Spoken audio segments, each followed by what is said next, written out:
That one goes on forever, huh? Why is it 7 minutes long? It's so long.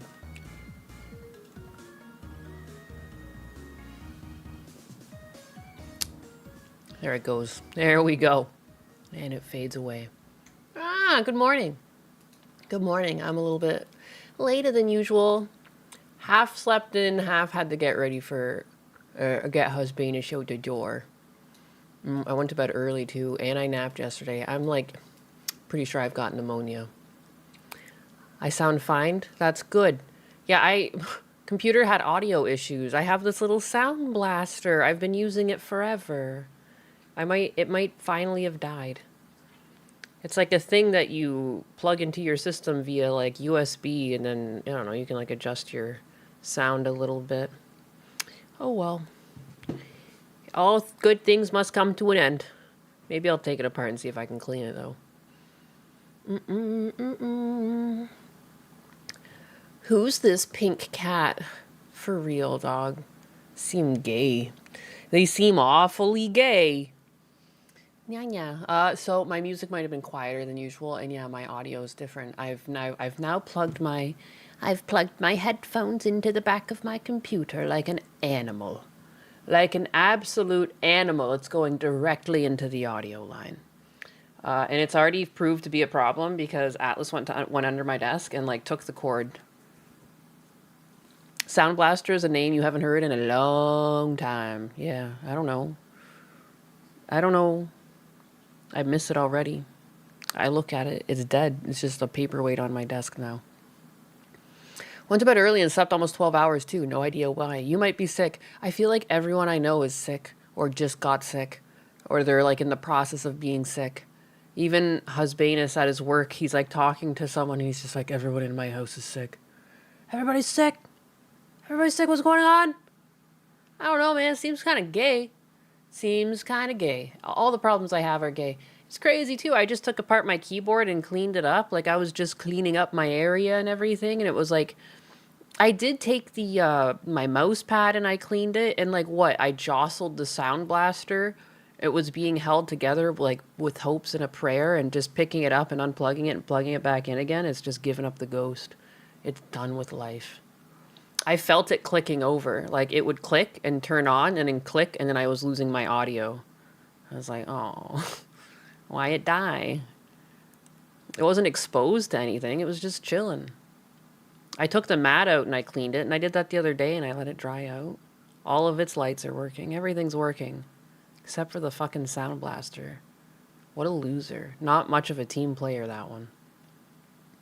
You've been sick since December. Oh, shit. Oh, shit. Also, too, I just realized alerts and stuff are probably going to go through. Everything's going to be wrong. Everything's going to be wrong. I need to fix this before it becomes an issue because people are going to be like, she hates us. But I don't hate you guys. And so I don't... why is it fighting me? Advanced audio properties. I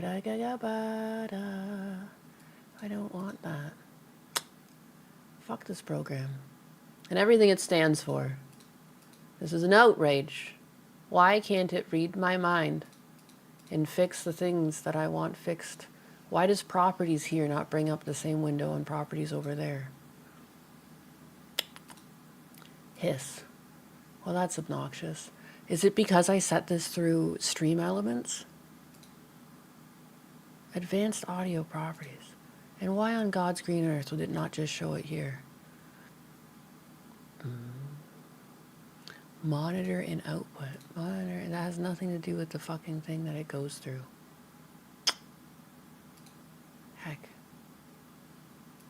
Heck on all of this. Properties, filters.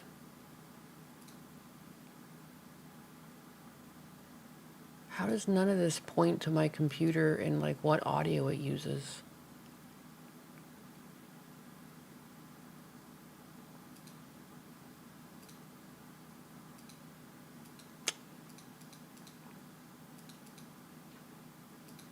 All right.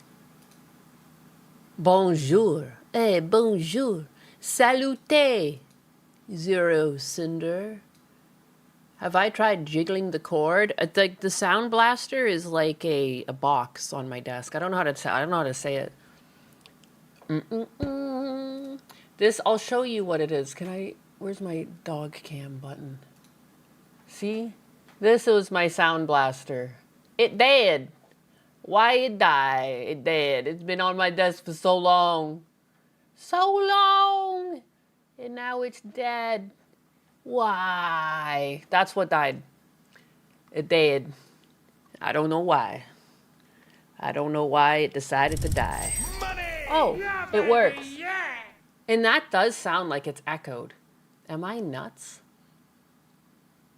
Why does that come through desktop audio and alert? Is this normal? Does it always echo in my streams? Probably. I am retarded. Glitched Bob, I was just trolling you. I mean, troll me. Do it. I'm retarded. Anxiety with the 5. What's the topic today you see about the lesbian witches Assassin's Creed? What? What is going on? I also saw something about God of War, but it's going to be like you're going to be playing as the woman. His like second wife, Kratos' second wife. Huh? What's going on? Assassin's Creed going to bring back Ezio and most likely completely ruin a character I love. Well, it's cool they're bringing back Ezio, but that kind of big gay. It's a big gay. Blasted with sound. Anal blast. Anal blast. Oh my god, you guys remember that? You remember old internet? What, it was like an energy drink ad. What was that? Power blast. What was that? What it was? Power blast ad. Am I gonna get it? Was it not Power Blast? Energy drink. Energy drink. Oh my god, my keyboard feels so much Power Thirst. Hey you. Oh man, let's watch this. Let's go back in time to a simpler time. To a simpler time. There was like another one.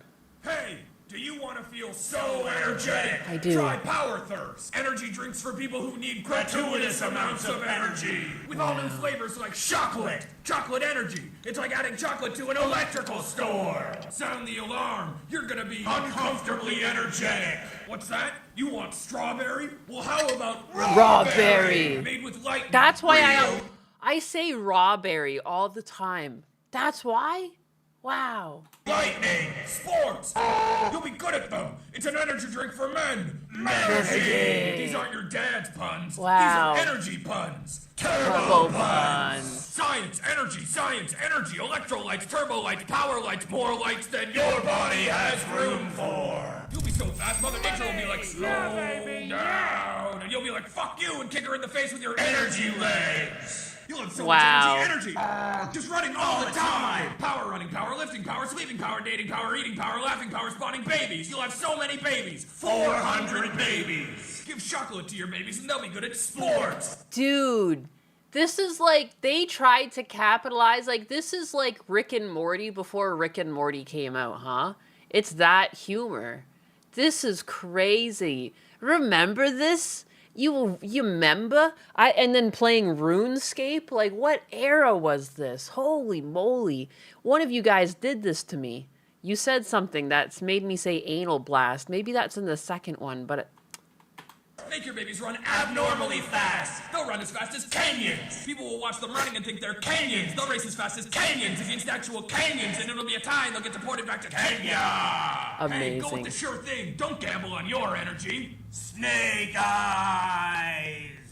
Try Power Thirst, the energy drink that will make you Sports. Amazing. I remember.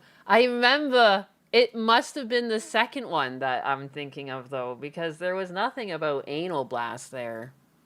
We're doing Power Thirst 2? Like, I could have sworn, dog. I don't...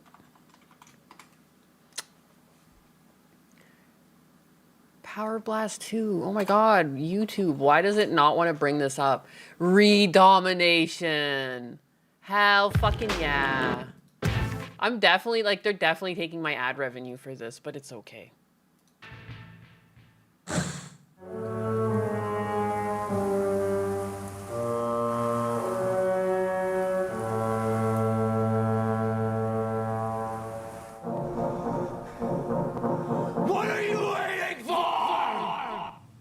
There's 3 of them? Damn. Damn, this makes me feel old? Good. Feel old, motherfucker. We're all old. We're all one step closer to being in the fucking ground, baby. Everything you ever wanted came in a rocket can. Power Thirst Rocket Edition. With all new flavors like banana, Banana! Banana! Look at him. Fizz Bitch, and God. You've had the worst, now try the thirst! Quencher! Power Thirst. Side effects include glowing sweat. Use your sweaty body to fuel sweet rave parties. Power Thirst. Anything is possible. Oh! Air blasting. The sport you'll invent because you'll be too energetic for normal sport. You'll feel like a fighter jet made of biceps. Amazing. Oh, I miss old internet. Banana! You're partial to the gun flavor? Me too. I love that. It comes in gun. What about me and my blue collar? Juice Springsteen! Turn that everyman into a Beverly man. Beverly stands for beverage. We interrupt this advertisement to blow your mind. Power Thirst now comes in women. Now with preposterous amounts of testosterone. Preposterone. Oh, they were ahead of their time. Oh no, they were ahead of their time. They were warning us. Think fast. It's preposterone. Next time you see a jacked up female. Fag. Power Thirst now comes in doves. Oh, hubcatting. Similar to bear blasting. Oh Lord, why have you forsaken me? Cannon. When God gives you lemons, you find a new God. Power Thirst. Godberry. King of the juice. Unacceptable. Drink Power Thirst and you'll win at everything forever. You'll win at running, football, arson, weddings, and art. You'll even win at irony. Oh, top score. Still unconvinced? Wow. Well, check out these testimonials from real Power Thirst drinkers. 400 babies. Power Thirst. It's really. All right. Power Thirst. It's like crystal meth in a can. It's crystal meth in a can. Power Thirst is crystal meth. Amazing. May contain anacornicoma.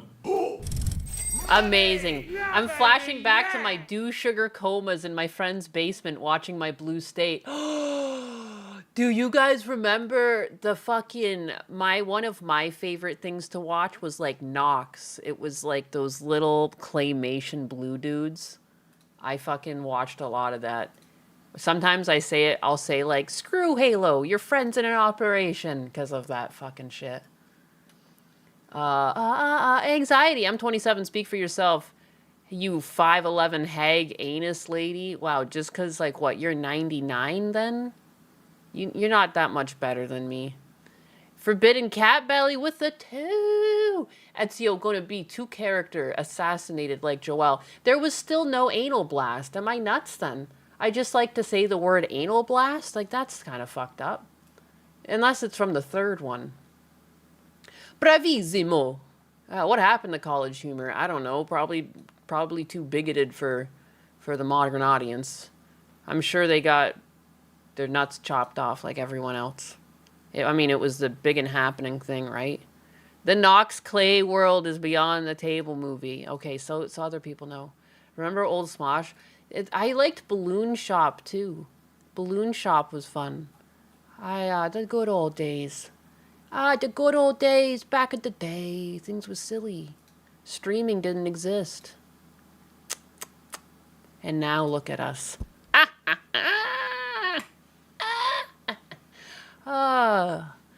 Those were the days.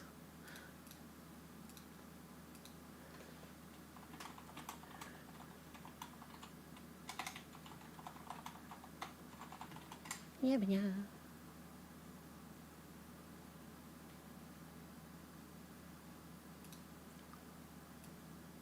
Blasting off the anus. I got things to talk about. Whoa, why is this a laggy? Why is this so laggy?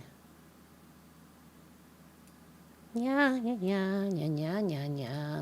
I wanted to talk about this. Here we go. I don't know why it just took a while for Tweeta to load. I was scared. I was shaking in my boots. This is...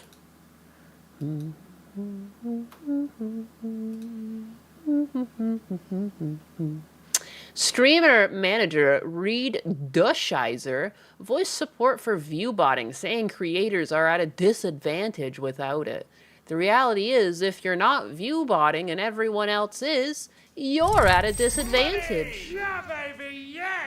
One of the fucking most lowbrow takes ever. Well, if everyone else is cheating, why don't you cheat too? Why don't you just lay over and, like, die? It takes work to be successful. Wouldn't you just rather lay down and die? Wouldn't that be easier? I suppose so. I want to go to his actual post. Is that all he wrote, or is there more? Yep. I just think it's such a dumb take, and, like, I don't know, like, I don't think you are setting yourself up for long-term success when you need to lie to get ahead. Like, it might work for a bit, but it's kind of not, and people have started to clue in on viewbotting. And, like, you know, it's really indicative. Like, you'll go to a channel, and especially if the chat is nothing but emojis or it doesn't exist at all, it's clearly viewbotted. And it's so hard for new fans to actually, I would say, join in when, like, your chat is being spammed with emojis. Or, like how do you even have fun or, like, feel like you're part of the stream? I just don't think that these people are very long for streaming. And also, too, like, all you're going to do is, like, bring another adpocalypse to streaming, much like what happened on YouTube and they lowered ad revenue. You're just going to have things like Twitch no longer seeing the ad revenue that they once saw, because advertisers are going to realize that the numbers are all lies. It's also going to lower sponsorship deals to individual creators. It's just not very long-term thinking. And unfortunately, though, there are enough people where they are going to ruin it for everyone else. But I don't think joining in is going to make things better. It will make things worse. Like, a lot of this is running on the ignorance of sponsors. And once sponsors figure out that, oh, the reason why so many accounts with millions of followers were able to be sponsors for us is because those weren't real followers, they might just become jaded and stop working with streamers. You know? I don't think people realize that there's only so much bullshit people will take before they pack up and leave. So, and, like, especially with AI algorithms, I think it's, like, increasingly easy to, like, look at people's charts even without these things and see who's viewbotting. I don't think it'll take very long for people to look at some of these charts and use them to make sure that these accounts are banned.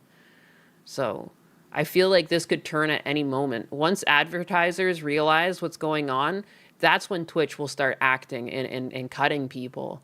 Until they're forced to do it, they won't, because it brings in more money to them too. But everyone's motivated by their wallets. And I do think that this is going to affect people's wallets in the long term. Because again, like, why?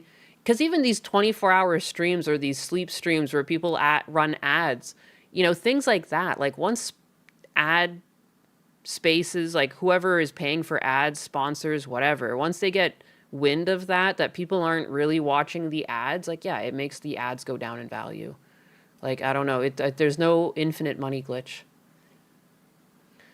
Search gay power thirst. Oh, that's the one. That's the one I was missing with Anal Blast. Fruity Baboons with a 2. Here's some bucks. You can buy yourself a banana. Family video game rentals went hard back in the day. Yeah, it did.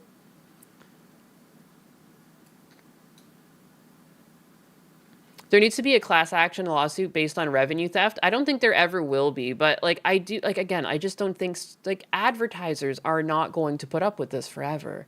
There's a ceiling on this that no one wants to talk about. Like, there's just a ceiling too when you think about it. If you go to Twitch and you see every single person has, like, over 20,000 people in their stream, there's just not enough people sitting around to be watching this stuff. Like, it just, like, you're talking to no one. And I just think it's harder to join a community like that than it is to join, like, I don't know, not to talk about myself, but I feel like it's easier. Like, if I had paid to have 1,000 people in here, like, I just feel like people might not click. People who are looking for smaller communities where they can actually interact with the streamer aren't going to click. So real viewers aren't going to click. Like, you know what I mean? Like, you're not really, numbers aren't everything. to like it doesn't really make sense. But this guy's looks like he's fucking tarded, so I'm not shocked he has this tarded view. It's time to start view botting. Lay down and be a little bitch. What is integrity anymore anyways? Everyone else is cheating. Why don't you cheat too? Like, ugh, it's just like, what a fucking lame take. What does it take to cut through all the noise on the internet? If everyone else is botting, why shouldn't you? We used to live in a world where if you made great content, algorithms would find an audience for your videos. Again, too, I'm so tired of this mindset that you have to leave it up to the algorithm. No, put yourself on other platforms, you fucking lazy piece of shit. The amount of times I've seen people be like, well, Twitch's algorithm is really bad, and that's why I need to bot. Like, no. You can use other platforms to promote your brand. You can get a Discord together. You know, you can post on X. I'm even looking at posting on TikTok. I don't like TikTok, but it's another platform. You know, you have to spread yourself out. You can't just rely on one platform and one algorithm to do something for you. Because, like, at that point, like, well, you're shooting yourself in the foot. If you're actually serious about being an online content creator, like, you need to spread out as much as possible. And, like, even, dude, I don't like streaming on Twitch. I don't like them, but I needed to suck it up. I need to put myself in many places as possible, especially since I'm growing my audience. Now creators have to clip farm, pay clippers, and sometimes even view bot to have a better chance of capturing more attention and breaking through the noise. Again, that's I think, again, very normal. Any successful business, look around at the billboards, look around at the ads on TV. It's the same thing. You're creating a product of yourself. You know, Anxiety's running a clip channel for me, and I told him, I'm like, yeah, you can keep the ad revenue if it gets to the point that it's monetized, and that's how a lot of these creators work. And what's so bad with creating a little fucking economy? You don't need to hoard all of the cash. There's no limit on success. Like, my channel can be successful and so can his, and it still takes effort to clip. Like, I don't know why it's like such a negative to pay clippers. Oh no. If I had a big enough income, I would just pay him to clip it, to be honest. Like, I don't like people working for free, which is why I'm like, I mean, the channel's yours. Like, even if it's clips of my stuff, it's like your channel. That's not a bad thing. People are so fucking greedy. This is not a negative. I don't understand. I disagree. And sometimes even ViewBot to have a better chance of capturing more attention and breaking through the noise. Again, I disagree. How many times I go to people, like, I went to Pirate Software and he's clearly viewbotting, and it's so obvious. His chat is dead. Is dead. I went in there, I laughed at him for a bit, and I left. You're not breaking through the noise. You did bring yourself to the front page so I could click on it and be like, this fucking loser. This loser's still trying. Pathetic. He's got like 3 people in his fucking chat. You know, pathetic. This is especially true on platforms like Twitch, where viewbotting can surface you on the front page of popular streaming categories. Why don't you just spread your ass cheeks and show off the goods? Like, you know, since you've got no integrity, since you're literally worth nothing, you know, you're just a cheap whore for numbers, sure. Anxiety is stealing your pennies, how dare. I mean, first he's got to monetize the channel. I don't make no money, not that I want money anyways. Well, it'll come eventually. Like, I mean, once you pass the 1,000 threshold, it does seem to just grow and grow. And like, I don't know. And at the same time, you're helping me. Like, it's like a give and take. It's not the end of the world to have people clip your stuff. Like, I don't like that he was writing that shit. Like, I don't know. This just comes from, like, it just comes across as someone with like a very small ego. Like, there's a problem with men these days where like they dress themselves up and they'll slick their hair up, but they're just so effeminate. There's something so effeminate and weak. Like, this is a weak man. I think that's half of it. Like, I'm just disgusted by people like this. Like, it's not attractive. Like, this is not indicative of, like, you know, I just feel like people want to fight their biology all day long. They want to call women that are just desirable to men pick-me's because they're jealous. And I think it goes 2 ways. It's like, women want like a protector. They want like a strong individual. And strong doesn't necessarily just mean like physically strong. You know, these days, since like there's lots of jobs you can do that are using your brain, like, if you're into coding and things like that, but you're still like able to fend for yourself. You have like a moral standard that you hold yourself to. Even my sister-in-law admitted that like one of her first attractions to my oldest brother was that he was going to church, and like there was just something about it. Even though she wasn't very religious, she liked that he seemed to have like a moral system that like he held himself to, and like he had the discipline to go every week, even though like we were like at a time where there weren't a lot of people attending, like it. And so that was one of the things that she found attractive in him, was and it's like a manliness trait, like to have a sense of discipline about yourself, to like understand that, like, I don't know, it's okay to just be fucking human sometimes too. You don't need to be some sort of like god. And again, like, what an empty kingdom you're creating. If you think about it, like, I know that everyone in my chat, I know every number represents someone who's logging in. Like, what kind of sad reality? Like, you put like little paper mache people all around you. That's pathetic. Like, I just would feel like such a pathetic worm every day I logged in and looked at my numbers and knew that they were just like, there's no one there. It's so lame. Thankfully, if you've reached the top leaderboards on Twitch and have amassed a larger audience, you probably don't need to ViewBot. However, there's been a lot of drama on X recently related to the largest streamers on Twitch allegedly ViewBotting. This has gotten me thinking, is ViewBotting a legitimate strategy? Do advertisers have any way of tracking botted engagement? And why isn't Twitch cracking down on this at all? Platforms need to take action. Well, I agree there.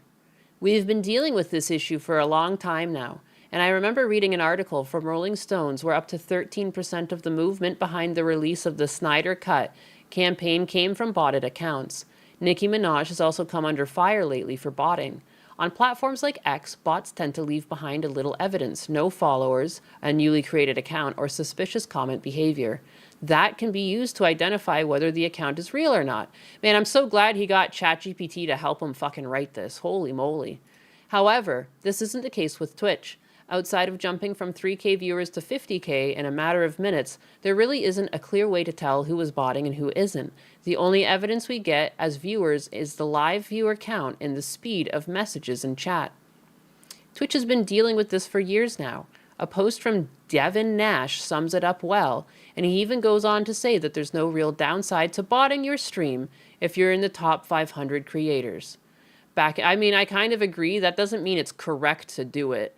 It does seem to be like when you get to a certain level, when you start viewbotting to add on to it, it goes unnoticed, or it just becomes accepted. Back in August last year, we did see a crackdown on bots, and I hope that trend continues for the foreseeable future. Clearly, this is happening again, and bots are finding ways to go undetected. My belief, echoed by XQC, is that they don't care to enforce this. The more views there are, the better things look for advertisers. And again, too, like, it is up until a point until advertisers clue into this, because it's not very hard to see. Anyone who has like a slight background in statistics, if you look at some of these websites that track, I think one of them is was it Twitch Tracker, Stats Tracker? It shows all of the people's graphs. It doesn't take a genius to like be like, that's not natural, because it'll basically rise up to a peak and just stay there, and it stays flat, or it'll rise up to a peak and it has like a heartbeat of like a very patterned up and down to try and trick it into thinking these bots are more regular, but it still just looks, it's too even. There's no fucking way. I'm the cunny chibi with the clips. There he is. There is my clips channel. Yes. If a bot would get me monetized, you'd have to be making more from views than you're paying for the bots, or what is the point? That's another thing too. To get these high quality bots, you're probably having to pay quite a pretty penny. And it's like, at that point, are you over exerting yourself? If you don't have the content to back it up, you're not going to get real dollars in. But a lot of people too, they'll just use their inflated numbers to use that to go to sponsors and say, you should give me sponsorship because I have, 250,000 people and an average of 30,000 people who tune in every day, even though they're not fucking real. If everyone else is doing it, should you? I would never explicitly say you should bot your views on Twitch other than the title of this article, but the reality is if you're not view botting and everyone else is, you're at a disadvantage. I disagree. I think you're at a disadvantage if you bot, especially if you bot and you've got nothing to back it up. Because, like, Pirate Software, he's wasting his money botting at this point. He would be better to build up and be honest, but he can't because, like, he's just a perpetual liar. And so it just goes to prove he's still a liar. So, like, I don't think he's going to grow anymore. I think he's just going to keep paying for bots and stay at this, like, one level he's at, having about 2,000 people in his stream, and they're not fucking real. So, like, he's just wasting his money. When you're competing in a category where you're buried, if you don't have 500 plus viewers, maybe shifting your strategy to paying clippers and buying bots helps a streamer break through. Again, I don't think it really does. Like, if it's not real engagement, you're going to fizzle out. I wanted to see what it would cost to bot a stream. For 180 a week on ViewBotter, I can get 1,500 followers, 225 chatters, and 750 concurrent viewers. Not bad for less than 800 a month. It seems like a terrible deal. I don't know what the fuck you are talking about.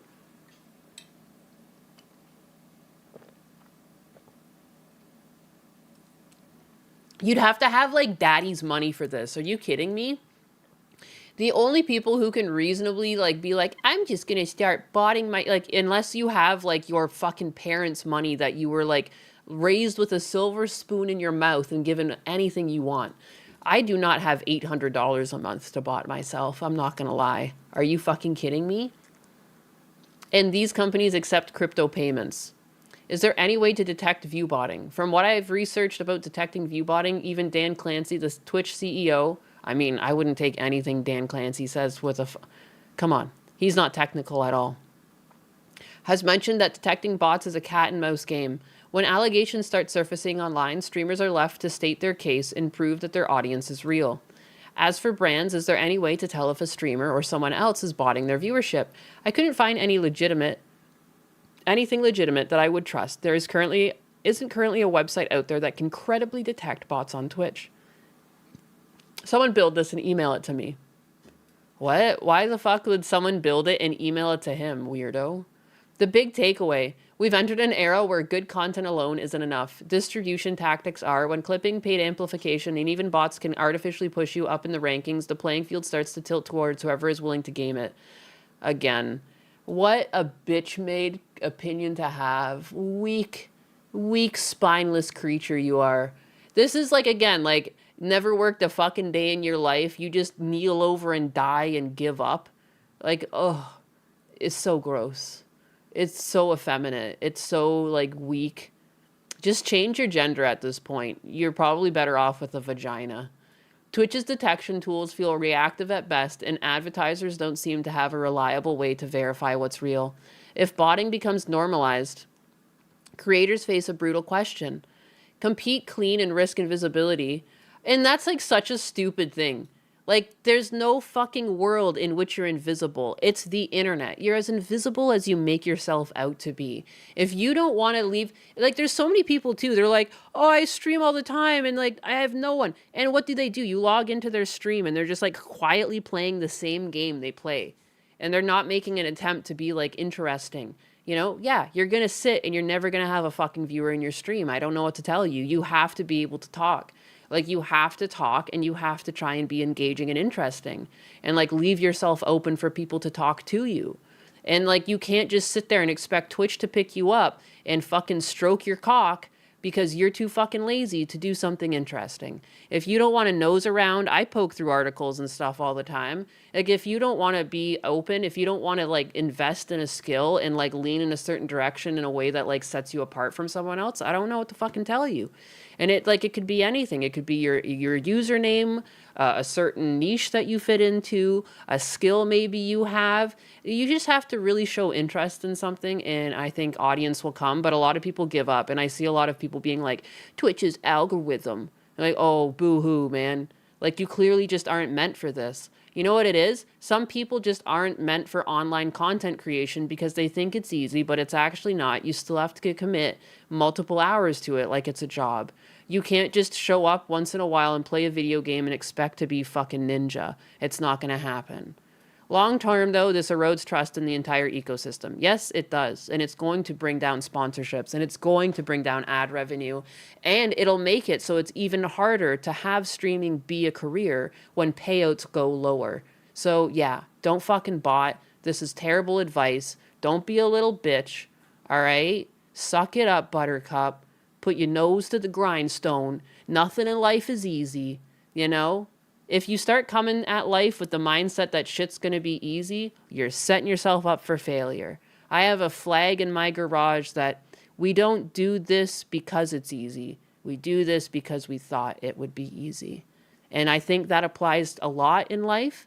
You know, it's easy to think about the end at the success when you're maybe driving the car, but when you're taking it apart and dropping the fuel tank for the third time because like the fucking pump's still not working, that's when you realize it's not easy, but the car is still fun to drive, you know? But it's okay to have to do a little work to get it there. DSP is proof that anyone can make it through. You just got to have the grifter hustle and think everyone owes you. Dude, DSP, as much as like, yeah, it's fun to rip on him because he's a strange individual, he is committed and he shows up every day at the same times. And I think that's also half of it. You have to have a schedule. I don't really keep my schedule that great, but I do make a point that like, even if I'm late, I show up, you know, and I try and stream through the hours that I usually stream through because that's how people know to find me, you know? I don't know. Yes, the gay power thirst. I remember. To be fair, Ninus, your voice changer works really well in hiding your manly voice, so you sound like an interesting, yapping anime girl. Thank you. Bless this meth.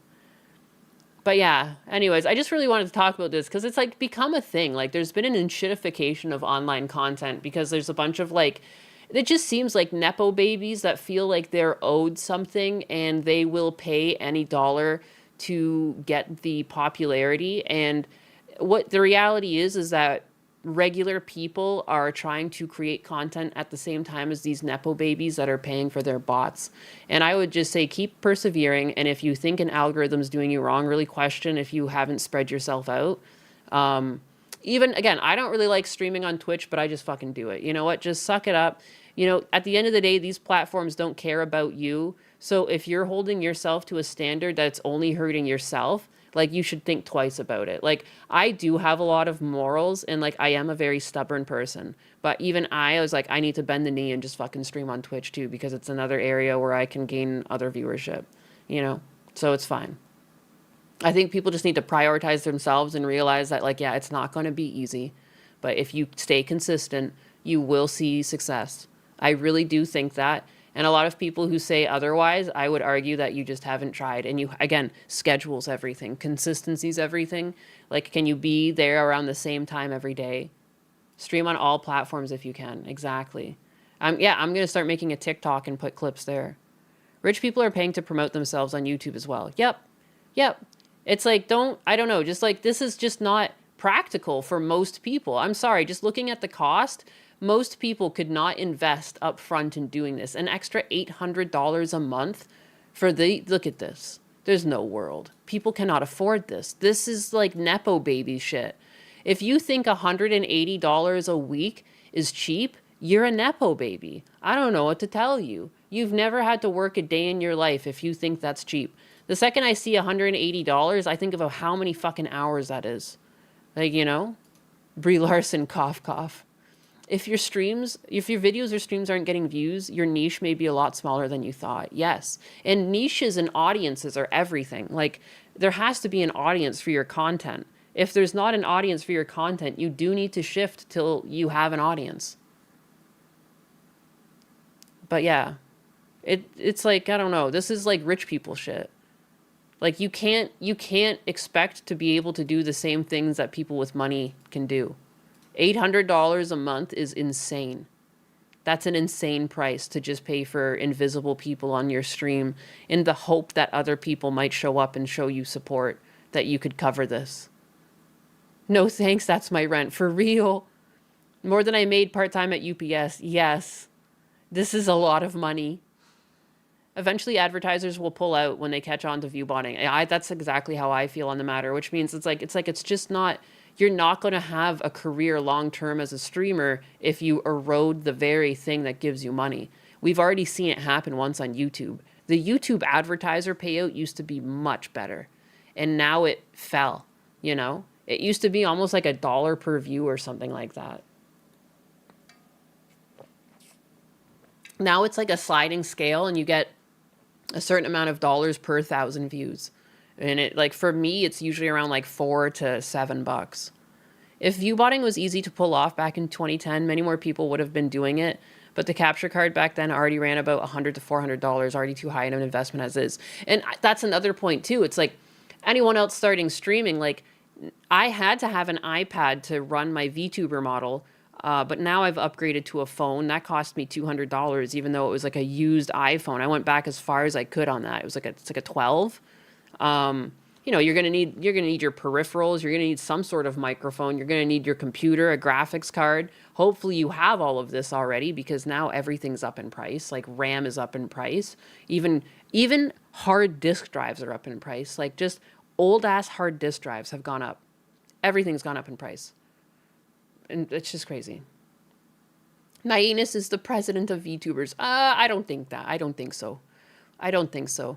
I'm just a tiny little VTuber. I don't know who the president of VTubing would be. OMG, you're live this morning. I am. I own. iPhone 12 still kicking. I mean, VTube models, they just need the capture abilities of an iPhone. And yeah, I don't know. I bought this on eBay. It was the cheapest thing I could find. It was like $190 plus shipping and everything. It came to like $212, I think. $212 I didn't want to spend, but I mean, whatever. I've never even had an iPhone. I have like an old Google 6 or something. 4, 6, I don't know. I have some old ass Google Pixel. Pippa? Yeah, Pippa could be the president. You vote for Peanut? That's oh, you're trying to start fights.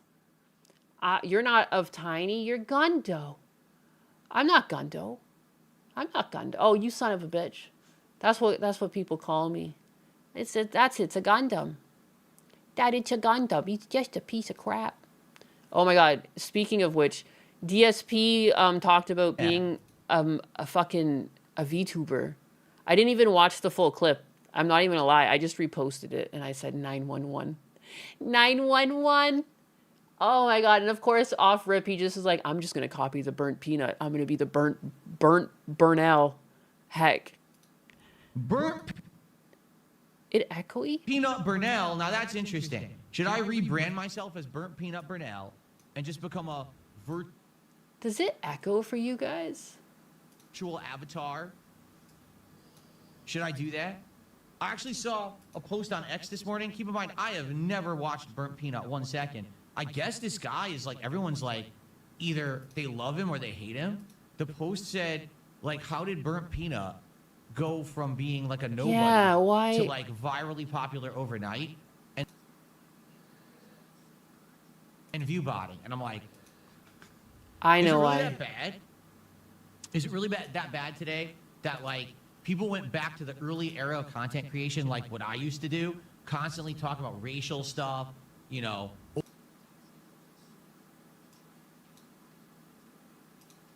they view bot to look like they're I important. fixed it. And then people watch them because of it? Is that really what it was?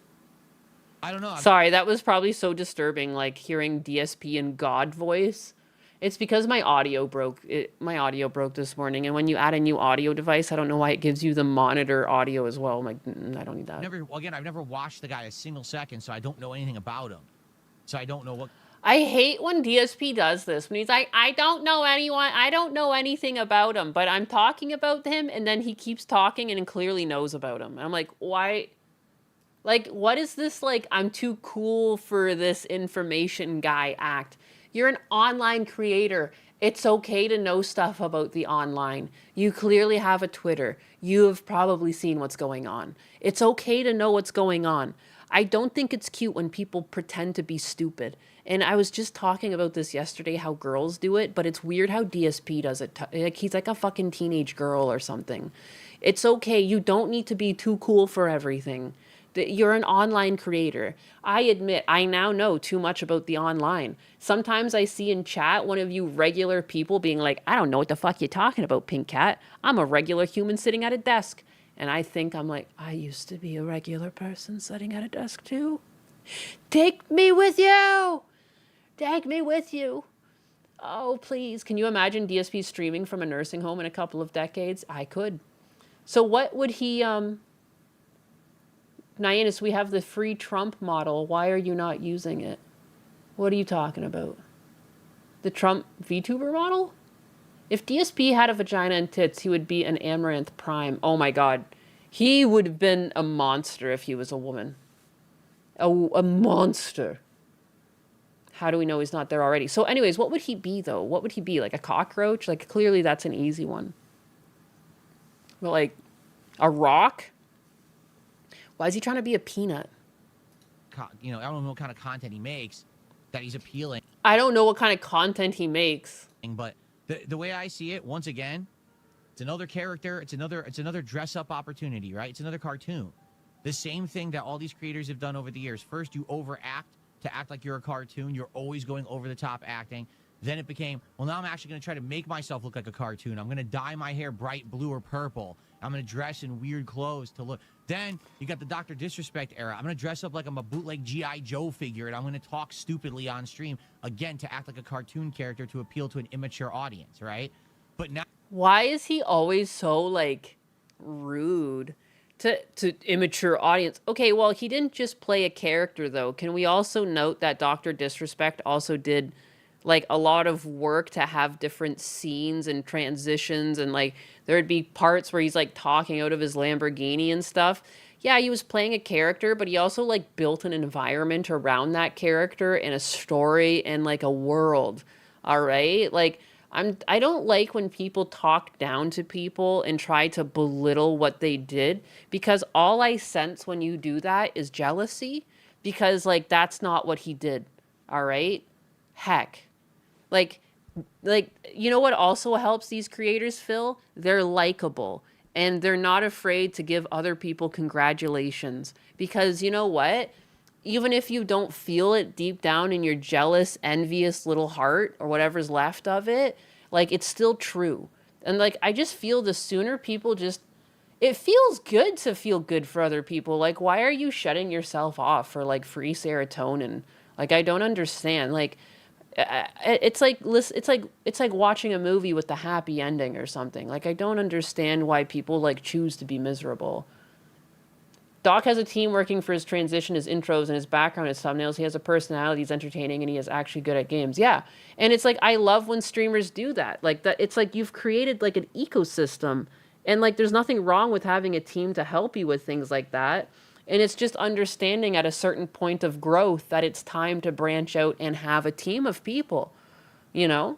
Like, I hope to do that. Like, that's just kind of the next step. And like, Phil's never done that because Phil's greedy.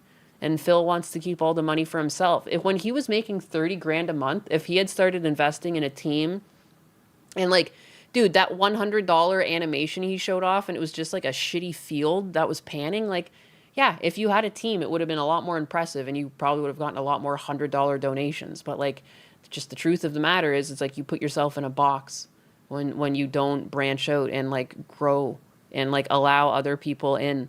A lot of like, you can tell like, he never wants to do collabs with people unless it's like Asmongold. Like, he's only interested in like a golden ladder, but he has no interest in trying to help any other creators. And it's just kind of like, yeah, he just kind of exists in his own nexus. G.I. Joe figure, and I'm going to talk stupidly on stream, again, to act like a cartoon character to appeal to an immature audience, right? But now we've gone full miserable. on. I'm not even going to show myself. I'm just going to be a fucking peanut. I'm literally just going to be a peanut on camera. I am a cartoon. It's no longer I'm going to overact like a cartoon. You are a cartoon. You're broadcasting a cartoon every day to immature children on the internet, and you're banking off. Hey, are you immature children? I didn't realize that I had an immature child audience. Sorry, I looked at my metrics and I thought most of you guys were actually like in your 30s and 40s, but according to DSP, you guys are all immature babies. Suckling on mommy's teat. Huh? Because you're watching a little cartoon character. You fucking retards. Immature DSP, look at your chat, dude.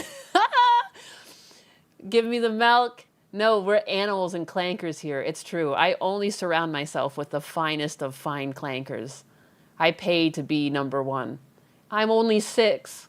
Bro is beefing with a peanut. He is a dork. Well, I am immature. Yeah, for 40 years now. I knew it. 40-year-old child right here. I would joke about my age, but I'm not trying to get banned or get hit a hit piece on you. Oh, how old are you? What the hell?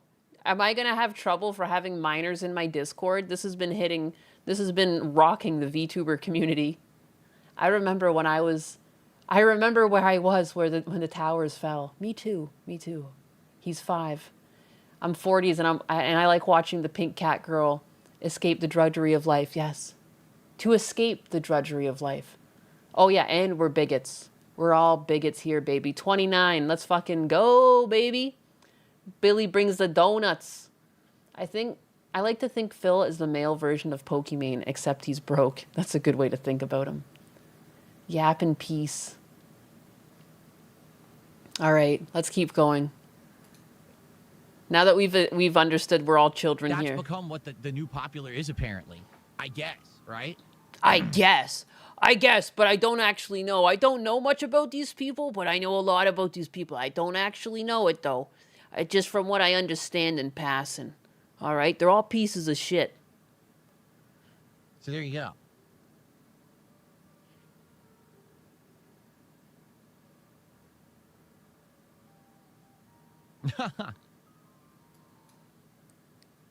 I hope Burnt Peanut doesn't see this. One of the people in chat said. Oh, 48. I'm the oldest here. Fuck. You take care of us. Change our diapers. We're all babies. The Nyanus DSP collab, it'll never happen. He'll never. He doesn't want to talk to me. Us calling DSP a cockroach is true. He will be around and begging for money even when the world ends. Is he cosplaying Vegeta with that hairline? That's disrespectful to Vegeta. There's no bitterness. I don't know anything about Burnt Peanut. I don't know There's no bitterness. Dude, listen to yourself speak. This was one of the most bitter things I think I've heard in a while. anything about them whatsoever. I'm responding to the person whose name is Burnt Peanut Burnell in the chat. If the guy's popular, he must have tapped into something that works. Like, he really thinks it's because he's just a peanut. That's why. Like, I hate to say it, like, he's actually, like, he's entertaining for his audience. He stops and he talks to his audience once in a while. Like, I've seen some clips where, like, you know, he tries to help his audience out. If they're having a hard time, they'll, like, write an audience and he has, like, a little moment where he talks. Like, you know, it's like, God forbid people are an entertainer, but it's got to be because he's a peanut. That's why. That's the only reason. If you took away the peanut, he would be nobody. Actually heard that a lot of other creators are jealous of the guy and or they're salty, you know, which is hilarious because the guy's name is Peanut and people are salty about him. I don't give a shit. I'm happy with who I am and what I'm doing. I don't give a shit about other people and their success or failures. I just don't care. I'm here to do my own thing. I don't care about their success or failures. You're always going over the top acting. Then it became, well, now I'm actually going to try to make my, it's another dress up opportunity, right? It's another cartoon. The same thing that all these creators have done over the years. It sounds like you're pretty jealous. I'm sorry. That doesn't count. That don't check out. Yeah, I'm not jealous or anything about these people. Like, this is not a confident man speaking about other people. You are talking like your fucking dick and balls ran away and like hit up your asshole or something. Like, this is crazy. A vagina grew in its place. What it was? This is some of the pussiest shit I've ever heard. Again, I've never watched the guy a single second, so I don't know anything about him. So I don't know what I don't know what kind of content he makes that he's appealing. But the way I see it, once again, it's another character. It's another dress up opportunity, right? It's another. Like, just look at the way, like, even if you muted it, just look at like his body language. Is this a happy man? Is he happy right now? Can you see the joy? Guys, do you see it? Like, I don't understand. Like, I just, like, you can see there's, like, some men you see on the street and they just have, like, crow's feet and you can tell this guy knows how to laugh and have a good time. I don't see that coming from DSP. I don't see joy. I don't see joy. I see disappointment. So green with envy that he looks like Piccolo. He could be like a lima bean or something. That one might be a very good one for him. Like a little green bean. You think we can convince DSP to transition if we tell him his support will increase tenfold? I can only see him begging for money. I see a failure. Pickle Man. He could be a pickle, all wrinkly. He would. He definitely would. Help me, help me, help me. I'm in tremendous pain. Logic, are you dying? How dare you disrespect the great Piccolo? It's true. I feel like I'm having a discussion with him about the new Star Wars movies. Anyways, this is the happiest man on earth. I don't know what the fuck you guys are talking about. Heck. He's such an e-beggar. He's just so like, the way he talks about other people, he's so miserable. Like, I could never. I don't understand. I almost regret that I thought he could come back from I thought the Asmongold bump, I thought maybe he could come back from it and just create content and not be miserable, but I clearly didn't know Phil. I clearly had too much hope. Because Phil is a lol cow, he is. He can't help but go back. Oh, there's the freaking Burger King and the McDonald's CEO eating their burgers. I mean, it's just so performative. I mean, to come out after one guy did it, but here. The CEO of McDonald's eating their burger, what a fucking alien. What an absolute alien. This guy, like, where the fuck did you come from, E.T.? This is like the Mark Zuckerberg kind of build. How the fuck? You're not like us. Chris K here with, you've heard about it, here it is, the Big Arch. If you told me this guy was AI, I'd be like, that explains a lot. You know? Something that we have tested already in Portugal, Germany, Canada. I love this product. I love this product. I love this product. It's such a strange thing to say about your burger, buddy. Duddy buddy. Shankatsu with the Philippines. Huzzah to the biggest morning cat lady of 4 ears. Why, thank you, Shankatsu of the two of Yaruru. I don't know. I don't know what to say back to you. I'm going to do a tasting right now, but I'm going to eat this for my lunch. I'm going to do a tasting. What? Can you be human? I'm going to do a tasting now.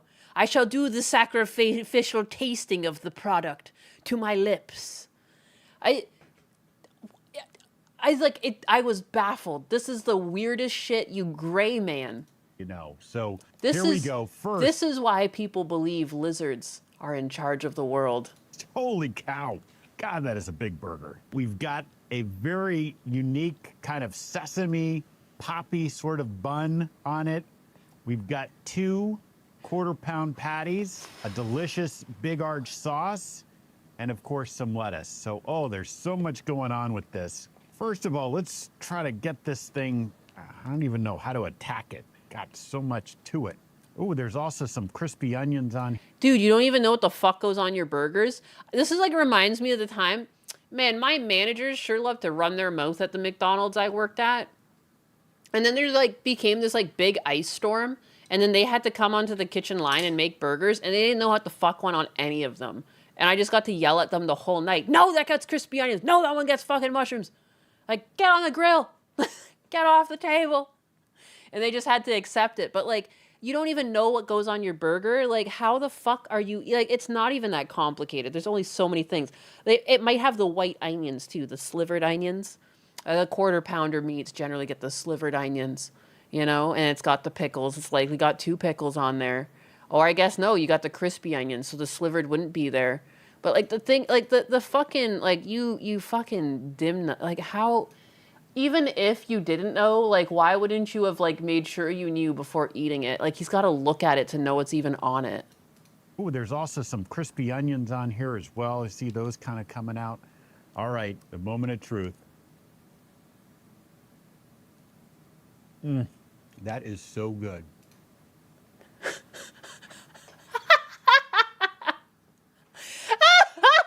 This is not even a bite. Oh, it's so good, buddy. Wow.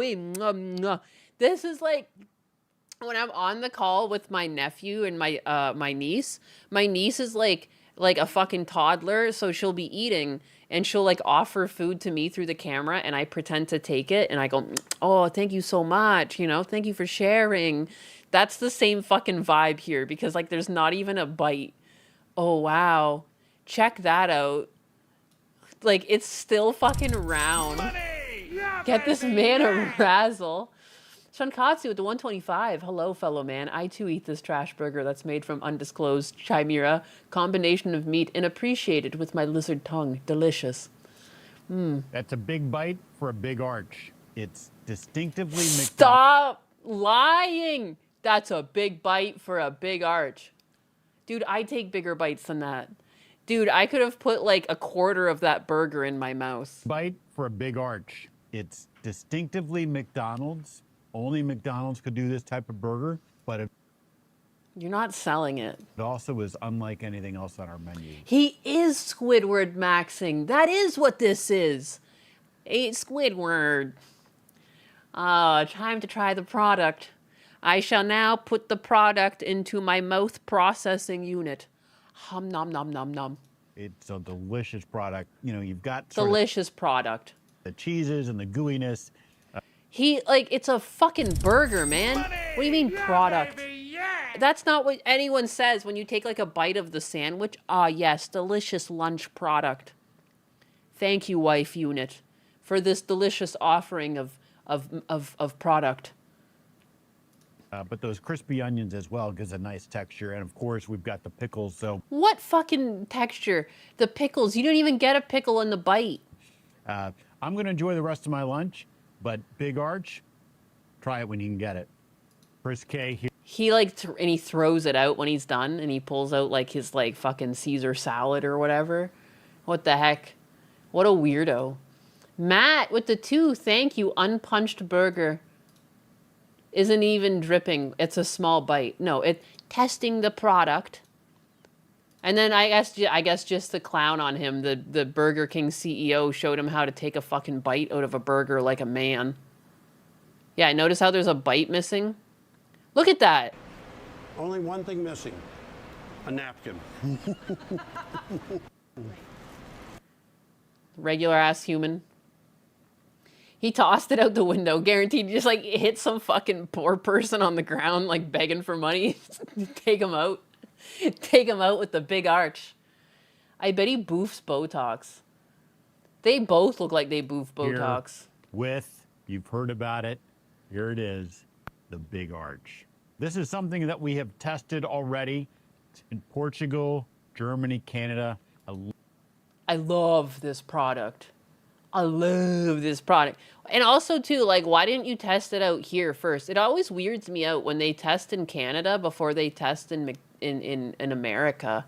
Because they have had this Big Arch burger up in Canada. I have noticed it on the menu. And they're just bringing this product, sorry, not burger, product to the States. What is this? Not very American of you. That's not very American. Oh my God, my keyboard in my brain. Straight to the point. Love this guy. How much do you want to bet there was no second bite? I don't want to bet anything because I don't have the money to lose because I don't think there was a second bite. I think that little nibble was all he took. He probably even spit it out. He probably like went over to the sink and like put his finger down his throat to get the rest out. He seems like the type. There's a family size rise on the Philippines. Family size rise on the Philippines? What? Has Buc-ee's Iran been announced yet? Oh my God. Too soon. Oh my God. I'm glad someone is excited about the Big Arch though. You know who's excited about the Big Arch? DSP. And clearly the only way to try the Big Arch is to try 3 burgers at once. I'm so confused as to why this was necessary. To review one burger, why do you need a Big Mac, a Quarter Pounder, and a Big Arch? Like we don't know what are on these things already. Like these are unheard of. I even remember how to make all of these burgers. I've never made the Big Arch, but I know I could. I still remember, and that looks like one of the saddest Big Macs. That lettuce looks rotten. That's pathetic. Ugh, I couldn't. I could not. He's gonna poop bricks. His usual 3 entrees. Of course, it's Phil. DM Zaku with the 199. Phil plays dress up too, just as a happy adult. Oh yeah, sorry. This is a happy adult. This is the diabetes speed run. 100%. 100% diabetes run. Yeah, I forgot about this, that he did this. Of course he did this. I don't know why he like tries to pretend like he's a food review channel because he's like, if I order fast food for stream, it's a tax write-off. He must have some sort of scheme. Like, oh, I guess that's exactly what they're saying here too. Like you're not a food review channel. You're just not. And like to review it, you could have just got the Big Arch. 3 is not enough. Go to 4. Yeah, it's true. He should have committed. He was so close to just committing all the way. The Big Arch looks interesting, but the price ranges from $9 to $12. Yeah, fuck that. Catch me outside with that. I ain't gonna pay that. Can't make me. It's too much for a single large burger. That's how I feel like at any fast food place. It's like I don't understand who it's for anymore. Like fast food used to be like a low income solution to like a quick dinner, and now it's like I don't know, like it's not going to be much longer to just go grab a thing of ground beef and some buns and make some burgers at home. You know, the price that these things cost, it's kind of nutty. Give me the dollar menu back, damn it, right? I used to get McDoubles. All the time. They were a great little snack. They were under $2. I was like, you know, it felt worthwhile. It felt like, you know, why would you get a chocolate bar for $1? You could get a whole burger for $2. It was actually a little under. It was like $1.60 or something in Canada. I just don't understand. McDonald's is too expensive for me to buy all 3 of those at once. They're not that good either. Yeah, no, the sick part about the burgers, it's like, there was probably like $40 worth of burgers in front of him for just 3 little burgers. Like, oh, it's so weird. I can't understand it. My woman brain can't wrap its head around it. My disappointment is immeasurable and my day is ruined. Yeah, he's never going to be report of the week. I don't know who he's trying to be, but it's just not going to work out. I just quit while you're ahead. DSP, I don't know. I should look at my Discord before I go through my own bookmarks. Fast food doesn't have a purpose anymore. That's how I feel too. Like it's like, I don't know. He door dashed it. Let's be real. I completely agree because it looked really soggy. It looked super soggy. Nyanus mentioned on side scrollers. That's nutty. They know about me. Let's watch this clip together where I'm potentially mentioned. Who put this here? Who did this? M. Just M ... Why is... Wait a second. Why are like just names in my Discord fucked up? That's okay. I wonder what Chair Sama would think about McDonald's for some reason. I'm so sorry Chair Sama is dead to you right now. She'll be back. Husbanus just is like really busy. Remy clicked it.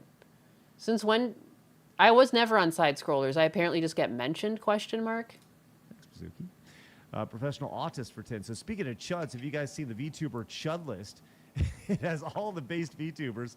That's where I found Perminator VTuber last week. I also found another good VTuber on there, Nyanus. Get her on the show too. Both of them are based 10 for pancakes. Have you seen the VTuber chud list? Oh yeah, of course. Oh yeah. I think everyone on this panel is a chud. Oh, That's true. I don't know if you guys made it though, because you're not VTubers. Wasn't it just It was just VTubers, but hey, everyone can be a chud. I was mentioned. That is my name. Why, thank you, Remy. Thank you for clipping this. I'm sleeping. Who's sleeping? Mizuki is a nice girl. Most of the people that get attacked by these people end up being really nice people. It's how I find some of my favorite creators, is like when the mob goes after them. Like one of my favorites is like that, fucking, her name's on the tip of my tongue. It's so funny. It's like, I love her, and I'm just bad at names. Bad at names.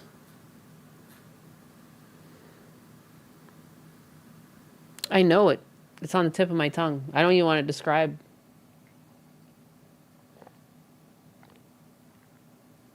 Steve Jobs. Side scrollers are collecting VTubers. I did notice that they're getting a lot of different VTubers on.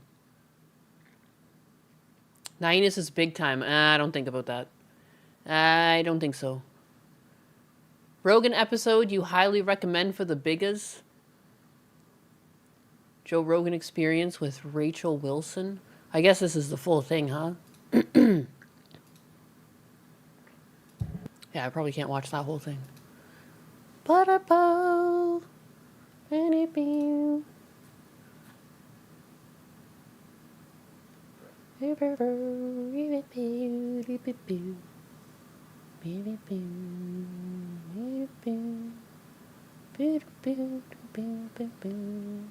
Bum, bum, bum, bum, bum.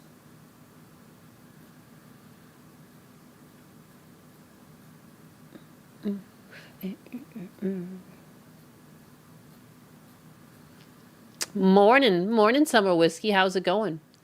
Who is the king of the chuds? Who is the king? I don't know if you need a king for the chuds. Be very like, I mean, what's the purpose of having a king? We could just be chuds.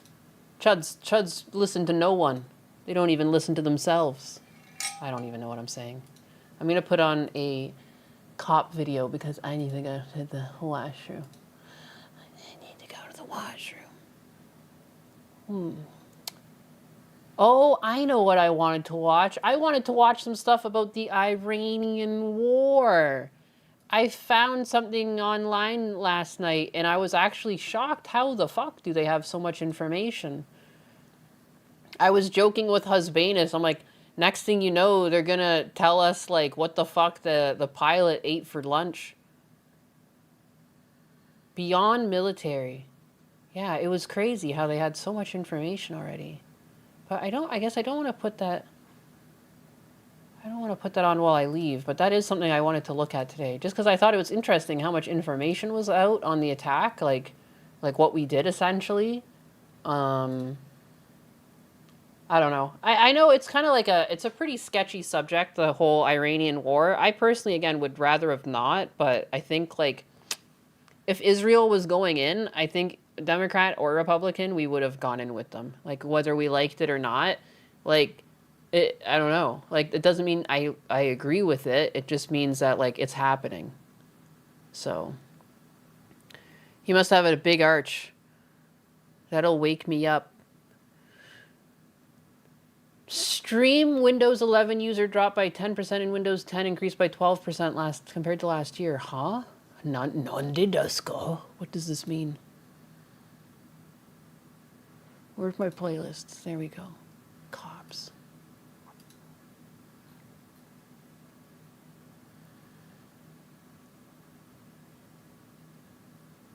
How to speedrun getting pepper sprayed? Why not? Why not? Two Karens think trespassing doesn't apply. Love me some Karens. I need to go to the washroom because I'm a woman. All right? Sometimes when you're a woman, you got to do womanly things. And I don't have a choice. So enjoy. I'll be right back. I might also make myself a coffee on the way back because I'm also a woman. I love you guys, all right? I'll be right back. I don't want to spoil it for you, though. She can't stay out here like this. Everything she had was out on the ground. It was on top of her car. So do we need to have a tow for her or what? That's up to you guys. Yeah, she can't stay here. John will have an absolute fit. I know he will. Yeah. If you want to go out and have a chat with her and then see what you want to do, I've tried twice. We need to either have the car towed for her or she needs to get it gone. And most likely it's going to be us towing. but what about her? And you want her trespassed? Yes. Okay. 'Cause to do that, you have to come out and tell her. Okay. Yeah, we used to be able to do it on behalf, but there was some case law that came out, so. Just tell her. Yeah, look, you no longer wanted to be on our property. You need to vacate the property. Lisa? Yeah. So this is the manager. She's got to tell you something. We're gonna, if you're not able to move the vehicle home, we're gonna have to have it towed off the property. Just like with anyone else, we can't have people just hanging out. So you're gonna have to leave the property too. Are you the owner? I'm the manager here. I want So. to talk to the district manager. Okay, well, That's ma'am, Lisa. She's wanting you trespassed, which means you need can't to, be on the you need property. to gather what belongings. Say that I'm trespassing? What am I doing? You are no longer welcome on their property. Oh, okay. So you need to vacate the property, and if you come back on this property without permission, you can be arrested for trespass after warning. Okay. So you need to get what you need to get and go. Can you call the Fraternal Order of Police Association? No, ma'am. and- I'm going to make this very simple for you. Either you go now or you go to I've jail. got to put my stuff in the vehicle. Okay, let's make that happen right now then. I'm going to be safe and put shoes on. Are you harassing me? No, ma'am. I'm getting ready to take you to jail. no one's harassing you. The last time I came out here and talked to you was at 2:30, and I told you you had until 4 o'clock to get it cleaned up and gone, and you've don't not see moved. any- You're not putting your shoes on. You're not collecting your things. You're about to go to Should I jail. be okay, I'll just be rude. I got here at 7 o'clock. Okay. I'm putting my shoes on. You said I wasn't doing it. Final chance. Let's go. Whatever. Or you're gonna go to jail. Of course. Do you have your camera on? Yep. Good. So you're videoing me. Yes, ma'am. Harassment and all. Not harassing you. Yes, you are. No, I'm not, ma'am. The manager of this location. She's day manager. It doesn't matter. Any manager, any representative of the location can trespass you. And what did I do wrong? You're here after you were being told you needed to be gone. If you keep prolonging this, you're gonna go to jail. Okay. Put your other shoe on, gather your belongings, put it in the vehicle, and secure it. You're gonna handcuff me too? Where's the female cop? Don't need one. Yes, we do. No, we don't. Yes, we do. No, we don't, ma'am. Yeah, you do. No, Female. I don't. You obviously don't know Florida state law. You don't. Yes, I do. Not very well. I've been doing this for Female. 26 years, ma'am. Good. Female. Female is not required. Yes, it is. He's threatening to take me to jail, and I've done nothing wrong. And they'll handcuff me, and I've had broken ribs and a broken collarbone, and they rough me up and bruise me and threaten arsenic and then say I'm crazy. So somebody video this shit. Yeah. I have no idea what you're talking about, Harassment ma'am. From the Florida authorities. Yes, you do know what I'm talking about. More harassment. Come on, put your shoe on. I am highly allergic, okay? What have I done wrong? I'm gonna finish cleaning up my things, and you can stop harassing me. I'm not harassing you, Where's your ma'am. video cameras now, y'all? I'm trying to intimidate. You are required to vacate the property. Failure to do so means you will be under arrest and you will go to jail for trespass after warning. Okay, you want her arrested? Yeah. Out of the car. No, If no. we have to pull you out of the car, it's going to be an additional charge. You're not pulling me out of this car. I will if you don't get out on your You will own. not. No, you will not. I will and he will. I can use self-defense. No, you can't, ma'am. Yes, I can. No, that'll be an additional charge. Of what? Resisting. I've done nothing wrong. Step out of the car. No, I don't have my other shoe on yet. Doesn't matter. And I'm not going to jail in just swimming shorts. So, You ready? you will wait until I get dressed. We're not waiting. Yes, you will. You're about to get tased. Don't even. Trespass after warning. We got a female resisting. You will kill me. Are y'all recording this? Yeah. He won't even let me have my shoes on. I gave you plenty of time to do that. Harassment! Where's the female? Harassment! Where's the female? Let go of the steering wheel. You're going to get pepper sprayed. Let go of the steering wheel and No. step out. I don't have my shoes on. And I don't have...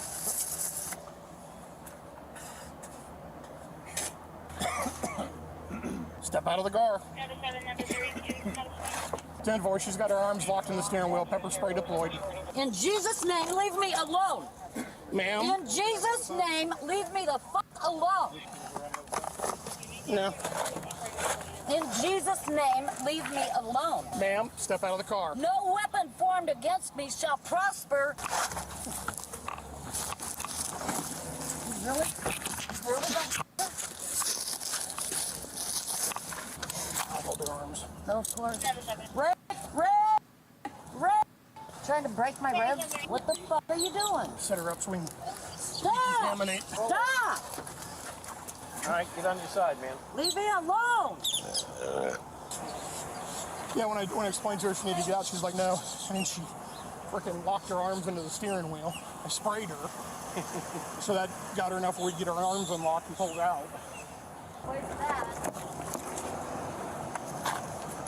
Yeah, you wanted to, beat me up and abuse me some more. No. Give me some more. Here, baby. Fuck me. Slide in. Oh, yeah, there, honey. Me, do me. That's a fire.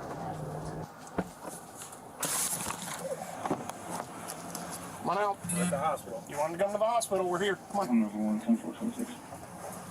Yeah, where's the hospital? Building we're in front of. Where was my other shoe? Did you get it? Nope, it's in the car. Where is it?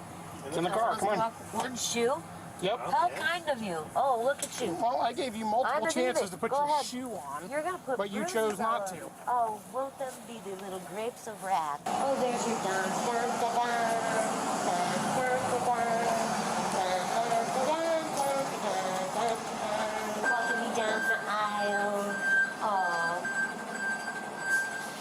Lisa was charged with criminal trespass and resisting. She is innocent unless proven guilty in a court of law. Property. You're right here, right now. Step to the front of my unit. No, sir, look. Yesenia.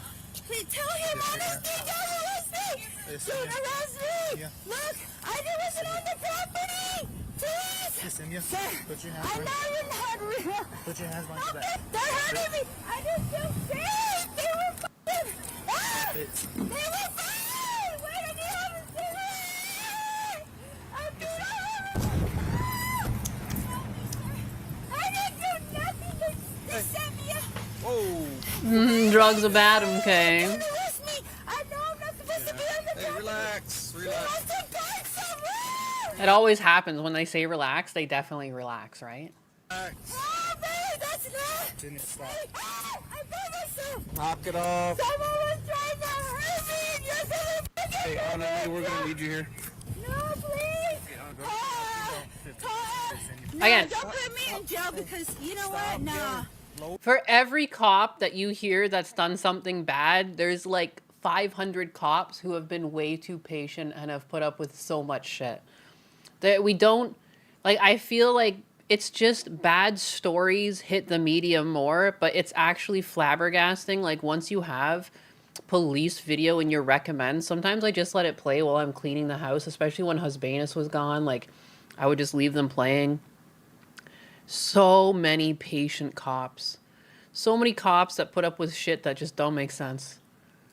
Lower your voice, Sir. No, I want Body cams backfired on the left hardcore. Yeah, all it did was like makes you realize that, like, yes, bad cops do exist and yes, we do need to take care of them. But the majority of cops are just putting up with way too much. Like, and they're not getting paid enough. Like, it's crazy. You're going to jail. Just having to be parents for people in lieu of, like, their parents ever being around. I want the cops that I know. I just trespassed you from here and I I told you not to come wasn't. back. Can I explain? You know what? Yam, that's 100% correct too. I hate to say it, but let's be honest. If that was a man, there would be a lot more aggression. Yes, 100%. And even more so if it was a black man. Like, I've seen video of, like, a white kid that ran out of a house and started, like, stabbing the cop, and they didn't even shoot him. Like, I'm sorry, if that person was black, they would have been shot. You know, there's a lot of, like, discrepancy like that happens, but for the most part, cops are putting up with way too much. Don't arrest me. Call the sheriff's department. Yesenia, would you stop yelling? No, because I'm that's- trying to Would you stop yelling? talk to you. You know and you're what? just Don't yelling do at me. this to me. Okay, you're just Don't yelling. do this to me. I peed on myself. I know you did. Because you know what? I was drunk. Dude, and it's like I should be making a compilation of the amount of women that, like, piss themselves in these situations. And they think, like, now that they've pissed themselves, like, they won't be touched. Like it's like a get out of jail free card. Like, okay, we're taking you to jail. Like, I'm sorry, officer, but I've pissed myself. Like, it's some sort of trump card for them. They're like, I've done it. And Just somebody was taser. kissing me. Lower your voice. You know what? No. Yeah, No, don't do you're not chemical gonna put me in drugs. that cop car. You better call the sheriff's That's what I'm trying to department. say. No, I got a right Hey, to call the Quasi Codia, sheriff's how's it department. going? You know what? Call the sheriff's department. You're not gonna arrest me. Why are you? Dude, the amount of times women also will ask for the cops while being arrested by cops. I see a key. You know who I am, right? You know who I am, right? Yes, I know. who you Okay. I'm asking you to calm down. Do me a favor and just listen to me, okay? are. Sir, you know, I know you. Yes. Let me tell you first, you're not gonna arrest me for some bullshit when people are doing some shady shit. I'm being stalked by my, neighbors and stuff, but you're not gonna arrest me for no reason because you know what? I'm not expendable. You know what, sir? I obeyed your orders. You lower your voice. Cause I obeyed your orders. Lower your voice. We've been here for 5 minutes now. You've had plenty of time to calm down, okay? That's all I'm asking you to do. Because I'm always being falsely accused. Well, Isn't she as of cute? Right now, you're not being accused. Don't you feel so bad for her though? Because she's so cute and innocent. She's crying. She's crying and she's pissed herself. She's tried like 2 of the toddler's tricks. Out of the toddler's rule book. I got proof. The third one would just to tell an obvious lie. Can we get the 3 for 3? I got proof. Are you hurt? Just step over here. I'll hold her. I've been raped. We're not doing that, okay? No, I'm not doing nothing. You're Well, not there's the gonna lie. arrest me. I don't think anyone did that. You know what? Do that. You know what? Asking a woman to calm down, it only makes it worse. I don't feel comfortable like this. I don't feel comfortable. I don't have nothing. I don't do drugs. Guys, did you know that it doesn't feel comfortable to be arrested? No! Damn. No! I'm learning. No, arrest me! My daughter's across the street! I've been falsely accused! Okay, wait, I got a right to call. Okay, wait, let me sit down. The lies are coming. My daughter's across the street. There she is. Look at her. She like tries to run away. Call the cops today. No! We're not doing this. Get up. Sir! Sir, I've been hurt! I had to get it right! Rip! You're not allowed to do this to me, please! Call You're gonna go to jail regardless. So Call Davis! you need to Call Jesus. Call Davis! Okay, I'll call him right now, but you need to get in there, okay?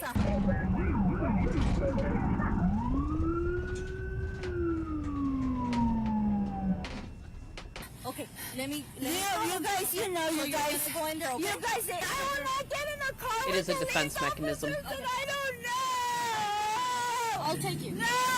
I'll take no, Sasa, you were at Walmart today! No! Please help me! Where we going? I need this You know what? I got proof. I got proof written down. Just sit her Shut- down. Okay? Good. I'll share a Ew! Ew! Her legs are all fucking glistening. No! You know what? I got proof. I got proof written down. Like her legs are all shiny. For a second, I like forgot she pissed herself. I'm like, why the heck are her legs glistening? Sit her down. Look at them. They're glistening. Dude. Oh my God. You should get charged extra when they have to place you in their squad car like this. Oh my Lord. Just get the hose. There should be like a hose. You just hose them down. I'd rather have them just wet in there than stinking. Juicy legs. Good. I'll share a car,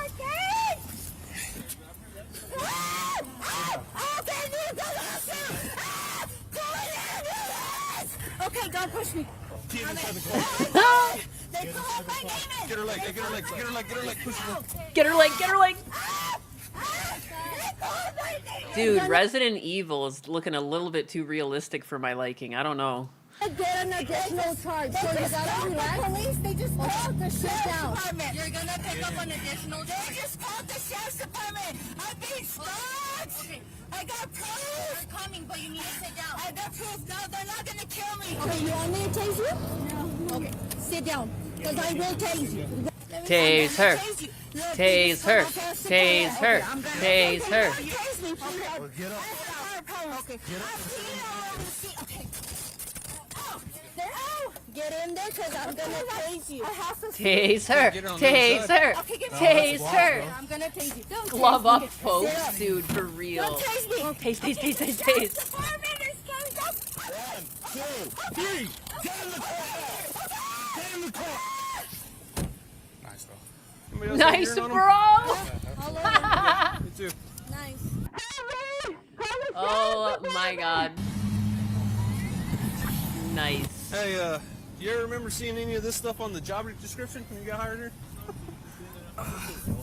Ew, he's like just, oh, it's all over I'll go them. with you, bro. You want us to take Ew. up? Hey, you want us to take us up? They're all take us up napping top? up. They're all napping their hands. And look at, he's got the jug out. Thankfully, these two people had gloves on. They're like, thank fuck.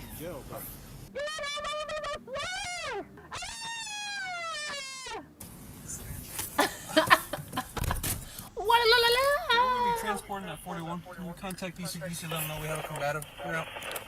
No, I'm not being combative. I apologize, sir. I just need water. Okay. Oh, that's what I, that's how I act when I'm just a little thirsty. I start fucking resisting arrest. I'm parched. You don't understand. I feel like I got it all over me, bro. I feel like I got it all over me. It's a female. I would need to take a shower afterwards. Let you know it's a female. Yeah, I heard she was from battle. Yeah. She's been pissing all over herself too. Can you open it, please? Dude, that kills me. Dude. Oh, yeah, I've been pissing all over herself, too. Like, you gotta warn them. Like, it's a weapon she's been using. I need water. I'm hot. I peed all over myself. It's all over your seat. I'm not combative. She just wants more ammo, so she wants water. Everywhere she goes, there's just like a little trail, like a snail. She's marking her territory. I feel bad for these cops too. Yesenia was charged with criminal trespass and resisting. She is innocent unless proven guilty in a court of law. Again, there's got to be extra charges for the pissing. We got to start charging these people for the cleanup of the car. This is nonsense. This is nonsense. The snail trail. She's looking for a reload. Just get her a glass of water. Oh, she's parched. You have no idea, officer. Oh, just so thirsty. Oh, yeah. I'm addicted. What happens when you shove cops or drugs in a cop's face?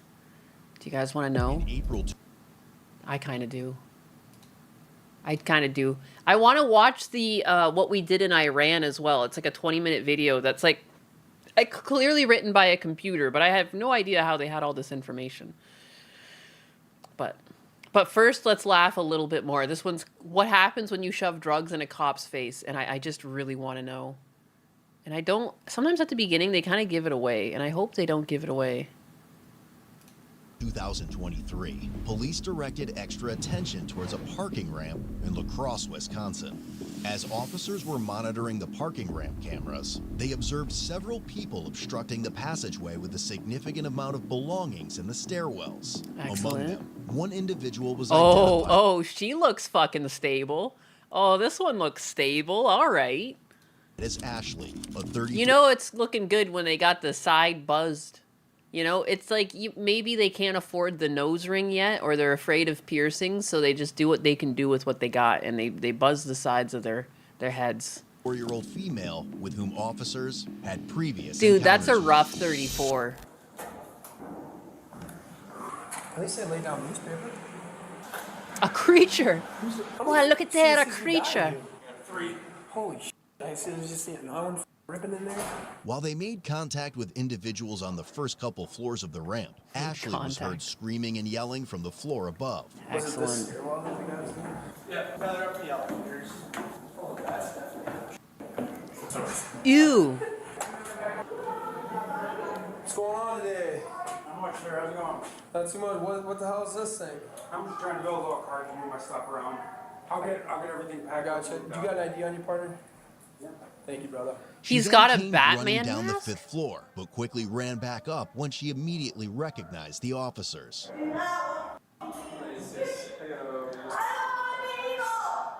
I don't want to be evil. This guy is already looking like, what do we do, boss? What do we do?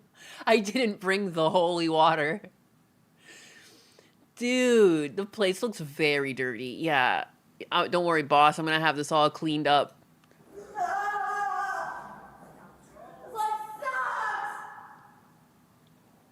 Uh-oh. Some fucking Papa Roach action here. She's like the emo Naruto. Are you fucking kidding me? She came down and did a pose. Yeah, life can suck sometimes. It's kind of true. But like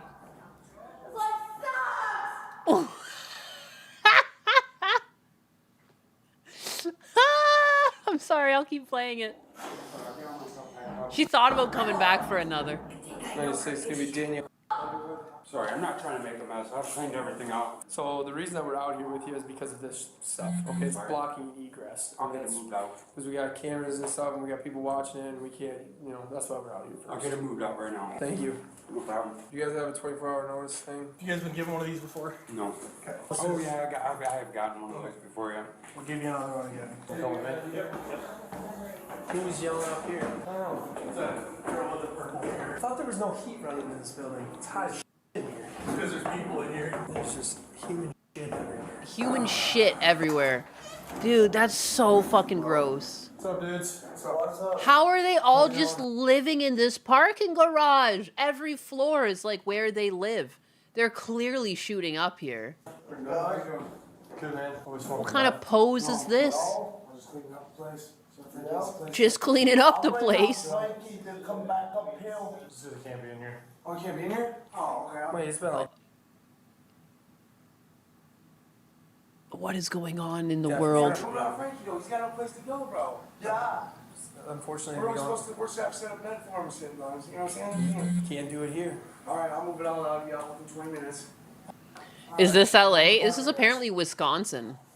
Hey man, you can't smoke in here, brother. Not even a vape. You got an ID on your partner? Who, me? Yeah. No. Why you running my name? You can't come in here. Why you? I don't know, Smeagol. Fuck, man. Maybe because you're curled up doing drugs in a fucking parking garage right now.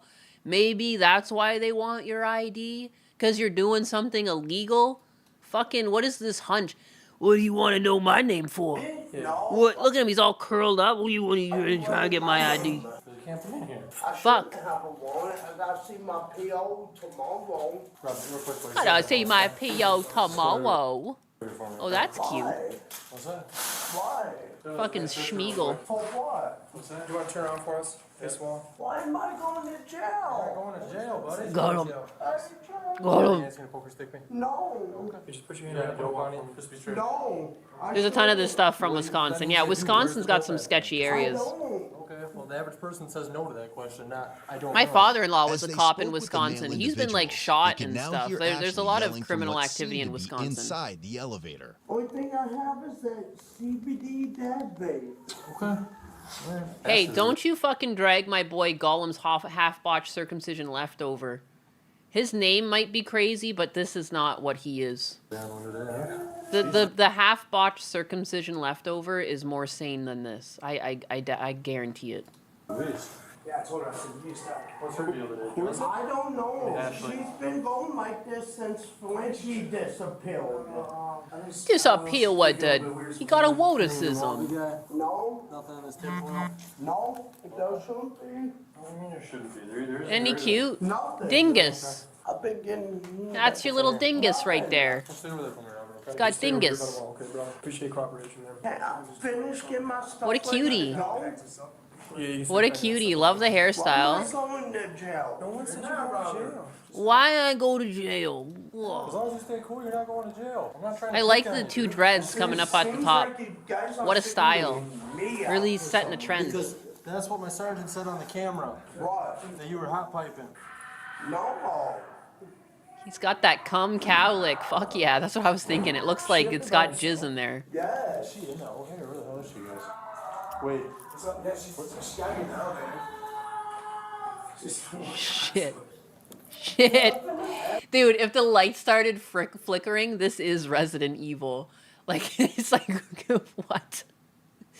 They're just looking around. There's like screaming coming from kind of every direction. She's in the walls. She's in the elevator. She's in the stairwell. Oh God, where the fuck is she? Just give us like 5 more minutes, okay? Just give us a second. It's longer you need to stay in here than if you're just sitting with us. She's been trying to steal all Frankie's blankets. I've been waiting on him. No, not the blankies. Don't take Flanky's blankies. I feel like that's like I could make a children's book being like, don't steal Flanky's blankies. Don't do it.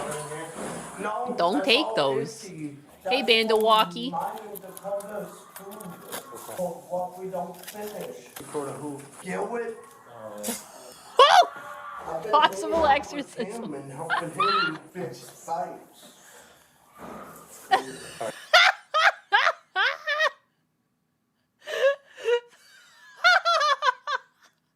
Just the fucking face of these cops. They're like, we're in for some shit. Gilbert. There's like a scream. I've been hanging out with him and helping him fix fights. This cop just dying.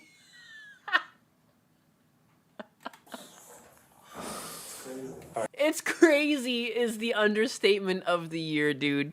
You're living in fucking Resident Evil. You're surrounded by human zombies. This is Thank you, nuts. Robert. Appreciate your cooperation. Good to see you guys. Appreciate you, Wade. Upon pressing the elevator These button, NPCs were the kind NPCs, but you're about to meet like the high level nuts NPC. the doors opened, revealing Ashley inside. Just a puddle of piss precedes her. What are we gonna see here? Oh shit! Oh, it's a creature. She soon pulled out tinfoil, a lighter, and a straw to ingest drugs, a practice Amazing. commonly known What a cutie. as hot piping. Can you stop? No, you're not smoking. No, stop. Hot and available. Single available women in Wisconsin. Single and ready to mingle, baby. You just gotta catch them. They're kind of like Pokemon. You gotta catch them first. This one's a pretty high level. When they tried to handcuff her, Ashley resisted and shoved the drugs in the officer's face. Oh, she's trying to share. She then ate the tinfoil and its contents without hesitation. She must hang out on KickChat because she's a bit of an animal. That's crazy. Just let her eat it. Just let her have it. And stop. And stop. He's going to jail for sure. You need to stop. I need to be You're going to get charges. I am the worst person on the planet. I know it. I'm so sorry, Mike. I am the worst person in the world. And I know it. You're going to jail for sure. Relax. The cops are arresting. She's like, now's my chance. I have to eat the rest while I still can. Touch a battery. Throwing dope in my face is not going to be a good thing. You're lucky you didn't get hurt. We'll let you calm down. She's spitting. Get the spit hood. Take us down. Ashley, stay in the corner. Okay, sit down. Let's go too. I can't get out of my thoughts. Fucking sit. I didn't kick you. I did not kick you. Stop kicking. Do it. You're going to get hurt. She can't get out of her thoughts. Okay, then. Me and you both, sister. I won't kick you. Jeez. Respect, okay? Deal. Don't take his leg off, but don't you Eating get that. tinfoil is next level wretched, dude. It's like the gross. I couldn't imagine eating tinfoil. There's like no drug that could get me high enough to eat tinfoil. There's no world. Okay, take a breath out, please. Swing. I hope the cops have their rabies saved. Hold it, I got it. Take over. Hey, you promise that you're not gonna kick.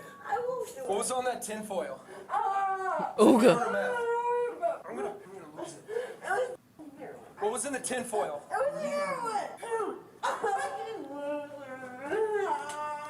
You can't call the cops the loser in this situation. 96, can I get somebody with Narcan? Shut up. 96, can I get somebody with Narcan and meet me at the house? Single and ready to mingle, baby. The zombie is transforming. Hey, roll over. Come on. Roll over, girl. Come on, I'm not hurting you. Sit up. I can't imagine how painful it would be to pass tinfoil. Ew. Sit up, please. The gut. No, man. Anxiety, keep away from this one. Just come here. Stop running. What are you doing? This one's too crazy for anxiety. Just hold the door. Hold this I'm door. gonna speak for anxiety here. I said I wanted Narcan. She tried to rub dope in my face. That's what I need Narcan for. So just have one person go out and get it. Somebody needs to hold the door. Come on, sit I up. really have so much I need. No, the cop wants to take Narcan because she rubbed it in his face. And he doesn't know what drug it is because she won't answer. I need to cough 1 second.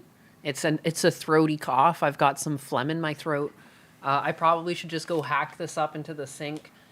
I'm sorry. I'm pretty sure I've got a little bit of a pneumonia here, but let me go. Let me go be really cute. I want to see this too. The sink's around the corner, but I'm going to mute my mic 1 second.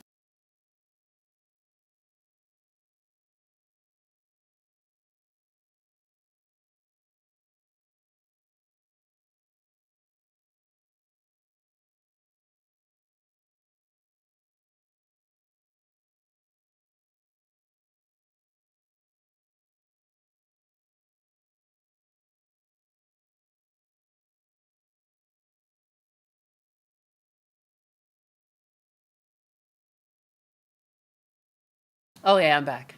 I feel fine, and I have been napping extra since I've realized that I likely am sick still. I did after stream yesterday. I just laid down and I didn't clean my house or anything. I put on a load of laundry on and just gave up.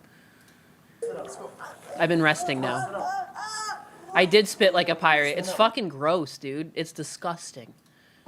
Disgusting. I disgust myself when it comes out, but it's good to get it out of your lungs. Hey, what's up? Step your feet out. Step your feet out of this so you're not going to trip. Please just... No, don't be pregnant. She's doing drugs. That's not pregnancy belly. Oh, the shoe's off. The crazies in the car park are free. You can just take them home.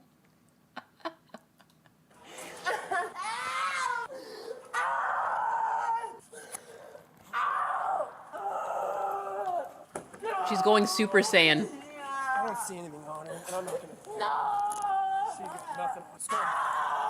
Sit. Ooh. You good at it? I'm fine. She just tried to rub dope in my face. Okay. So I don't know what's in there. So she's on the Start the Bible reciting. They open the Bible and start reading. She starts like bursting into flame. She's trying to rub it in my face on this. Ooga. Adam sees her, she's got dope in her hand, just goes, you lights it, Adam goes to grab it, and she just knee kicks him and then tries to throw the dope. Yeah, these mean cops are giving her a bad trip. She was trying. Dope doesn't come out, so I don't know what he's seeing. I didn't see any dope come out. And then she just eats the entire tinfoil. She ate like the actual entire tinfoil. She was trying to smoke it. I tried to grab her and she swept around and went, tried to get me in the face. I don't know if she got me or not. I didn't feel it hit me, but it doesn't mean it wasn't powdered. Are we sure? Are we sure someone didn't just dress up a chimp in a t-shirt? That's mean to chimps, dog. That's mean to I'm chimps. lightheaded because I'm pissed. Chimps are actually like apparently really intelligent. All right, don't put this on them. Yeah, we'll meet you down there. Because somebody going that, it's gotta Ooh, be my still like on the floor of the smoker tinfoil. voice I is don't know if coming she in. got it out or not. I think she ate it, dude. She ate the rest of it? She ate the fucking tinfoil, dog. They literally can't believe it. They've had to tell each other like multiple times because they like don't process it. Like you don't eat tinfoil. She ate the tinfoil. Yeah, man, she ate it. Like not just in her mouth. Like she swallowed the shit. The elevator bay, see anything. I think she ate it right off there. I don't think there's anything on it. If it's burnt, I don't give a shit. There's dope on it. Let me know. There, she's got like other stuff in it. You want the ID card and everything else out of there too. That's hers. Might as well put it in the bag so we don't have to come back and say it's stolen. Thank you. All right. I don't know. Sorry, just breathe. After transporting her to a hospital for medical clearance, she remained uncooperative with the staff and needed to be sedated. So, got some of your stuff. Man, that's one video I wish I saved it to a playlist. I saw some video where they sedated the woman on scene. Like she was being so unreasonable. It was like a Walmart parking lot. It was nighttime. She looked like a Spanish woman maybe. Some sort of immigrant. And she was like fighting back, and she was fighting back so hard they pulled out a sedation needle on the spot and just fucking hit her with it. I've never seen that move before, and I'm still looking for that. If anyone knows what I'm talking about, I'd love the link. Hello. She's pretty wild. She's pretty mellow. She's on the side. And she seemed like such a nice lady. I've just a little misunderstood. transferred her from the hospital here. I wasn't really involved with the beginning stuff, but she's been cleared at Gunderson. Initially, she was pretty combative. Of course, a Walmart. I don't know what. I wish I saved it to my playlist because it was just iconic the way they hit her like that. I was like, I didn't know they could do that. I didn't know they could do that on the field. So that has a jacket, pair of pants, and then in the bottom of it, so you're aware, is 2 or 3 things of tinfoil that she had, which is what she No was weapons struck beyond this point. They don't realize that her body is a weapon. with like that. So whether there's stuff in there, I don't know, but just as a heads up. So. Thanks for telling me.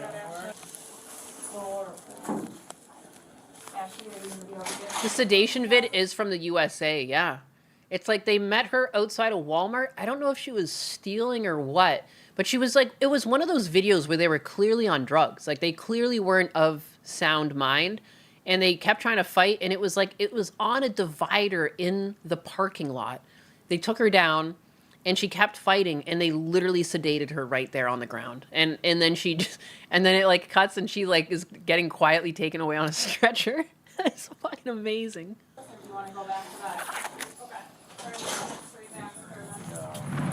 After the entire incident, police reviewed surveillance footage from the parking ramp. When the officer originally pressed the elevator button to open the door, the camera captured the interior of the elevator. In the footage, it appeared that Ashley may have just completed pissing in the back corner of the elevator. This subsequently explained why she and the officer's search gloves were wet afterwards. Ew. Animal. As a result, Ashley was hit with felony counts of second-degree recklessly endangering safety, attempted battery to an officer, bail jumping, misdemeanor counts of resisting, obstructing an officer, and disorderly conduct. She was shortly released on a $2,000 signature bond.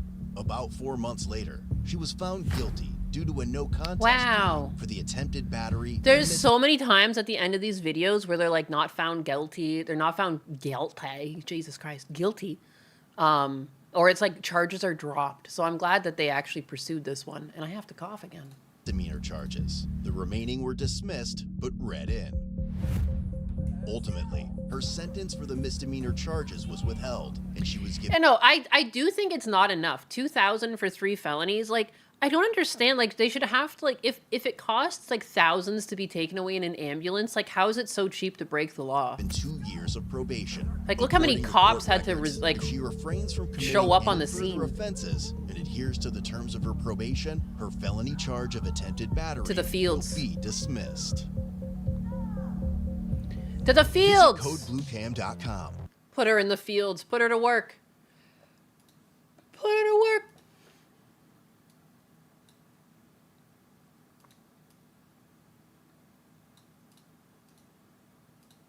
What was it? That was an interesting one. What a cutie, though. So cute. So adorable. At 0710. Totes adorbs. She looks like a dude. You just aren't drunk enough. Should have been a 10,000, given she's not all that. Damn. Homelessness don't pay. It does not. It does not. But I still feel like it's too cheap. Like we're spending more money on these people than we get back. You know, it's crazy. It's crazy. She needs a good shock, and that'll fix her up. Just a couple shocks. Some shock therapy. Okay, so this is the video I was talking about. I can't even imagine where all this information came from unless there was a report that was made available? Question mark?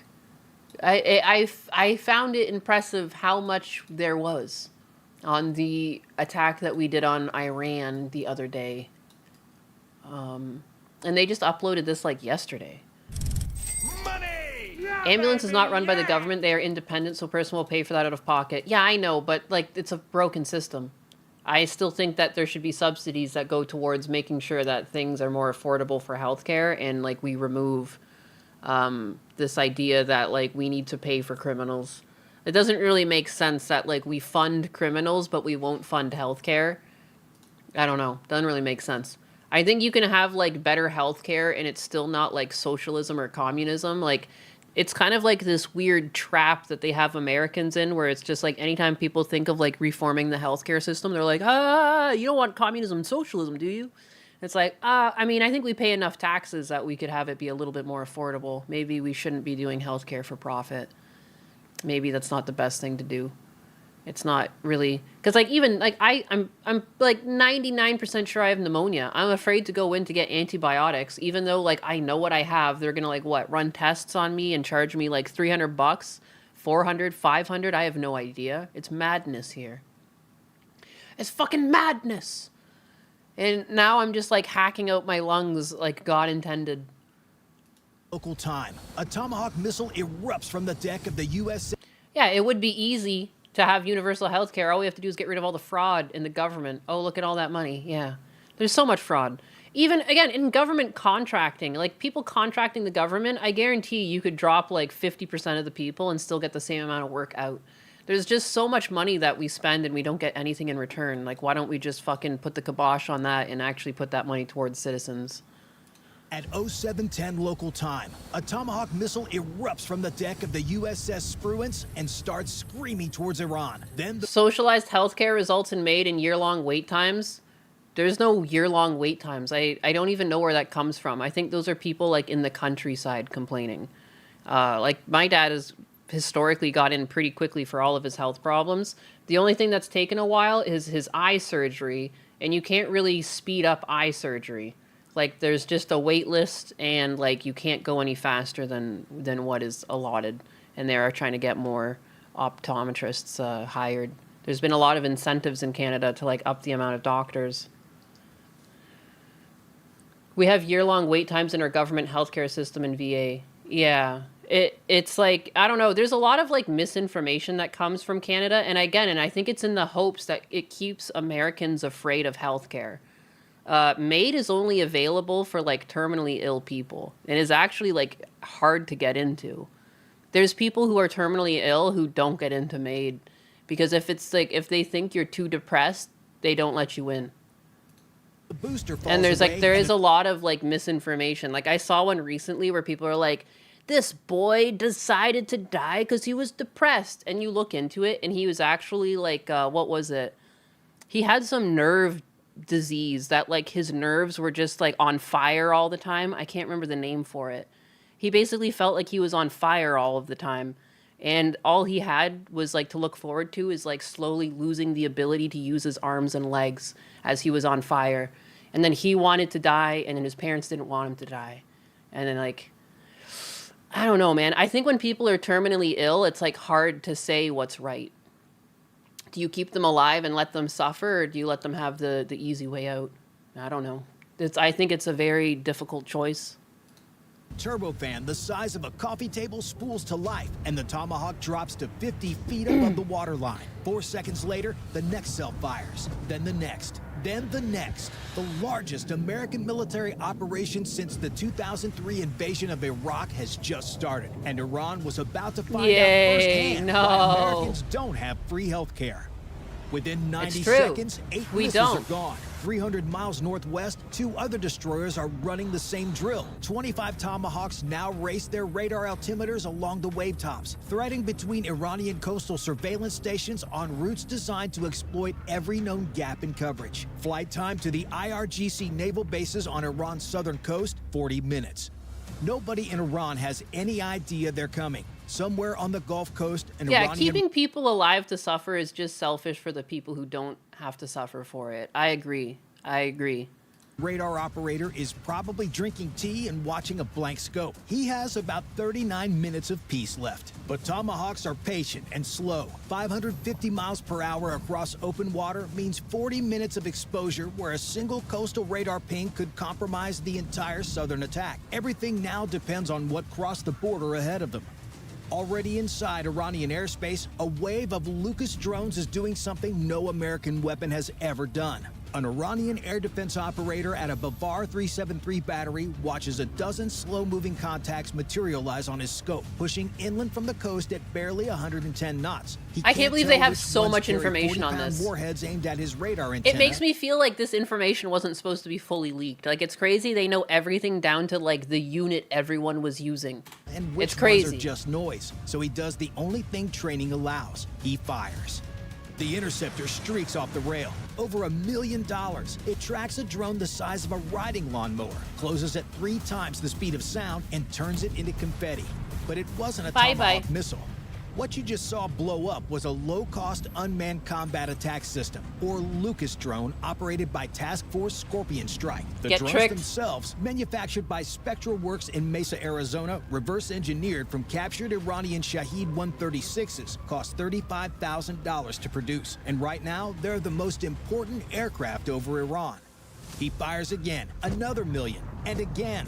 This is cost exchange warfare at an industrial scale. Every interceptor that chases a drone cheaper than a pickup truck is one fewer in the magazine when 25 Tomahawk cruise missiles show up in 30 minutes. Worse, every Crazy. time that battery Crazy fires, planning. it broadcasts its exact position I thought to that the was pretty passive impressive. sensors on the F-35s now crossing the Iraqi border. That We knew our operator missiles were slow, so we made sure to put a bunch of fucking drones in the air, so they wasted all of their spending shit. his ammunition and That's painting pretty a target clever. on his own forehead at the same time.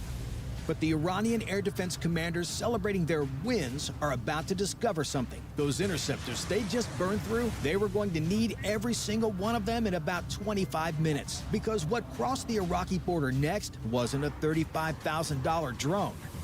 12 F-15I ROMs have been climbing east through Iraqi airspace for 90 minutes, tucked behind a screen of F-35I Adirs running silent in the lead. Electronic warfare suites passively cataloging every radar emission along the Iranian The scary border while Doritos arrive. broadcasting nothing. The ROMs flew in the electromagnetic shadow, each one hanging heavy with a Rampage missile slung under the fuselage center line.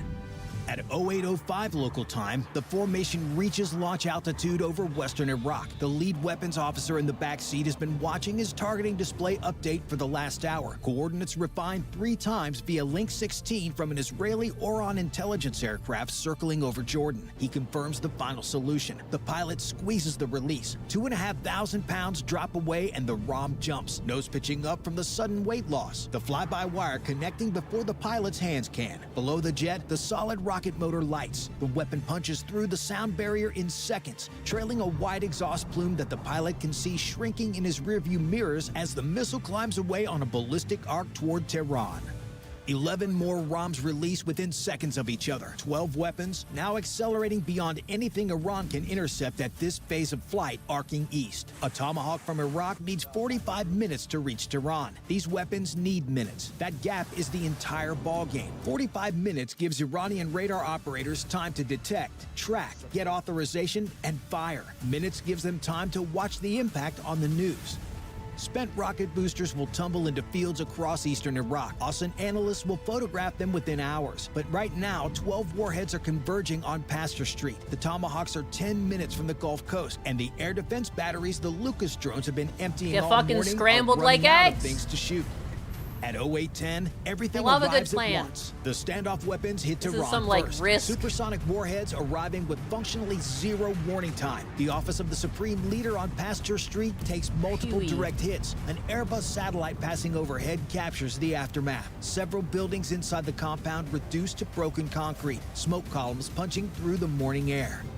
Within minutes, the F-35I Adirs crossed the border carrying JDAMs and GBU-39 small diameter bombs. This is where the F-35 sensor fusion earns every dollar of its price tag. The pilot rolling in on the Ministry of Defense does not flip between radar screens, infrared feeds, and threat displays. The jet's computers merge everything. Its own sensors, Link 16 data from every aircraft in the formation, and satellite imagery into one picture. He sees every Iranian radar still operating within 200 miles, every friendly aircraft, the GPS coordinates of 3 buildings he's about to put a bomb through. One screen, one picture. Like driving with a GPS that shows every traffic camera, speed trap, and pothole, all updated in real time. Iran spent 30 years See building how like he adds so much information though? Like I kept joking with Husbanus. I'm like, when do I hear what the pilot had for lunch at this point? Like what is going on? integrated There's air so defense much network. information. The F-35 turned it into This a just highlight happened. reel. He rolls the Adir onto its back at 25,000 feet, pulls the Stop nose it, down Cheney can only get so hard. He's already dead.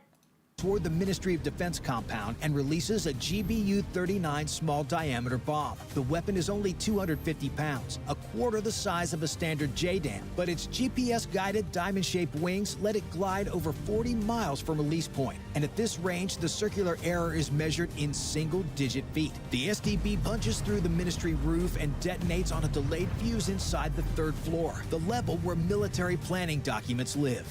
Oopsie. Across Tehran, the pattern repeats. The Ministry of Intelligence, the Atomic Energy Organization headquarters, Parchin Military Complex. Each one selected because it cannot be rebuilt quickly, relocated, or replaced from backup systems. The F-35Is are not hitting random government buildings. They're severing the administrative nervous system that connects Iran's military leaders to its units in the field, its intelligence, and its nuclear bureaucracy. But every minute the F-35Is spend over Tehran, their fuel ticks down and their exposure grows. And from the mountains of western Iran, Iran's most capable air defense system, the one the Lucas drones haven't reached yet, is tracking every one of them. 700 miles south of the smoke over Tehran, the Tomahawks finally reach the coast. The first warhead hits Asaluya IRGC Naval Base at 0812 hours local time. Woo! The command building folds inward. I am the Fuel pink storage cat. behind it catches, and a column of black smoke punches straight up through the morning humidity. 4 minutes later, Love those little like through the morning humidity. Like I love these little descriptors. Like so glad. F-15 It was such a Strike beautiful Eagle from the day, 48th and Fighter the Wing, bombs forward are deployed to dropping, Jordan from RAF Lake and Lead, things are rolls in blowing from the up. north at 18,000 feet and 60 degrees of dive angle. The weapons systems officer in the back seat has been staring at this target for the last 40 minutes on his APG-82 radar display, a hardened concrete shelter on the waterfront with a half-moon roof designed to protect the PACAP-class fast attack boats inside. These are the boats that Iran built to swarm the Strait of Hormuz, 50 feet long, armed with machine guns and rocket launchers, designed to sprint out in packs of 100 and overwhelm oil tankers and U.S. ships with volume. Nobody's sprinting anywhere today.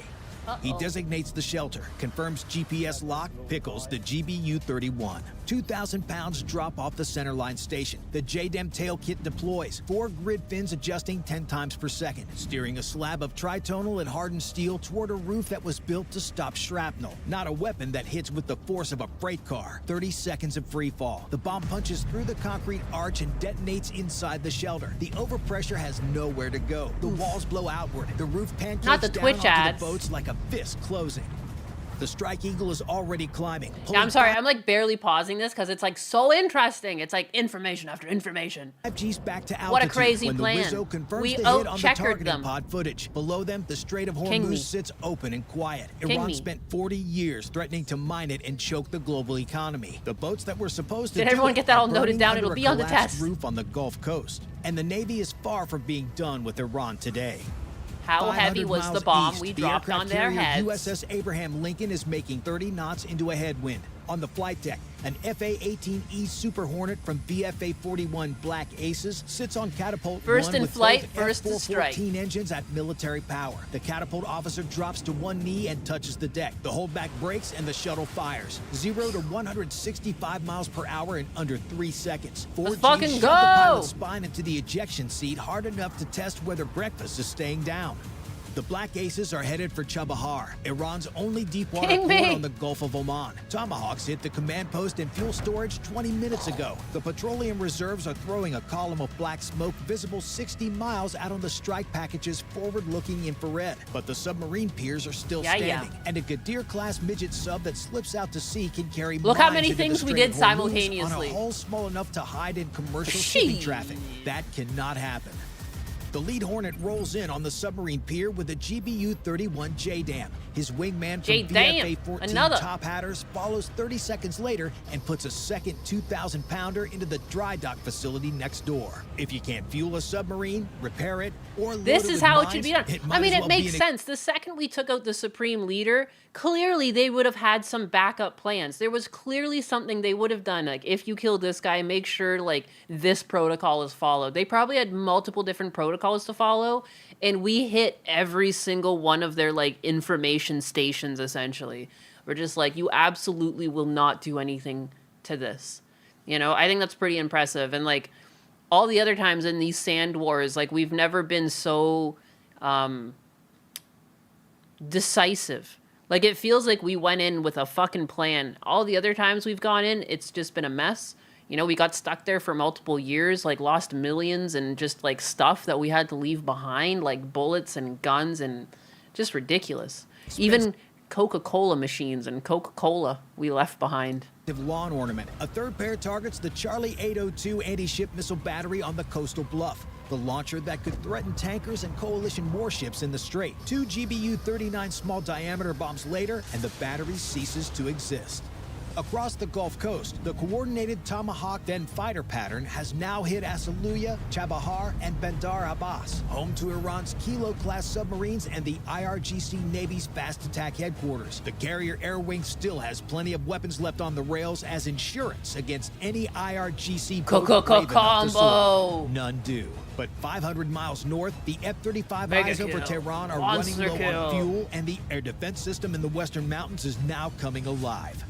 3 hours into the operation, the weapon Iran was counting on finally gives itself away. After Israel dismantled virtually all of Iran's Russian-supplied S-300 batteries in October of 2024, Iranian engineers did something genuinely impressive. They spent 2 years building a domestic replacement, what the IDF will later designate the SA-65 Mobile Phased Array Radar. Roughly 150-kilometer engagement range, the ceiling of what Iran could build under sanctions. They positioned it in the Kermanshah Mountains, guarding the western corridor Israeli jets have been using all morning.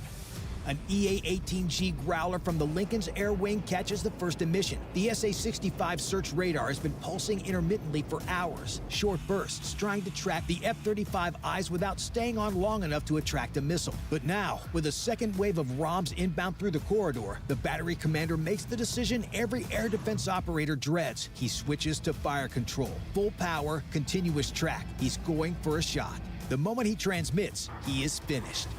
The Growler's ALQ-249 next-generation jammer floods his tracking frequency with enough power to turn the display into noise. Simultaneously, an F-35I that's been passively mapping that emission for 90 minutes passes the precise grid coordinates via Link 16. And from a Super Hornet orbiting 40 miles west, an AGM-88 missile drops off the pylon, lights its rocket motor, and accelerates to nearly Mach 3. The missile's multi-mode seeker, GPS, inertial, and multimeter wave homing doesn't care if the radar shuts down. It already knows where it lives. Emission to impact, less than 90 seconds. Iran spent 2 years building a replacement for the air defense system Israel destroyed. Israel and the U.S. destroyed the replacement before lunch. Oopsie. A U.S. official later says, we have Yeah, those are effectively like, suppressed in their a lot air of ways too, it doesn't seem like much them being on like a vehicle like that, but it actually makes it pretty difficult because like at the beginning when they were shooting the Tomahawk missiles, recall it takes like, they said it 40 minutes? Like these things do take time, and the problem with this is that since they take time, these vehicles, they can shoot off something that might have a flight path of like 20, 30 minutes. And then by the time you figure out where the missile came from, since it's not a vehicle, it can drive away. So they shoot and they scoot. And it's one of the biggest problems. So like finding these vehicles and blowing them up before they can shoot and scoot are things, it's like ideal. And they went bye-bye. The rest of the day. They look pretty innocuous, but they're actually very, like, one of their most dangerous weapons is those little vehicles they have with the missiles on them. The aircraft that have been orbiting over Iraq for 3 hours, waiting for exactly this moment, are finally big cleared to push maxing, deep. brother. 12 F-22 Raptors get the call. These are the jets from Joint Base Langley, Eustis, Virginia. Call signs Trend 51 through 66. Ferried to Israel via RAF Lakenheath 4 days ago. They've been burning holes in the sky over western Iraq for 3 hours, watching the air defense picture shift from red to amber. Now it's go time. The lead Raptor pilot pushes both throttles to military power and banks east into Iranian airspace. His APG-77 radar is painting everything within 125 miles, tracking contacts the size of a golf ball, while his own jet returns a radar signature roughly the size of a marble. An Iranian fighter would need to be within 15 miles to register anything at all. At 15 miles, his AMRAAMs are already off the rail. It's the radar equivalent of being invisible until you're already standing in someone's living room. But the Raptors aren't here to shoot down fighters. They're here to listen. The F-22's AN/ALR-94 is the most effective electronic warfare suite ever mounted onto a fighter. Over 30 antennas embedded across the wings, fuselage, and tail, each one tuned to a different slice of the electromagnetic spectrum. As the Raptor cruises over central Iran, the system is quietly cataloging every electronic emission on the ground below. A mobile SAM battery that relocated during the morning chaos and thinks it's hidden, the AL-94 has already They're all geolocated Doritos. They're all it from different its search flavors. radar. An The B-2 bomber is like the spicy communicating on a frequency Dorito. it thinks You is know, secure, that one was like the cool ranch Dorito. They're like different flavors. Via Link 16 what to I an like to think of them as. F-15E orbiting 60 The miles F-15 behind. is like the Raptor pilot classic, never like fires a the shot. He doesn't need to. the cheese. Every piece of data his That's jet the cheese collects Dorito. makes the next striker's job easier. The Iranian Air Force may be 40 operational one we all know and MiG-29s, love. a handful of surviving F-14 Tomcats, and some aging Phantoms that were already old when Top Gun came out, stays on the ground. Smart choice. But on the ground in western Iran, a different fight is They're all reaching its flavors of climax. Dorito. While the Raptors catalog central They're Iran all and the triangular. Navy dismantles the Gulf Coast, the most desperate contest of the day is playing out in the mountains of Kermanshah, Loristan, and Khuzestan. 30 F-15I ROMs loaded with Rafael Spice The glide spicy bombs chili. and Delilah cruise missiles have Sweet banned chili out heat. across 3 provinces hunting TELs, transporter erector launchers, the heavy trucks that carry, raise, and fire ballistic missiles capable of reaching Israeli cities. Same. The Doritos map also is hurt my gut. brutal. An IRGC missile crew Only when can they're put out drive at a family Shahab events 3 do I out have of a some. hardened mountain tunnel, set up in a valley, connect fuel lines, erect the missile on the rail, and launch erect. in under 30 minutes. Then they drive the empty TEL back underground before the next satellite pass. The IDF has spent months building targeting packages from signals intelligence, satellite imagery, and reportedly human sources inside the IRGC itself. Every one of those sources is earning their paycheck this morning. Finding a missile launcher in the mountains of western Iran is like finding a specific food truck in New York City, except this food truck is trying to hit Tel Aviv and moves every 20 minutes. IDF drone footage released scoot. hours later captures They the shoot, moment they that scoot. defines the day. An Iranian TEL caught mid-sequence in a narrow valley, grainy infrared. The missile's already vertical on the launcher, probably a Shahab 3 variant. Ground crew visible at the base, connecting the last fuel umbilicals. The weapons officer on the orbiting ROM has the crosshairs centered on the launcher rail, but he holds. If he releases now, the Spice Bomb's last radius catches the TEL, but the missile could topple clear. Damaged, not destroyed. He needs the fuel lines connected. He needs the crew bunched at the base. He needs everything in one place. 10 seconds. 15. The ground crew steps back from the umbilical connection point. He pickles. Pickle. The Rafael Spice glide bomb drops off the pylon and extends its Pickle. wings.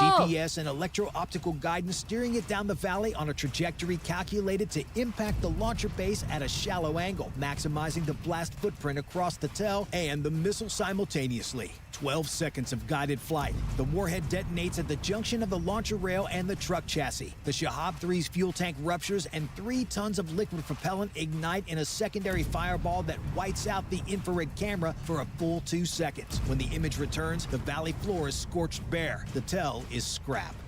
But they can't catch them all. Iran has hundreds of TELs dispersed throughout the western mountains. Some are in tunnels with approaches already collapsed. Some are decoys, and some, the crews that fuel fast enough, erect before the next drone pass and Erect. fire before a ROM arrives. Those missiles are already arcing toward Israeli cities. Some Iranian counterfire is going to get through, and the only way to limit how much is to destroy Iran's largest conventional weapons stockpile before it launches.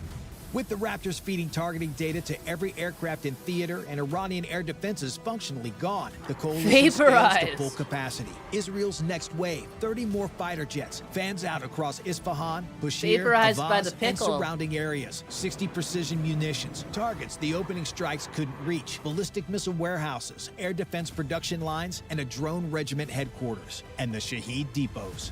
Warehouse complexes and hardened hangars packed with Shahed 136 one-way attack drones, fueled, armed, pre-programmed with coordinates for Israeli cities and American bases stacked in launch racks waiting for the order. The same drones the IRGC was planning to launch in swarms of hundreds as part of their retaliation this afternoon. JDAMs and smaller diameter bombs walked through depot after depot across 3 provinces. 950 drones gone. Whoa. Simultaneously, U.S. strikes hammer IRGC command and control infrastructure deeper inland, underground bunkers, communications relays, fiber optic nodes. The targeting logic is simple. Sever the communications first, and commanders can't coordinate even if they want to. Iran's internet drops to 4% of normal, confirmed by NetBlocks. However, a hacked Iranian prayer app is still able to push a simple message through to millions of phones. Help has arrived. If you enjoyed this video, watch our other video where the U.S. annihilated Iran's nuclear program. Bye for now. So I thought that was pretty crazy because they just put this thing out on the 2nd of March. And this is talking about what we did on February 28th. So it's like, I just thought it's pretty interesting that so much information was already made available to the point where they could make this video. I mean, clearly it's like an AI voice, but it seems pretty accurate from what I can understand. That's clearly what we did. And you can say what you want about what's going on, but I am glad we were organized enough to do such like a multi-pointed attack that hopefully means we wrap this up and we're not stuck in there like it's like Iraq Pakistan 2.0. I'm Ariana Grande. Oh, welcome in, Ariana Grande. Yes. Yeah, I don't know. I thought that was pretty interesting, though. When you hear things on the TV, too, like, oh, we took out their supreme leader, it kind of just makes it sound like we flew a plane in there and went pew, pew. And I think it's interesting seeing, like, what we actually did versus, like, how the news has to cover it, because clearly there's a lot of moving parts. But there was a lot of pickles. That's very accurate, Tangerine Knight. There were quite a few pickles. I guess you can say the Iranians, they found themselves in quite the pickle. Yeah, you can only try diplomacy for so long. Holy fuck, I can't speak. I agree, too. Clearly Iran did not want to play, They were intent on doing what they were doing regardless of whatever constraints were put on them. And the fact that they were building back at all kind of shows that. So, fuck. They weren't the greatest people. Would I rather not be at war right now? 100%.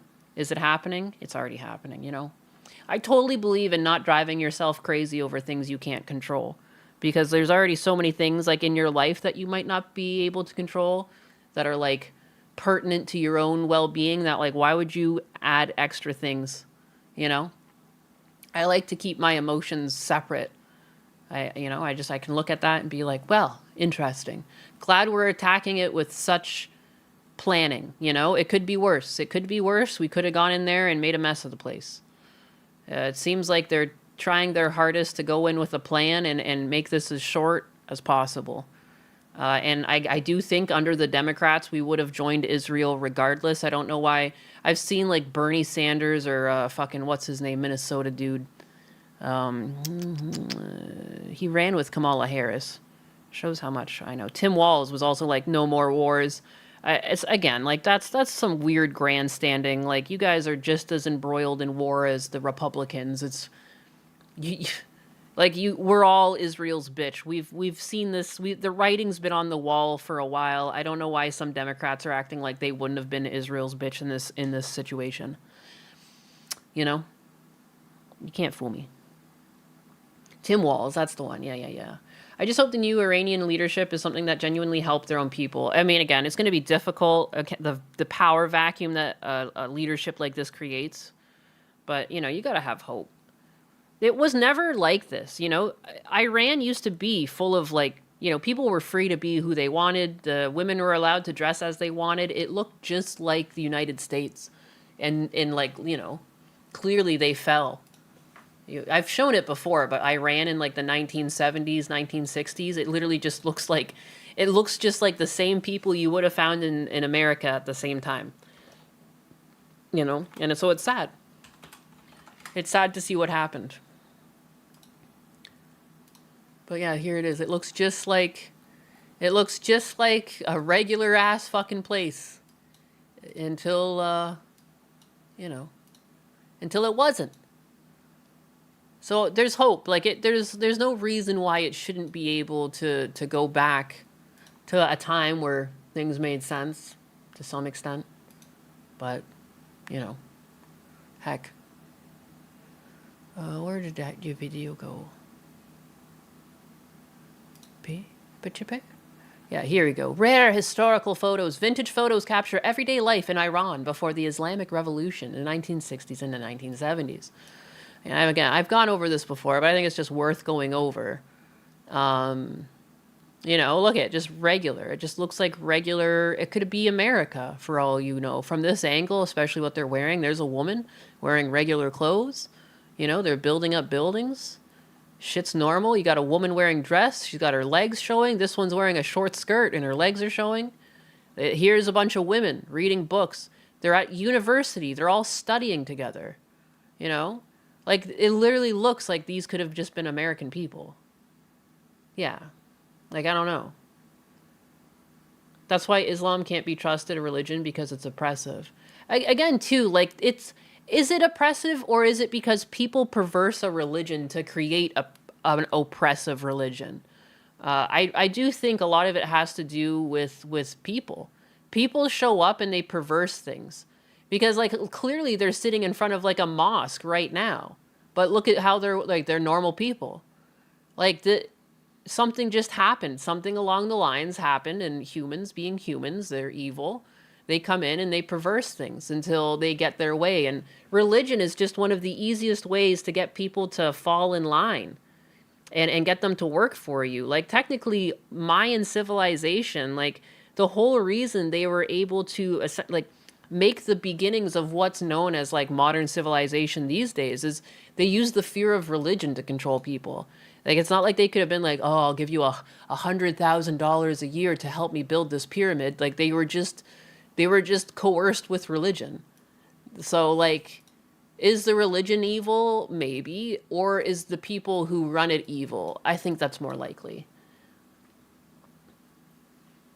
Iranians are that over, say that culture of Iran changed and people don't want the Islamic government. Yeah, most people don't want the Islamic government because, again, too, I'm not trying to say that I agree with Islam. I'm just trying to play devil's advocate and be like, technically, it wasn't always like this.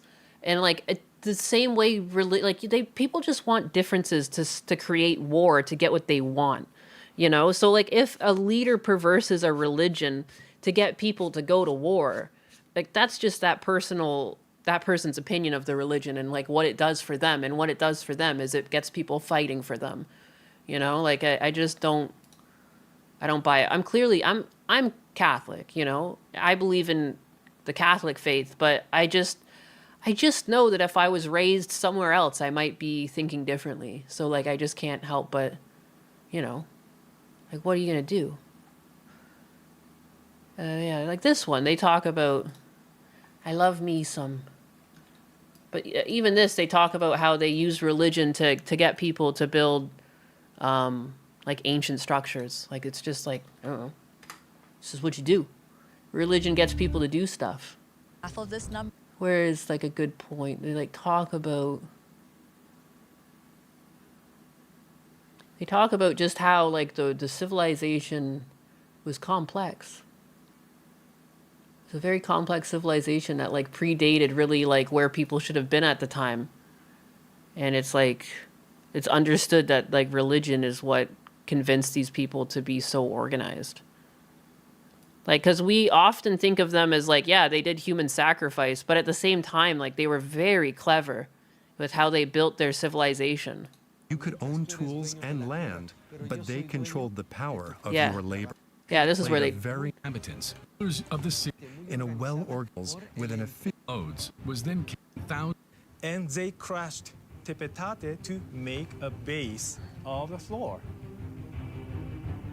In total, some 715,000 cubic meters of this rock was extracted from the earth to build the entire city of Teotihuacan.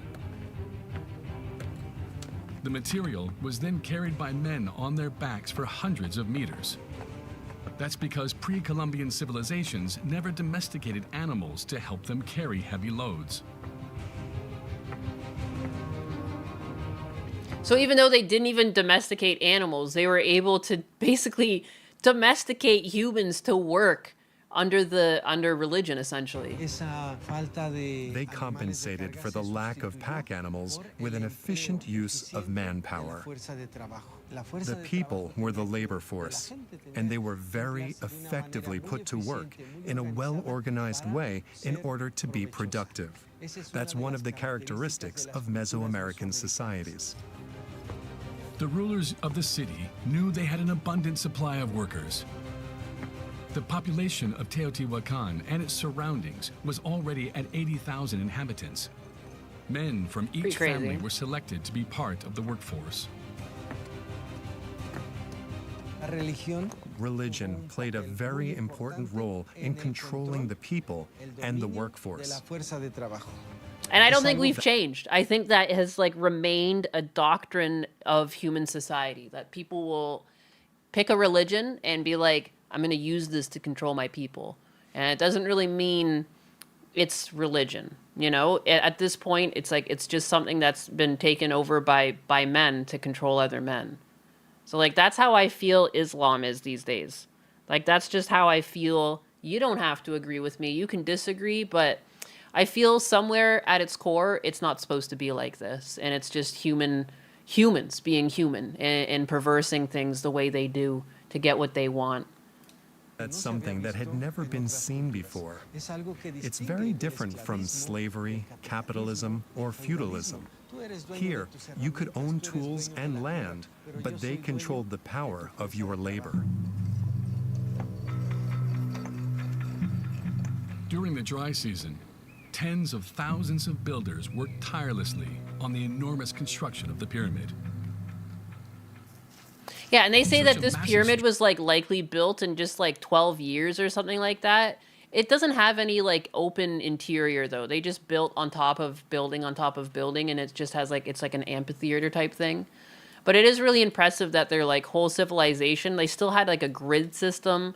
They had like aqueducts in a way, like they ran water to their crops. So the crops had like 2 growing seasons. Like, I don't know, it's always really impressive. I love stuff like this. But here, yeah, you can see like the above ground. There was a neighborhood that regrouped, and they were people from the basically Veracruz like region. they were building neighborhoods like this before like anyone else. And like, you know, it's just impressive that they were able to conduct people to live so organized. You know, there was no overhead drones or like, you know, city planning as we know it today. So it's just really impressive they were able to keep it so cohesive, even though, again, like what we know of the civilizations, like, oh, human sacrifice, like a lot of human sacrifice happened, which is, I mean, likely how they controlled people, you know, the fear of God was kept with them. But, or aliens, or aliens. It's true. I've seen things where it's like they believe that like the snake god Quetzalcoatl or whatever it was an alien. But anyways, I don't know. I just thought that was like pertinent to the talk about Islam. Islamy. I like to play devil's advocate though. Not that I'm Islamic or anything like that. Islamic. So I'm fucking up these words like crazy. No phones, just people living in the moment. Hell yeah, brother. Hell yeah, brother. Every day, Naina steers us further and further away from Jesus, and we lose our spots in heaven. Wow! Wow, I didn't realize history did that to people. But yeah. Yeah, they just had the noble priest class that would decide to sacrifice you if you don't play nice. Yeah, I mean, they would apparently sacrifice, like, whole communities, like, you know, depending on whatever. But, you know, I'm just saying, like, religion's used to control people. It doesn't mean it's, like, right or wrong. I'm just saying it's just what's happened. It's what happened historically. And you know what they say, history repeats itself. I don't think it's that shocking. I don't think it's that shocking. Ooh, I got a tinkle. How many times do I have to get up and leave this fucking stream in one stream? I feel unprofessional. But, you know, what are you going to do if you got a tinkle? Their cities were like Lego bricks. They were. Dee-ba-boop-ba-doop. Let me put on another fucking cop video, I guess, cause heck. I've been drinking water like crazy, though. It kind of makes sense. Israel takes out underground Hezbollah weapons site. Ay, ay, ay, ay, ay, ay, ay. I guess I can watch this. But, like, I won't be here. But it won't take me long to tinkle. It won't take me very long to tinkle.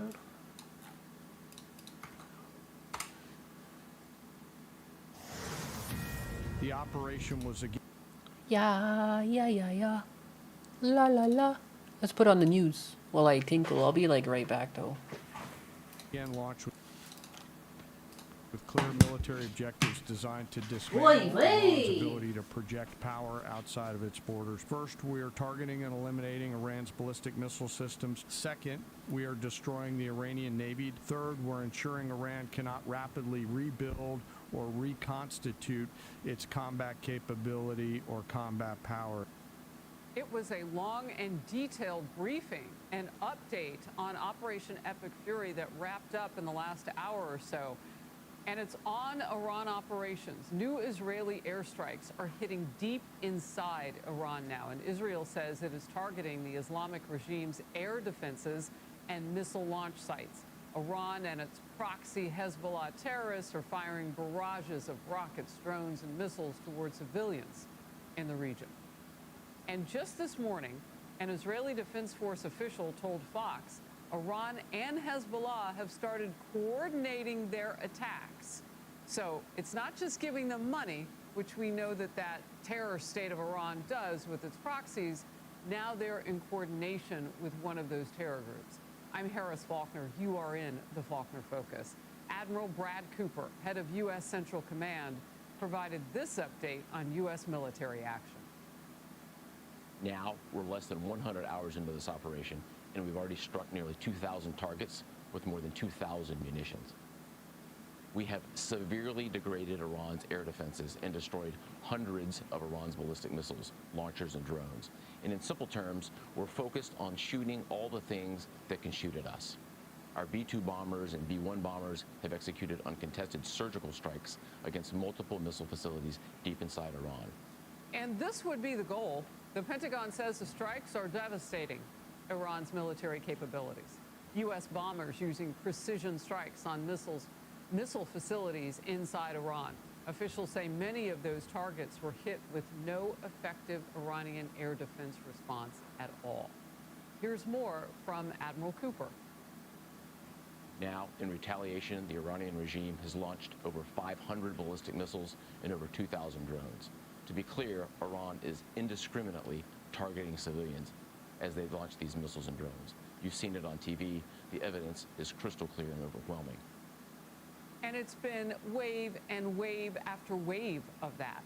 Iranian missiles and drones have hit cities and population centers across the region. So they're not targeting military, they're targeting citizens of their neighbors. And I've been saying this since Saturday. We know that they have hit people who are more than just neutral toward them. Israeli and U.S. air defenses continue to intercept many of those incoming. But some are still making it through. Iran's regime is targeting diplomatic sites in the region. A CIA station at the U.S. Embassy compound in Riyadh was hit, and an Iranian drone strike hit near the U.S. consulate in Dubai. So far, no reports of any American injuries. The Israeli military is releasing videos of new strikes inside Iran, including this successful hit on a missile storage and production facility about 300 miles south of the capital of Iran, Tehran. Israel's Navy very much in the fight. The IDF says this video shows Israel defenses successfully intercepting a drone launched from western Lebanon.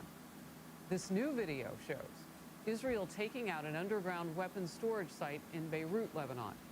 The strike hit a Hezbollah facility below the city, part of a series of attacks on Hezbollah infrastructure in that Lebanese capital over the past day. Well, I don't think Hezbollah is going to be much of a threat to Israel. They're still most. All right, what did I miss? We fuck them up. Use their long-range missiles. And I doubt if they're going to do that. They don't want to get into this fight. And I think they're reluctantly in it now. They don't want none of this. Because the Iranians literally are fighting for their survival. And I think it's more of a desperate act than what we're seeing. Team Fox coverage now of all of the fast-breaking news. Vice Admiral Robert Harwood will be with me coming up. Jennifer Griffin is in Washington. Let's begin with Chief Foreign Correspondent Trey Yingst in Tel Aviv, Israel. Trey. Harris, good morning. I do want to start with some new information we've received from U.S. Central Command, who says that the historic first long-range precision strike missiles were used in combat in Operation Epic Fury, providing an unrivaled deep strike capability. Admiral Brad Cooper, the CENTCOM commander, says in a statement, "I just could not be prouder of our men and women in uniform leveraging innovation to create dilemmas for the enemy." Bad people go boom. Central Command is using everything in their power to go after the Iranian regime as they continue to launch these ballistic missile attacks against regional countries, U.S. forces, and Israel. The Israelis going after the Iranian regime again today. The IDF telling Fox News this evening that they have an entire strike list of targets they hit outside the capital of Tehran, including the IRGC headquarters, the Intelligence Directorate, and the Basij headquarters, all of these used to command in their efforts to strike civilians in the region. We do have a new soundbite from Effie Defrin, the top military spokesman in the IDF. 100 hours of fighting behind us, the Israeli Defense Force is facing forward. We started strong and we continue strong. We operate according to the orderly fighting plan in tight coordination and cooperation with the U.S. Army. We still have many targets and goals. In the coming days, we will proceed with the operation stages. We will deepen the harm to the regime's arrays, and we will continue dismantling its capabilities until the existential threats to the state of Israel are removed. And in Iran, we're getting new video of empty streets, destruction. Like, Iran must have been planning to attack Israel, right? Is that the whole reason we did this? Is that like, that's the gist I've gotten from it. There, as the Israeli and American strikes continue, targeting everything having to do with the Iranian regime, looking to weaken this regime and send a message that they cannot win this war. A new statement from a resident in Tehran describes what they heard and saw earlier today. There were 3 strong blasts, one after another. The third one was very powerful. The diplomatic police near Avni Park was hit. I've come here to see what happened. The explosions were too heavy. All windows in this neighborhood have been shattered. Many buildings have been ruined and a few cars have been destroyed. And as the Israelis are looking east, they're also looking north. The Iran-backed Lebanese militant group Hezbollah getting directly involved in the fight. That's Hassan's people. Doesn't Hassan love those people? In this video here, the Israelis are striking the Lebanese capital of Beirut with precision munition and a bombing campaign trying to neutralize the threats from Hezbollah. But as we reported earlier today, Harris, there were 2 separate times where Hezbollah and Iran launched attacks against Israel simultaneously, looking to overwhelm air defense systems here. Harris? Yeah, it's so interesting because when you and I were on the air before, during the height, right after October 7th, the height of that war with Hamas and Israel after taking Israeli citizens and killing so many of them, we were talking about maybe even a little bit more of command and control than we actually knew of from Iran, because they weren't just giving money to those proxies, Hamas and Hezbollah. Remember, Hezbollah was then hitting almost in coordination from the north into Israel. And now we have some proof of that. Like, now we have more of those receipts, if you will. Trey Yingst, great reporting. I mean, that feels like it was... That last little section seems like it was a script sent straight from Israel to remind people what we're doing here. She's like, oh, I just remember that time? And then she goes into, like, perfect detail of, like, things that happened. Like, okay. Yesterday, in the Indian Ocean. I get it. And we'll play it on the We're screen. We're buddy-buddy with Israel. An American submarine sunk in I don't know why they don't just say that. Just say it. Just say it. We're butt-buddies with Israel. All right? Instead, it was sunk by a torpedo. Quiet death. The first sinking of an enemy ship by a torpedo since World War II. Daddy and Daddy are in a relationship together. Just understand this is the video of that rare moment. It's just like if you found warfare. out like your dad was in the highlight. closet too, because it's upsetting. It's upsetting because you don't want it to be true, but it is. It is. For whatever reason, we're butt buddies with Israel. It's how the U.S. operation is going deep into its toolbox to defeat the enemy. The Wall Street Journal reporting. Well, I mean, after like the President Cold Trump War, is they were looking obviously our ahead. He's intelligence. weighing They were closer to possible Russia. support Like, for I Iranian understand where it came militia from. That could help I'm not that ignorant. dislodge I'm just mean like Tehran's it's current happened, all right? We're radical buddies. Islamic regime. That leadership structure has been decimated by I don't know US how and you undo Israeli that. airstrikes. We've been showing you that. It's been Some going on reporting longer than I've been suggests alive. Ayatollah Khomeini's oldest son has been chosen to succeed his father. Symmetrical, But so far, we oy can't confirm vey, that. oy A vey. former State Department Oy, deputy oy, oy. special envoy said this. Trump has basically said he loves Israel. Dude, every single person in Congress loves Israel, I feel, at this point. I don't know. There's a lot of money going back and forth or something. This is a heinous... I'm too common a person for this. You know what I mean? Like, this is above our pay grade. No, I'm not saying that to give up or anything. It's just, to me, that feels like the fact of the matter. I can feel any way I want to. We can feel any way we want to. But at the end of the day, this is what's going on. Anxiety with the two. You've been making AI songs. You blame me. I mean, it's not my fault. Technically, other people were writing them in that Sonos. It's so easy, too. It's so easy. Personality. He also has his own record of human rights fun. abuses, and I could tell you that hopefully there's a big target on his head. The Iranian people will certainly reject him just the same way that they rejected the monster who his father was.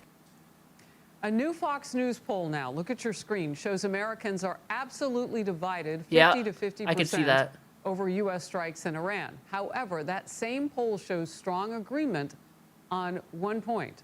A large majority of Americans say Iran poses a national security threat to the United States. Yeah. Chief National Security Correspondent Jennifer Griffin. Like, is in I hate to D.C. say it, like, Jennifer. yeah, bad people exist out there. What are you going to do? Hi, Harris. Well, Pretending they don't exist doesn't make it go away. Secretary Hegseth and General Dan Kane were asked to explain the end state of this war, why the threat was imminent, and whether the U.S. plans to arm a Kurdish insurgency to take on the remnants of the regime. Just 100 hours into this war, the U.S. military has nearly destroyed Iran's ability to fire ballistic missiles. Iran's theater ballistic missile shots fired are down 86% from the first day of fighting, with a 23% decrease just in the last 24 hours. And their one-way attack drone shots are down 73% from the opening days. Some of those drones are still getting through. Nearly half of Iran's ballistic missiles and drones have been aimed at the United Arab Emirates. In comparison, the UAE has taken 863 incoming missiles and UAVs. Israel, in comparison, 113. Today, 2 Greek F-16s shot down 2 Iranian drones off the coast of Cyprus.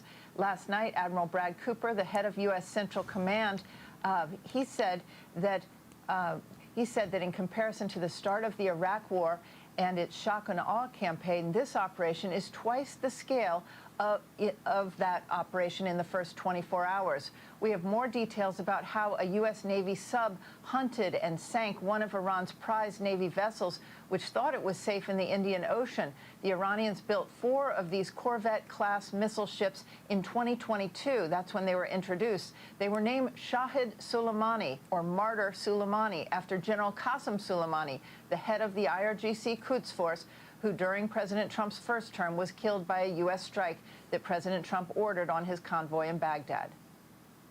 For the first time since 1945, a United States Navy fast attack submarine has sunk an enemy combatant ship using a single Mark 48 torpedo to achieve immediate effect, sending the warship to the bottom of the sea. Secretary Hegseth said the U.S. military had no plans to arm an insurgency, but did not rule out that other elements of the government might. In the history of modern warfare, there have only been 3 successful regime change military operations: Japan and Germany during World War II, and Panama in 1990. The rest have ended in civil war or failed states. Yay! Also, yesterday, Oh, the leader of boy. the unit who attempted to assassinate President That's Trump fun. has been hunted down and killed. Iran tried to kill President Trump, and President Trump got the last laugh.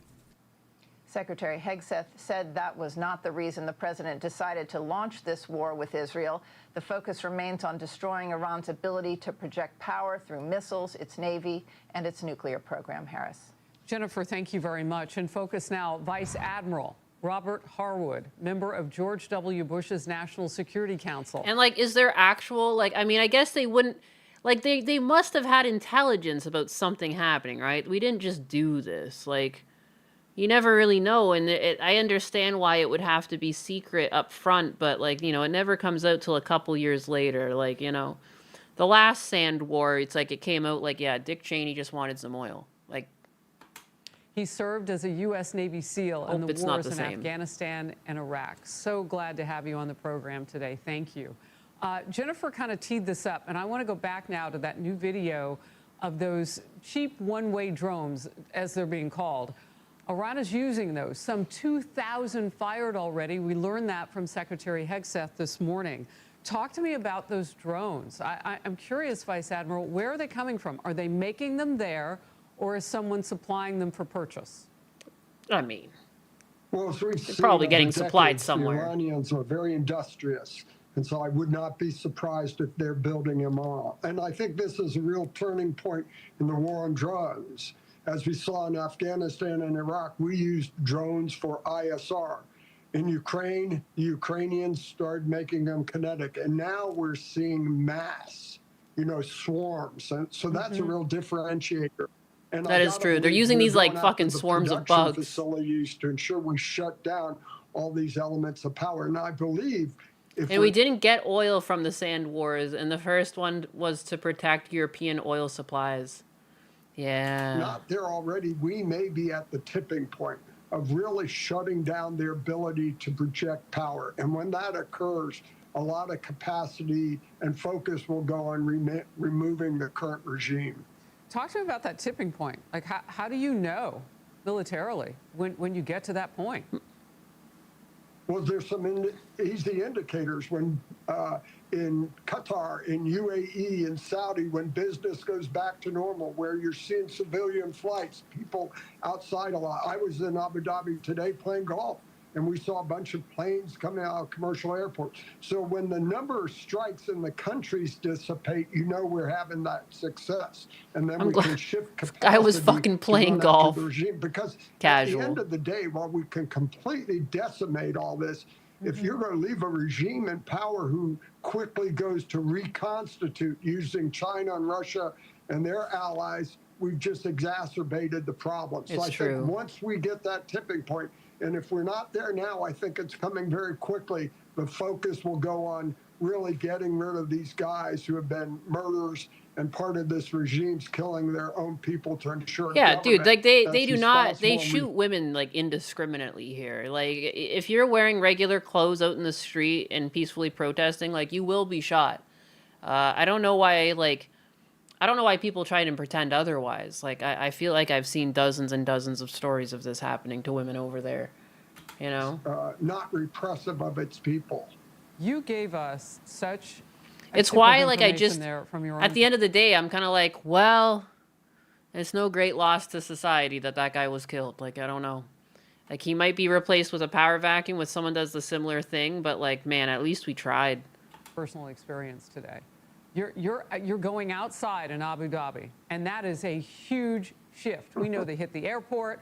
I mean, we know what's been going on there. We know that one of the universities, American universities, NYU's campus there, has been in lockdown with those kids, you know, in place and all of that. And the fact that there has been this kind of shift, that's the kind of thing that we can watch for with those planes taking off now, commercial planes. I really appreciate that.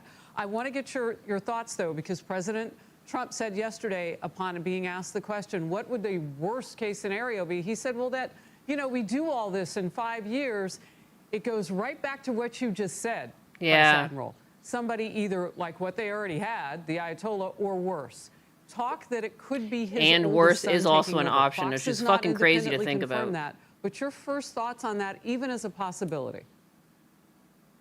The Iranian people won't accept that. When we reach that tipping point, and we may use surrogates like the Kurds and others to help provide and support the Iranian people are going to remember who murdered them, who repressed them. They're not going to allow that same regime, the kids of that regime, that same ideology to survive. I hope so not. you can rest assured that the new government is not going to be one exporting terror, repressing its people. It's going to be ones the people will accept. So I think that's where all this is going in the not too distant Where are the future. No I hope Kings we hit that protester when tipping point Iran now, does this or shit? will Yeah, in what the next hell? day or two. No Atola. Well, look, there's no way to say I mean, if I that- feel like just the name alone, anyone who's calling themselves the supreme leader, there's something wrong there. It's just like it's just like asking to be checked. New person, if it turns out to be his oldest son of the Ayatollah Khomeini or someone else within that old regime going forward, would have control of what's left of the military. And we haven't looked at what they have on the ground. And they just killed north of 35,000 of their own people for protesting. That That's population crazy. is not armed. Your quick thought on that, and then I'll move forward. Well, they may get armed or they may have support. But again, we've, for the last 30 years, we've been expert finding people, fixing people, and finishing them. When we can turn the capacity of that away from projecting power now onto the leadership, you're not going to want to be the replacement. You're going to want to be part of the new government. So that's where that tipping point we're going to see in the not too distant future. Vice Admiral Harwood, thank you so very much for being with me. Be sure to like and subscribe for all the Fox News latest on YouTube and catch full shows streaming now. Interesting. I don't know. Sorry, like not to just like watch the news because I've been trying to keep up with this. Like I don't want to fall behind in my understanding of what's going on. Clearly, like I don't know. I have family that's in the military, and I know friends that are in the military, and Husbanus technically provides tools. And so this is all very interesting to me, and I do find it does, like, you're never going to feel good about hearing stuff like this go on, but the fact that there seems to be so much planning, like there's clear plans, you hear like what they want to do, what they're trying to do, like what they're I feel off rip there's already more being told to us than previous sand wars, In a perfect world, we wouldn't have to do stuff like this, but, it's not a perfect world. And, again, like, it's been done. It's done. Make it so. Seems to be going all right so far. And, like, from what I've seen, the Iranian people seem pretty happy. So let's just hope this continues, I have also heard, like, there was an attack on, an embassy, a U.S. embassy, and there was loss of life for some of our soldiers. And they were ranging anywhere from in their 20s to 40s. So it's not like this is without loss. I wish that we didn't, but whatever. Like, it's like, it feels like, yeah, we kind of just joined in on Israel's thing. But again, I just think either side would have done it. We've been their partners for a long time. Wish I could get an XL stuffed burrito. Oh, I could go for a fucking big fat burrito right now. I wouldn't mind like a spicy one or something, or even shawarma. A nice shawarma wrap, when you get the fucking lamb on there. I liked the pickled cabbage. Is it pickled cabbage? Or am I thinking of fucking sauerkraut? Is it cabbage? Why am I blanking on this? The purple stuff that they'll put on shawarma. Is it because I'm watching them bomb Iran? I'm like, oh fuck, I could go for a shawarma right now. When you get them spicy and then they put the tahini on there. Yum, yum, yum. I could nibble that up right now. Get the Cool Ranch taco. I should really, no, but I make food at home. It's you eat out on Fridays. Fridays is the day I eat out.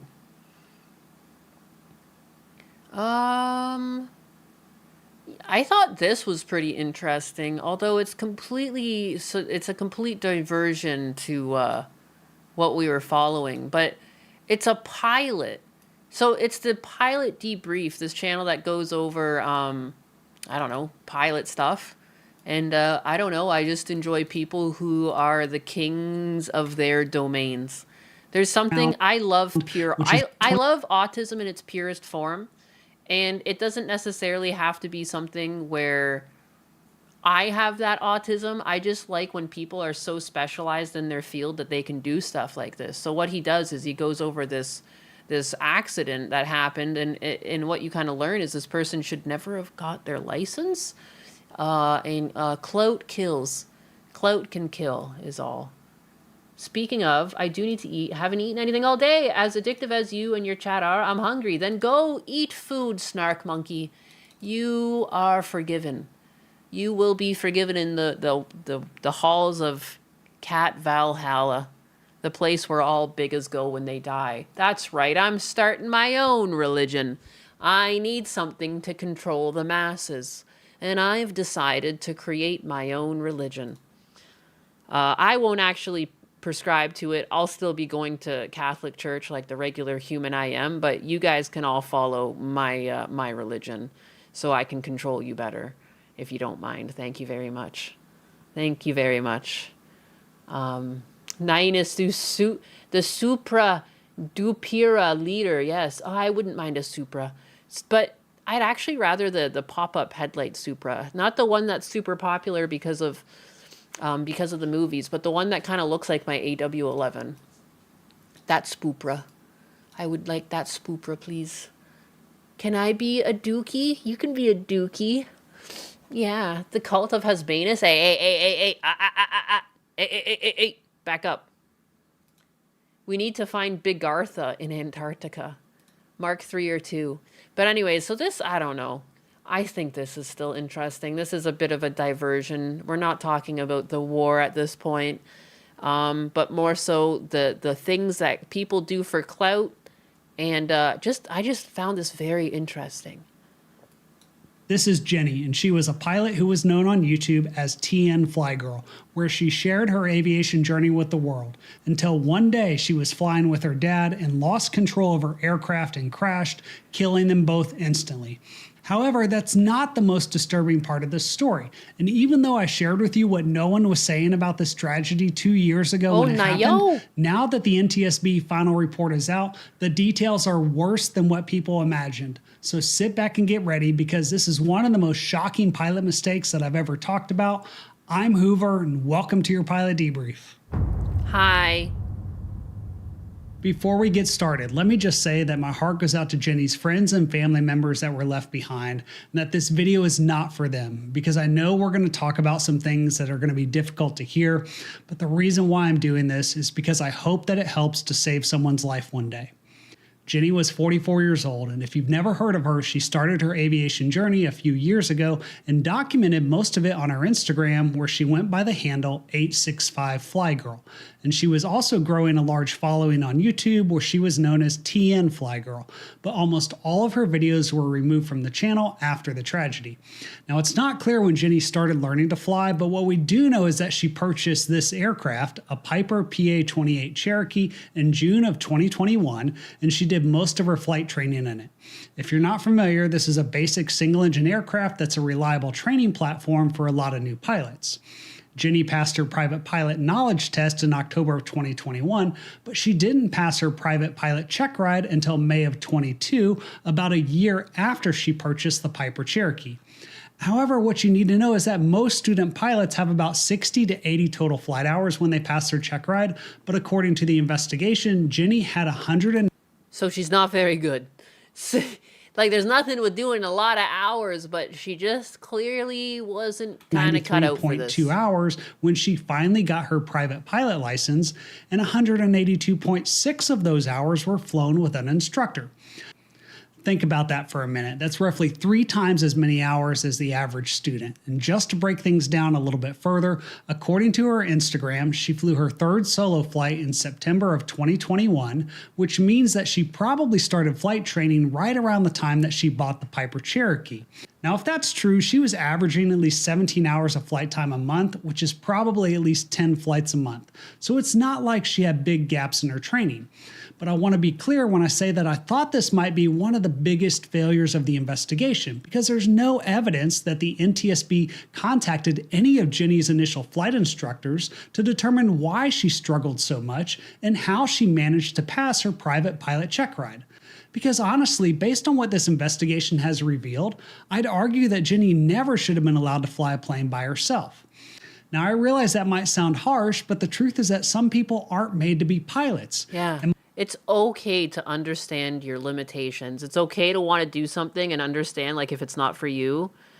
Like, I guess it does seem harsh, but, like, to me, like, man, if you're flying a plane, like, you can crash into a vehicle. You can crash into someone's house. Like, you can kill a lot more than yourself. Like, how the heck? My gut tells me that I just thought it was so crazy that, like, you hear about people getting trucking licenses that they shouldn't, and it's like now they're handing out licenses to fucking fly planes willy-nilly. Possible that one of the reasons it took Jenny so long to pass her check ride was because she had to find an instructor who would sign her off.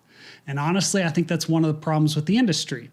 You see, if you have enough money to buy your own plane, you can probably afford to just change instructors as much as you want until someone finally says yes. That being said, Jenny's story is about to get a whole lot worse. The new plane. It's important to understand that after you get your private pilot license, most pilots will continue flying in the same aircraft that they trained on because that's your opportunity to build up some hours flying solo and gain more confidence in the aircraft before you move on to something more advanced. Now, if you were doing the math earlier, Jenny only had 10.6 hours of experience flying solo when she got her private pilot license.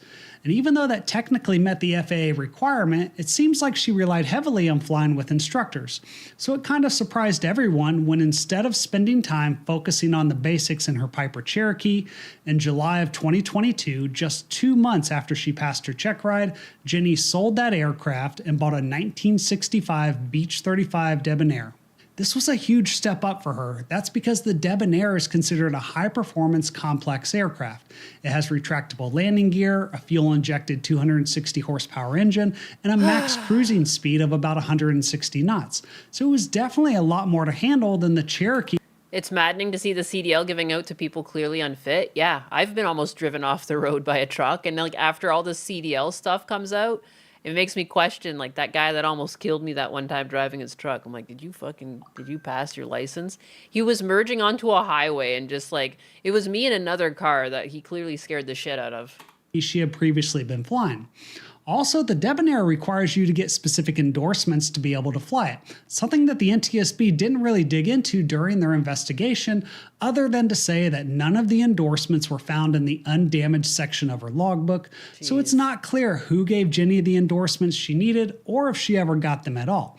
Because if she did get them, then whoever provided those endorsements is basically saying that Jenny's capable of handling the aircraft.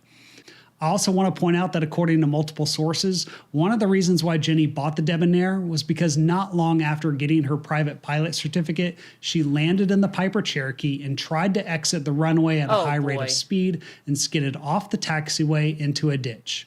Now, the aircraft itself was fine and it was easily repaired. That's when you know you want to get a more complex airplane. When you crash land your first one that you barely got the license for, that's when you're like, you know what? I'm gonna now get a fucking fancy one. I deserve it. I earned this. I argue that this should have been a clear warning sign that she didn't need to buy a more advanced and more powerful aircraft. Tragically, this wasn't going to be the only mistake that Jenny made. Oh, cheese and rice. rice. In fact, over the next several months, Jenny continued to fly her Debonair, building up hours and documenting her journey on YouTube. And in my previous video that I made shortly after her crash, I talked about one of those flights that she did in January of 2023 when she took off from runway 4 at the Rockwood Municipal Airport. And all she had to do was make an easy 45-degree turn to the right to head east to go to the Knoxville downtown airport.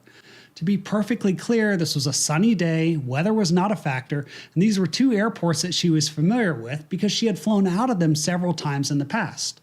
Unfortunately, according to her flight data, instead of turning to the east, she turned to the southwest. And then over the next 10 minutes, she made several 360-degree turns around the airfield. It's more just like, I can't believe they gave her the license. Like, the instructors are the ones who are guilty at this point. And her dad was in the plane too. She just should never have been given her license. Like, these people see a blonde woman and what, they just can't say no to her? Like, it's crazy. Before finally heading off in the right direction. And if you go back and watch my full video, you'll see that what happened was instead of looking outside and applying basic airmanship, she was focused on her iPad and trying to figure out what her autopilot was doing and trying to get the autopilot to fly the aircraft for her. Keep in mind that this was about 8 months after she got her private pilot certificate, and the lack of basic airmanship skills was astonishing to me, and I'd argue was yet Look at her another warning. iPad too. It's like right beside Keep her. in mind that this was about 8 months after she got her. But look at too. There's cameras all over her cockpit. Like that's all that matters to her. It was the filming. She just cared private about. pilot certificate, Look at I'm a and the pretty lack of girl and basic- I'm flying a plane and like look at the iPad location. Holy crap.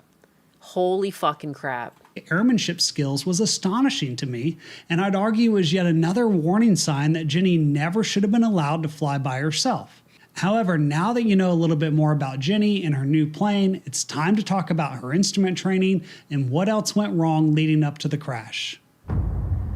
I mean women, but at the same time the instructor Jenny should have decided never at some passed point her. during her aviation journey that she wanted to get She her should never instrument have been- rating, which would allow her to fly in the weather. Realistically, after the first few times she was flying and she didn't really have a knack for it, and like not to say that you need to be a natural, but you clearly need to have some sort of interest that propels you above being mediocre.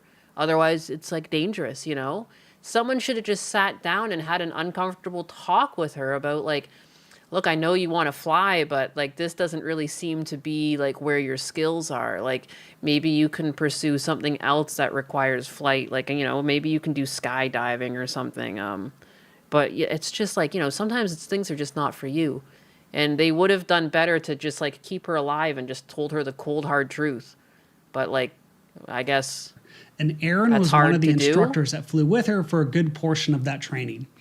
According to the investigation, Aaron said that Jenny was very nice and always respectful and eager to learn, but she struggled with communication and had issues with the radios. A great example of that is in this video from her channel, where her instructor is trying to help her make a basic radio call to let the approach controller know what altitude they're climbing to. If you want to practice it with me first, we're saying Chattanooga approach, Debonair 5891 Juliet, climbing to 6,000. And then you let go. But you Which can approach were you? Chattanooga approach. Say it to me first.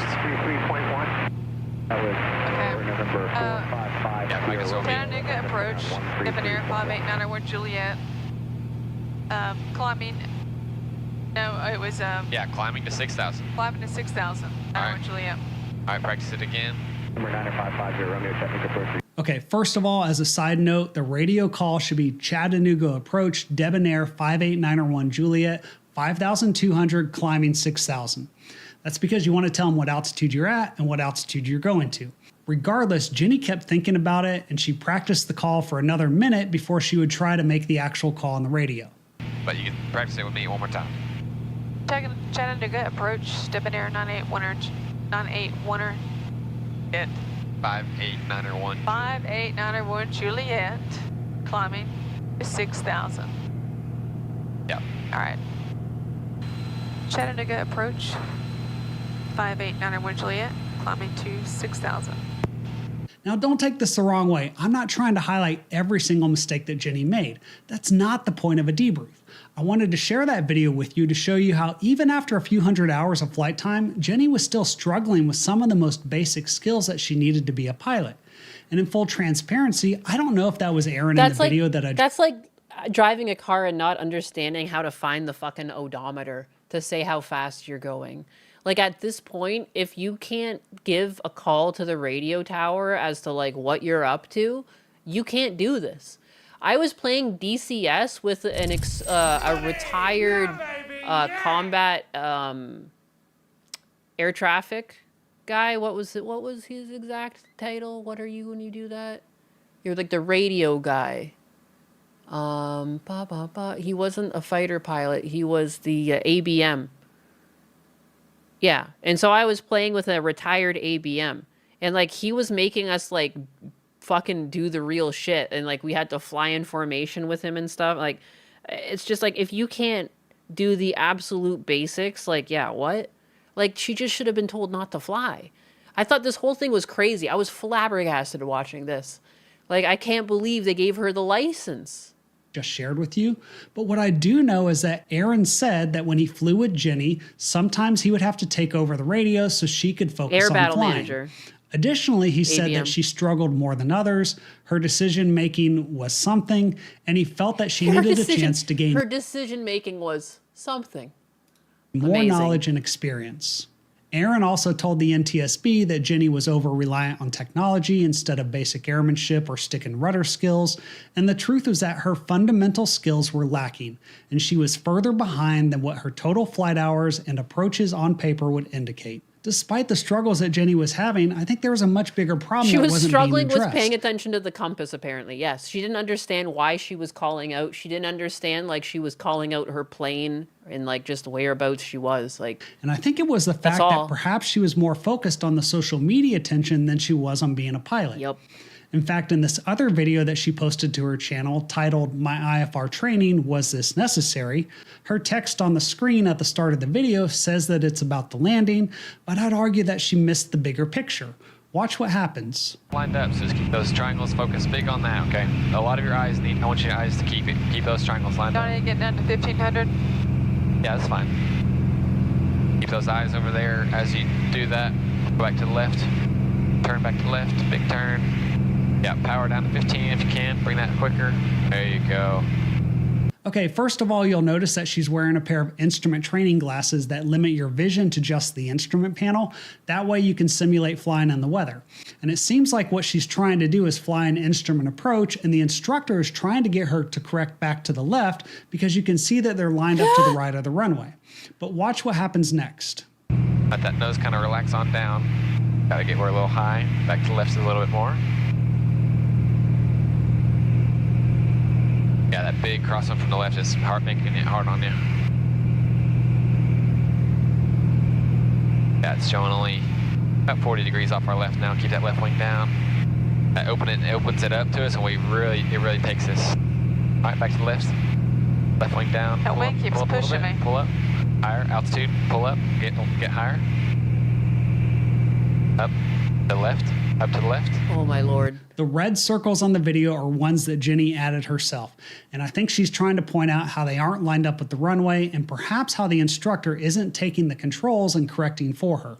Well, But in I my mean, opinion, learn, the bitch. whole point of the lesson is to allow you to make mistakes up to a certain point, because that's the only way you're going to learn. What Watch a what the fucking instructor woman. does, I though. can't believe she's can't believe he's not lining me up. Yeah, pull back. All right, my controls.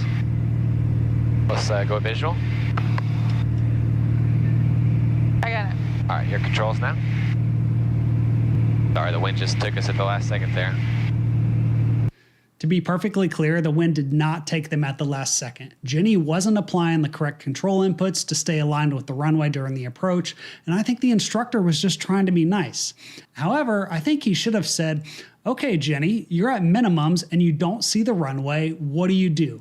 Because that's going to force her to do a go-around, hopefully, and then I would have had her take No, off it her looks like she's glasses getting to see pissed where she off with was him. in relation to the runway. Dude, you can't get pissed off because you don't know how to fucking fly the plane. That's crazy. This is some of the most woman shit I've seen. You should have just, like, right there been like, girl, you're never going to get your license. It would have saved her life. Go ride a horse. Like, that's where you belong. Oh, my Because lord. it really drives home the point about how difficult it is to fly an approach in the weather and the decision-making process when you reach minimums.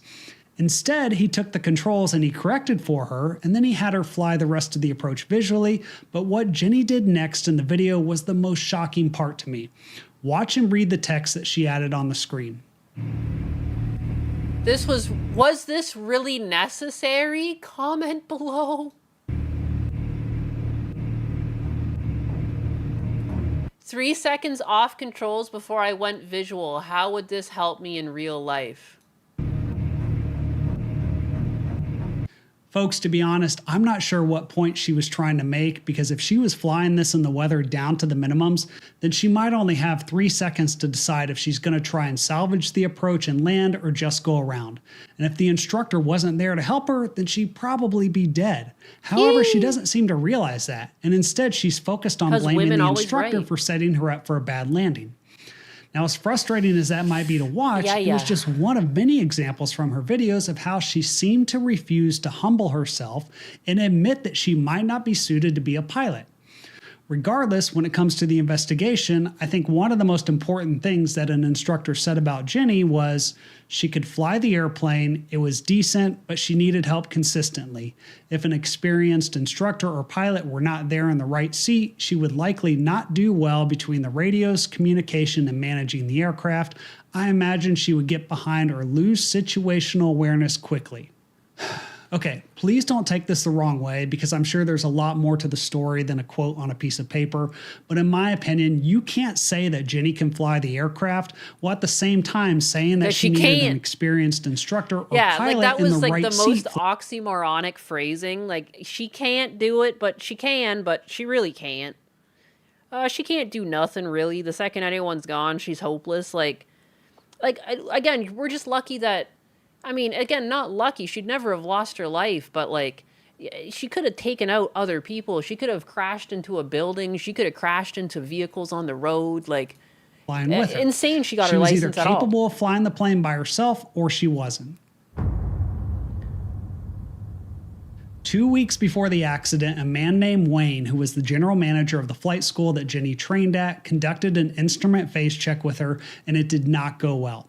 According to Wayne, at one point while she was flying, why is it lagging? An approach, she was told to go around, which is where you apply power and start climbing away from the ground.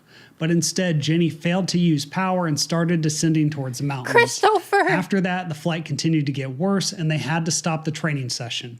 Wayne would go on to say that Jenny had over 150 hours, and he's likely referring to the hours that she gained after getting her private pilot certificate, but either way, she should have been much further ahead. She rarely knew where she was in relation to her navigation, and she was flying a complex, high-performance airplane with an avionics package she wasn't familiar with.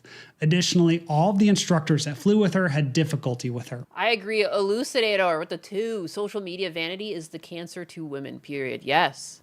I think one of the reasons why Jenny struggled so much is because of what the NTSB discovered after the crash. According to the autopsy report, this is a list of the medications found in Jenny's system when she died. And if you're not familiar, Xanax is often used to treat anxiety and panic disorders, and it can cause increased sedation, reduced concentration, and reduced inhibitions. Are you fucking kidding me? Trazodone is used to treat major depression, anxiety, and panic disorders, and it may slow your thinking and impair your motor skills. And buspirone is used for anxiety and may cause dizziness.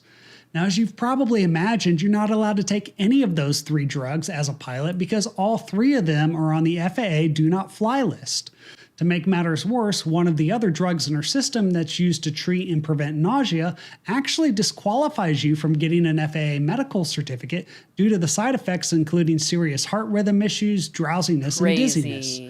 But the thing is, as far as we know, no one had any idea. Yeah, you don't even have to take breakfast with that many pills. You're like, I am stuffed. Sorry. On so I many couldn't eat drugs. another bite. That's because when you go to do your FAA medical exam, you're required to self-report any medications that you're taking, but the only thing that Jenny told her doctor was that she used some over-the-counter stuff for seasonal allergies. Wow. And I'd argue that it's possible that she had been on some, if not all of these medications for a while. Just some seasonal allergies. She's got like half the fucking... when you go to the pharmacy, she's got like a shelf.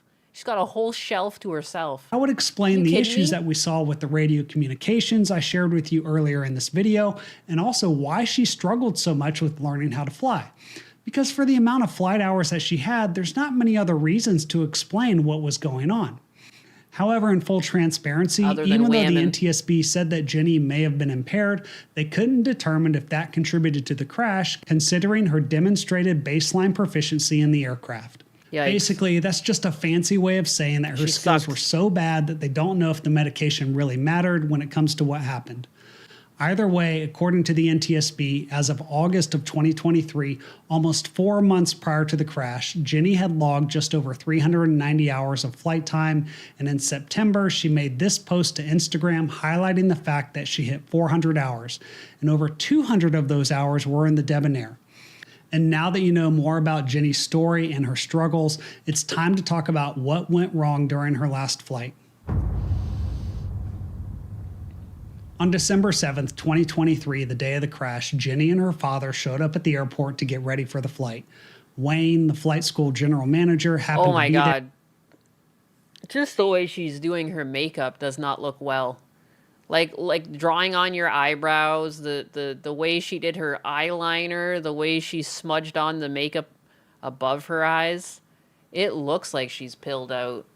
Dude, my mom was pilled out. Like, I mean, these doctors, they'll just give you shit. And Jenny told him that they were waiting for the weather to improve. When you're on and that the many plan was pills. to take the aircraft to an avionics shop in Little Rock for an upgrade. Wayne talked to her again about her instrument trading and told her that she was way behind the Debonair and she had purchased more aircraft than she was ready for. Jenny and her father did not disagree when Wayne repeated this assessment. Despite the warning, Jenny and her dad hopped in the plane and took off a few minutes later.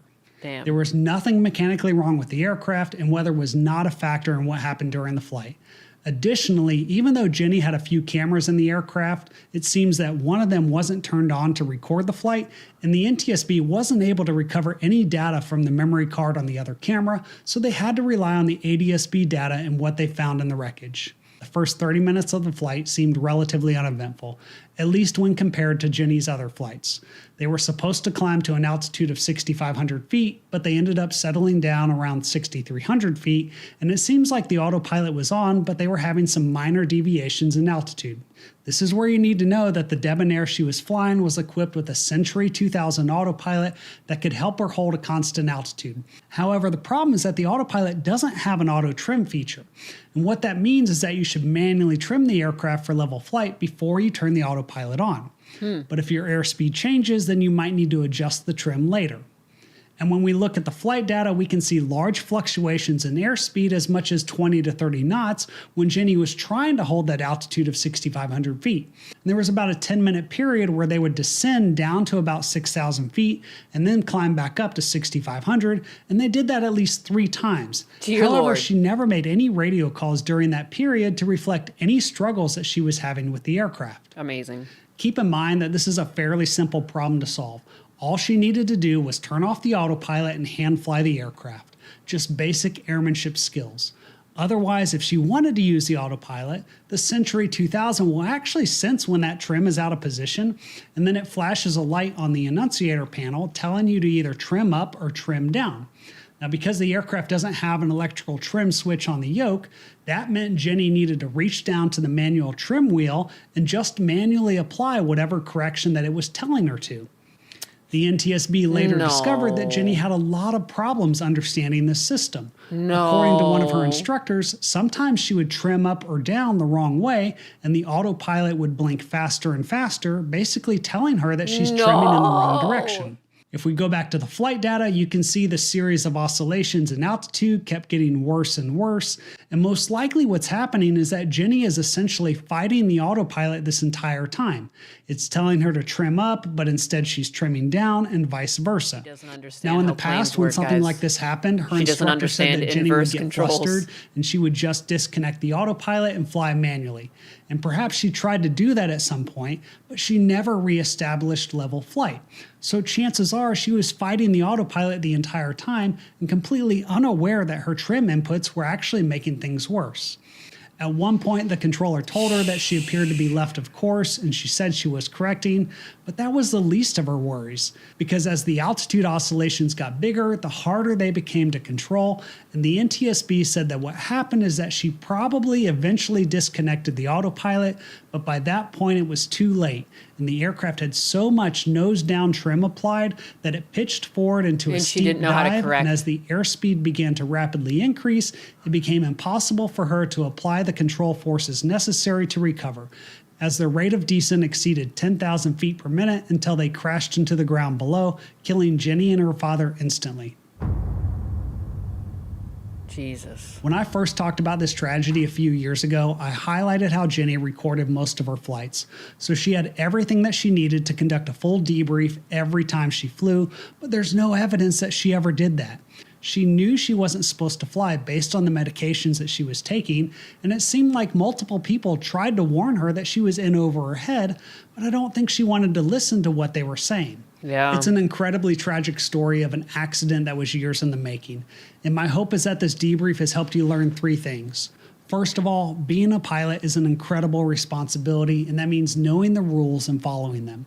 Second, just because you have the flight hours, that doesn't mean that you know what you're doing. And if your instructor tries to warn you, then you better listen.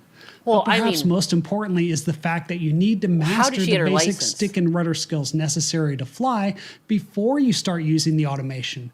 And then when you use the automation, you need to fully understand it or just turn it off. Otherwise, you're going to get yourself killed. If you want to see more about Jenny's or flying, someone be else. sure to watch this Not video just on your yourself, screen but that I someone else released as shortly well. after her plane crash. And I hope you learned something from her story. Thanks so much for watching and for your support, and I'll see you on the next debrief. Anyways, yeah, so that was Pilot Debrief. I like his stuff. Again, there's nothing... I love a good autistic dive into something. But this one I found, like, really disturbing on many levels. Like, yeah, clearly she was pretty cocky and stuff, but she just should never have gotten her license. She should never have gotten her license, but, like, she just, like, finagled her way into it because she was a girl, you know? And so, like, wow, a lot of failures there. A lot of failures. The doctors who gave her too many pills, the people who gave her her license, you know? I don't know, her general upbringing that made her think she could do anything. You know, it's kind of weird. Girl power to the moon. So she wanted the Darwin Award. It's so sad that she and her father died. No, it's crazy. Like, it was such an avoidable tragedy. I just feel like, you know, someone just had to sit her down and be like, look, you're not a pilot. You're not a pilot. You're not. You're not a pilot. My thinking is that she might have thought flying was the same as driving, and clearly it isn't. Yeah, she's like, well, I'll just put on the autopilot and it'll do the rest for me, clearly. This could have gone way worse, and that is true. And that is true. And I just hope that this is a singular story. You know, I hope this is not just indicative of many people out there with licenses they shouldn't have. Holy moly. Just thought it was pretty spoopy. She was a girl and she had money. No one can tell her what to do. It's true. It's one of the worst mixes for women. To give a woman power is like to give a gun to a monkey. You know? We haven't done that since, what was it? There's a massacre of something. I forget the rest of the clip. iDubbbz picks a fight with Sam Hyde.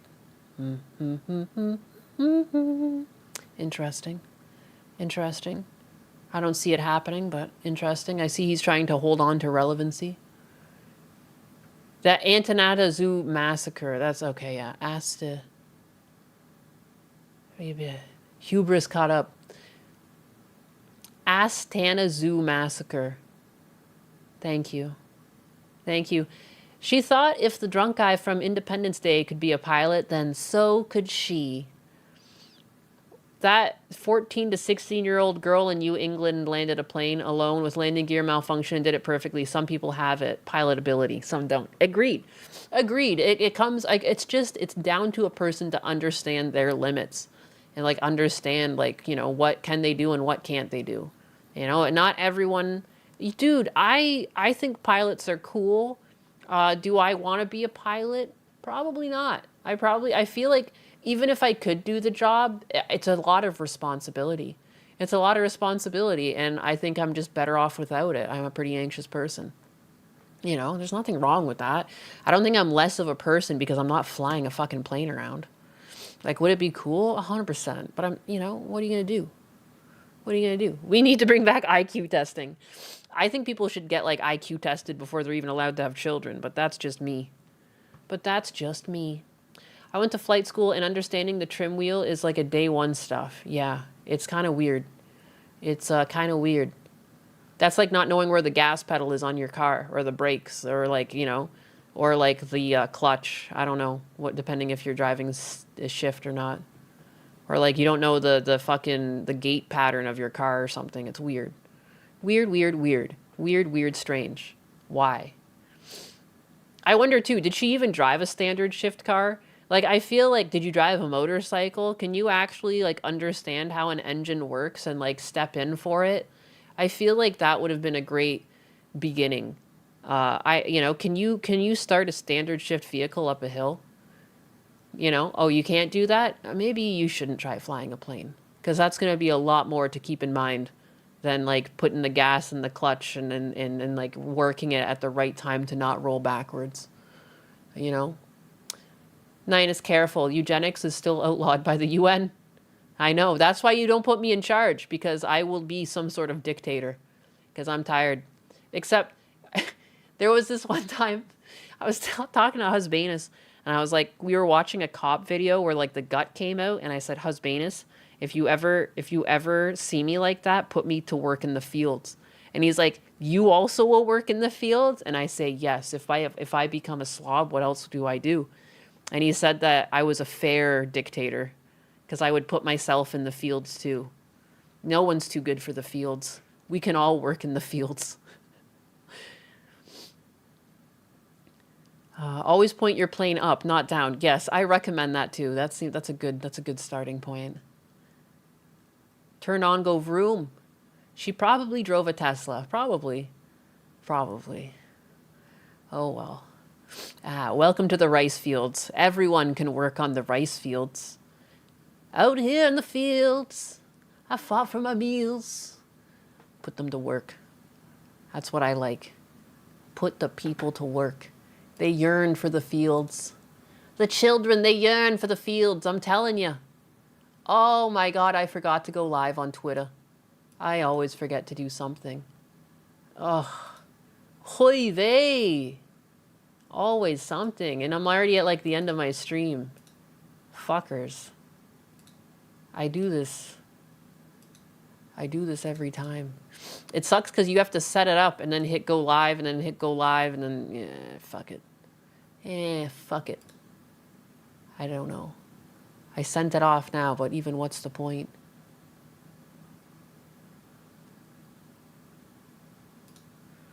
Ba bum bum ba da da bum bum ba bum.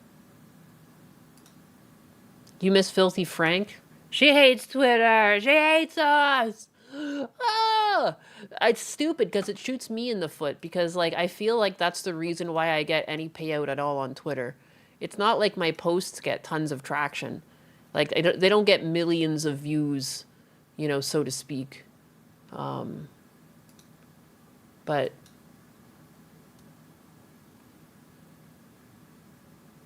that's so weird.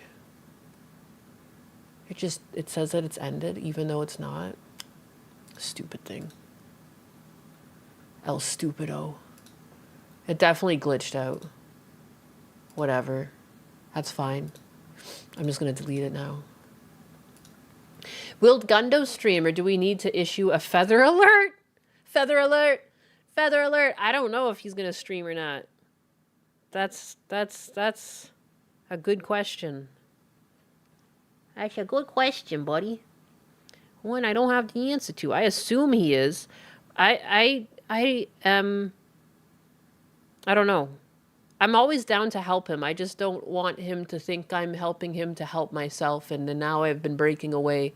And if he wants my help, I'm here, and etc. I've said this before. But so I mean, at the same time, like I don't know. Sometimes it's like I don't know. Like, when he talks on the stream, sometimes he's like he hates streaming, and then so I feel guilty bugging him to do it, you know. But I'm like, why do you hate it? You're good at it, and I feel like you're more authentic when you stream. You smile when you stream. If no Papa G's stream, Mama Nyanus is doing a 24-hour stream.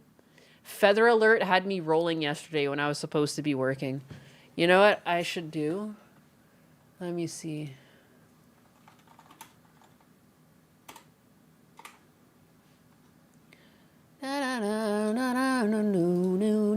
Let's make a meme in the stream. Let me see. I will.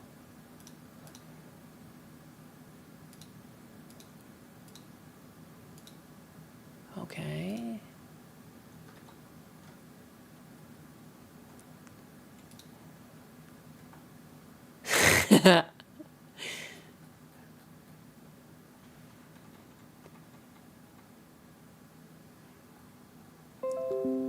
All right. Get out of here. Tell me what to do.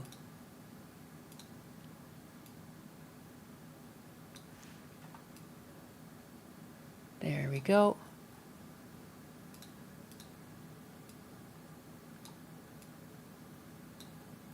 I'm just ice.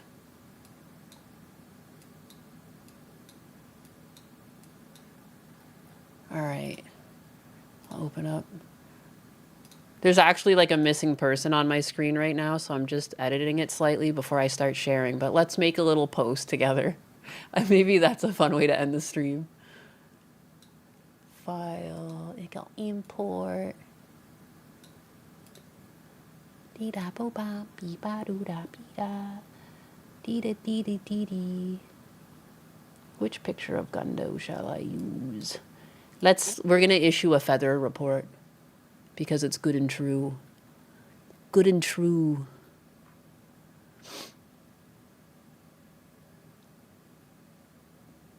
I'll use this one.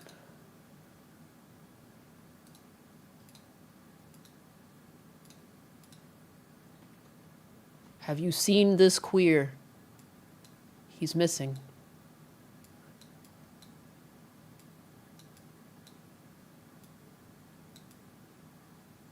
Okay.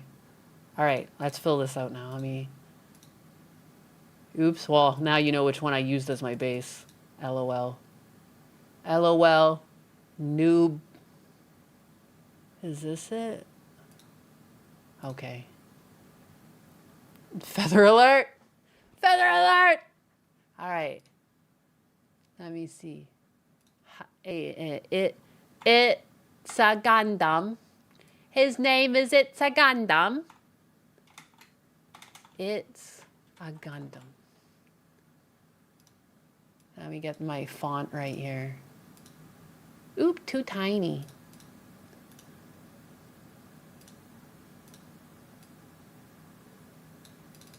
Let's just call him Gundo, because that's what I've like renamed him as. Gundo. Age. I'm gonna say he's 68.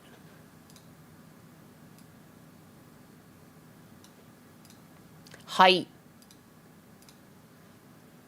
Oops.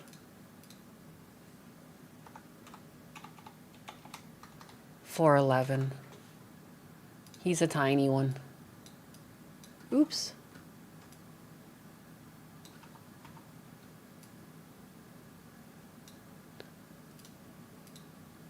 Tribal affiliation, queer biker boy. Was Nainus able to find the video she wanted at the beginning of... I've moved on from that. I think people posted it, but I didn't feel like going back to Power Thirst once I moved on. Height. Weight. How heavy would he be? Like 115? 115 pounds. He's a tiny little one, isn't he? He's just an old man. Hair, dark, luxurious, long. –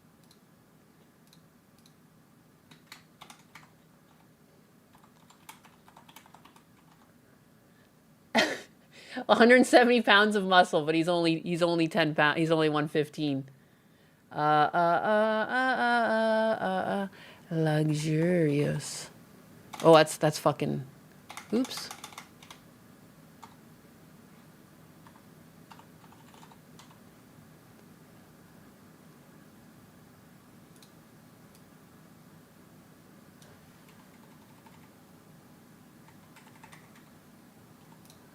Eyes.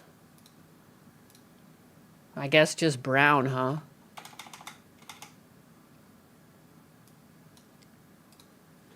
Or wait, no, even better. 2 of them. He's got 2 eyes. He's still human. Clothing.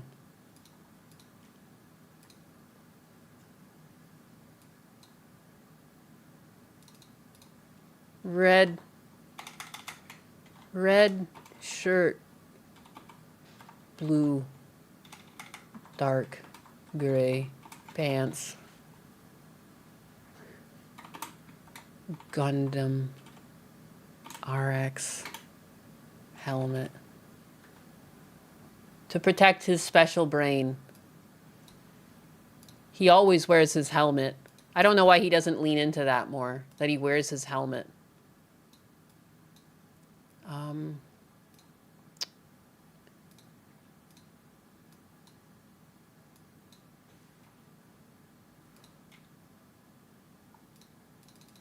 Heck.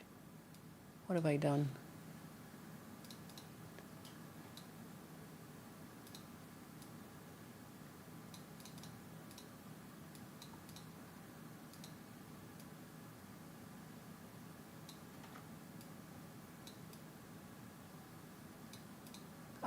What's the tribal affiliation again?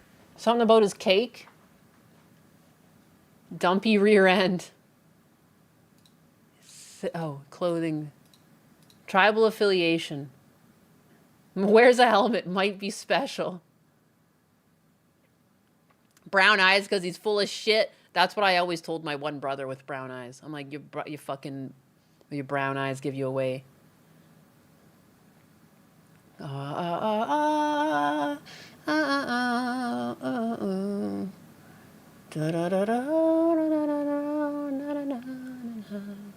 Mention that he's caked up. The Chris Chan fan club, the Pokey tribe, Fabulous Big Booties Femboy tribe. These are all really good ones. What's a good one for him? The Big Booty Bikers tribe. Big Booty Bikers tribe.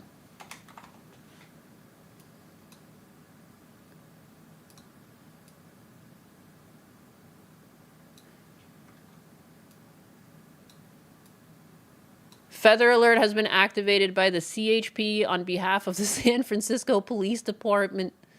The police help. This. How the fuck?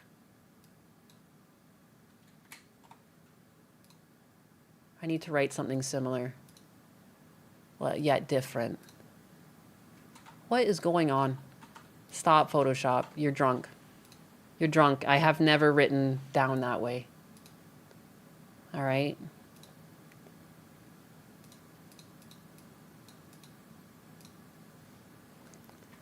This feather alert has been activated. I can't fucking see. He's going off the page. I thought I missed one there. Activated by the bigas on behalf of Gundos on the Fringe podcast. On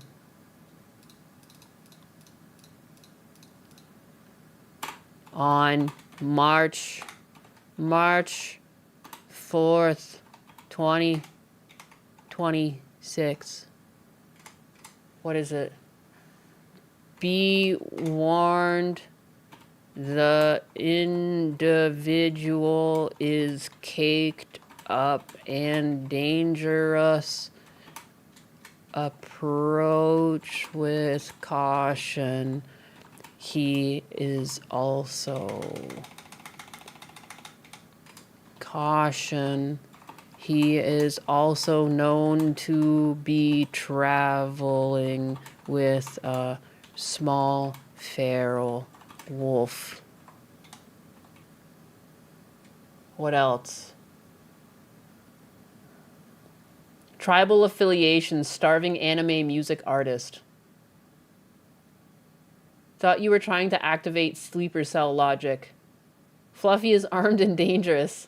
Being searched for by the Yakuza. On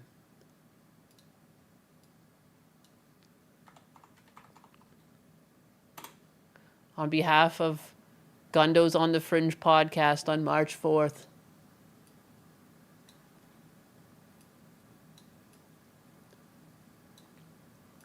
All right, let me see what else I'm missing here. I'll read your chats too, because I'm a bad putty tat.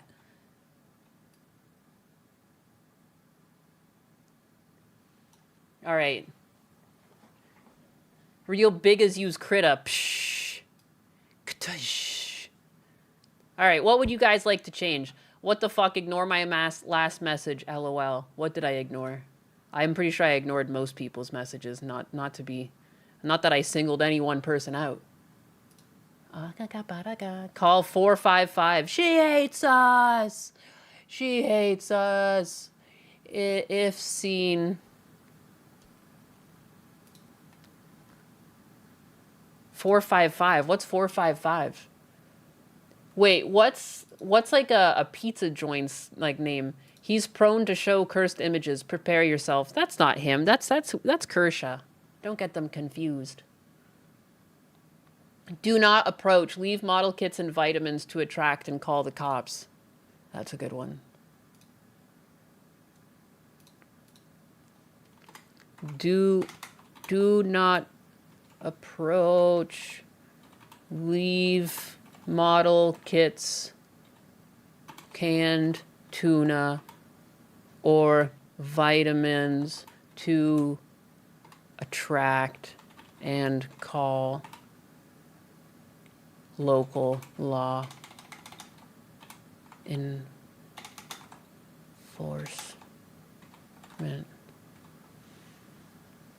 Pizza brand, pizza company. Call with any juicy tips on his whereabouts. This feather alert has been activated by the Yakuza on behalf of Gundos on the Fridge Pondcast on March 4th, 2026. Be warned.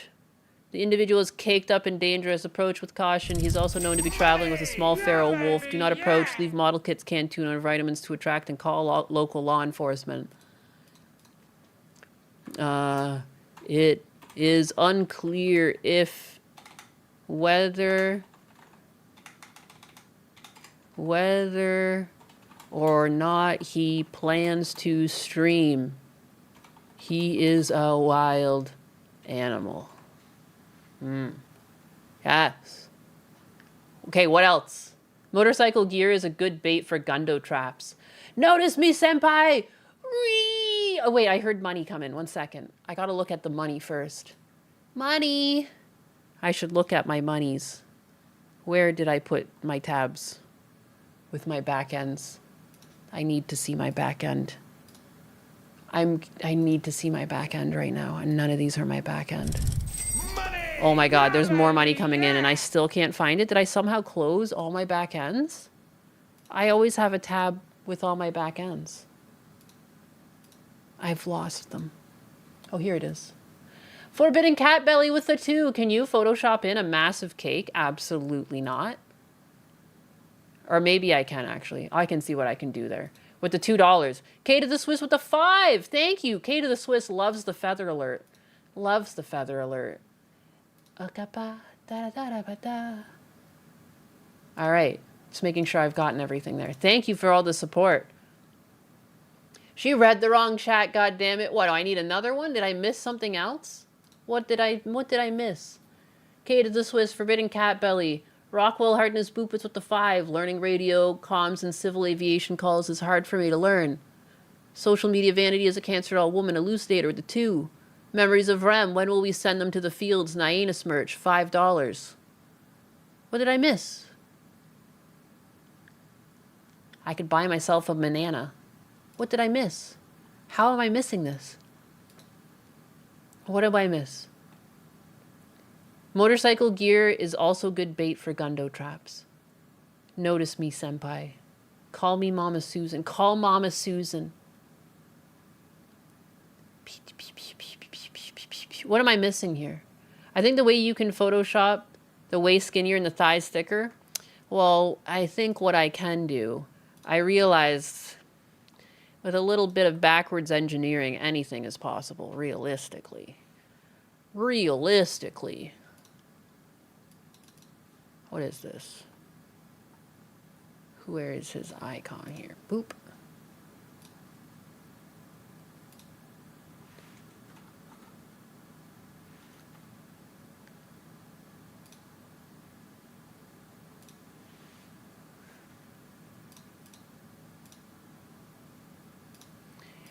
The individual is caked up and extremely dangerous.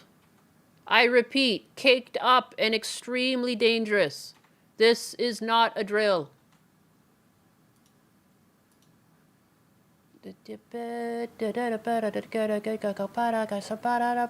Invert selection. Where'd it go?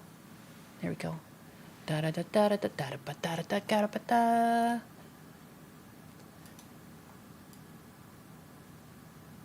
I warn you.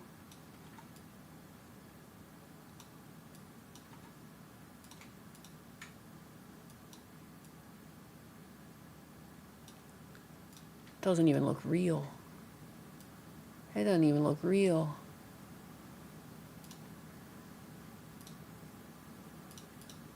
Select. Deselect.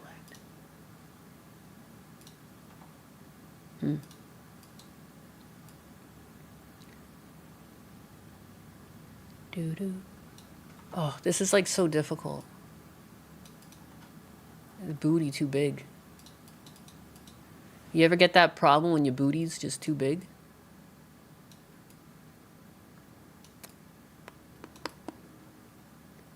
When you're bootylicious? You ever been too bootylicious for life? It happens. There's just like a whisper of a dumpy back there until you're looking for it. And I missed the what? Where'd his little like inner his little like the inner cheeks go? That's half the beauty. When you got those inner cheeks showing. How come? I like the. When you get the booty from the front.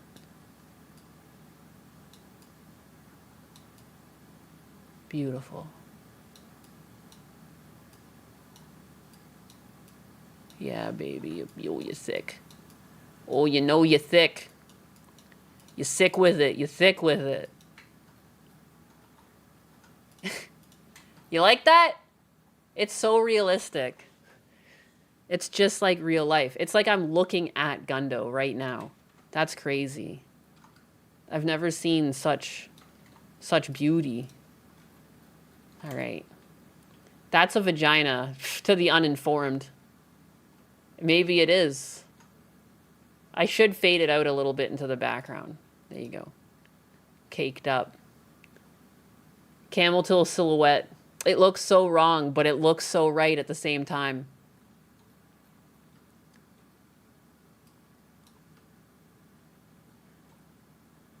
All right.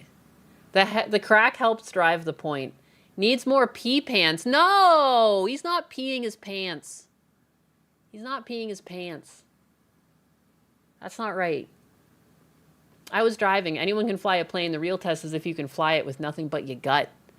Anyone can fly a plane. It's really, can you land it? Will tell you how much he loves Prince. I mean, does he love Prince? Age. Dark, long, legit. 2 of them. I don't really like the biker tribe. Big booty bikers tribe. I feel like we could do better than that. I'm not digging the tribe. He loves grippers. Hide your grippers.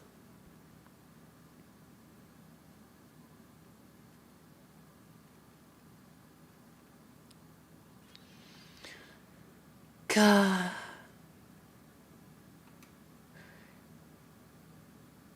He is also known to be traveling with a small feral wolf. Do not approach. Leave model kits, canned tuna, or vitamins to attract and call local law enforcement.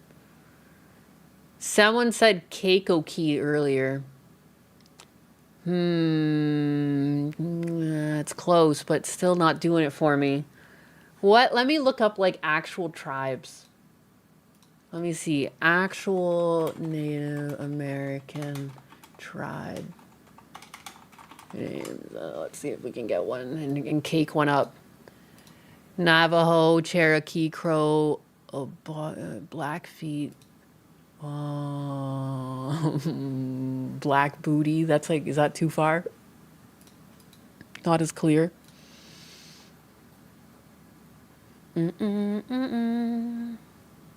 Apache. Wow, there's so many. Big Swamp Indians. Let's fucking go! Chickasaw. A tribe called Quest. Son of a bitch. Big booty flycatcher tribe. Anime are the indigenous peoples of the internet. Oh yeah, it's true. People of anime. People of anime.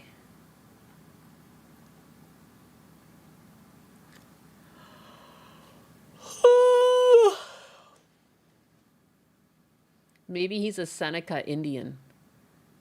Gandam Medu Desu. Gandamada Desune tribe. Nothing's really standing out to me from this list. What was the name of the people who used the Gundam in the war? The tractor Koi? That's I want to talk about his butt. Garbage collector. It's tough coming up with this one. The Navajo. Oh, sipping Jack Daniels tribe.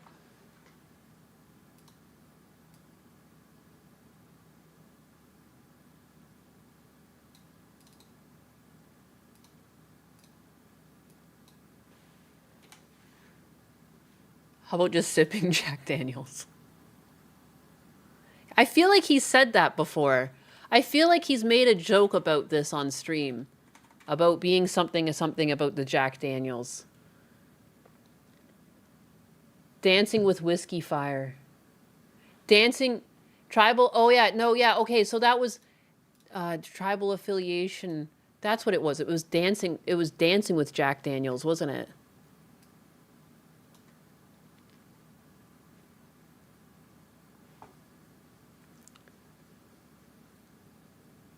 The Chugging Jack.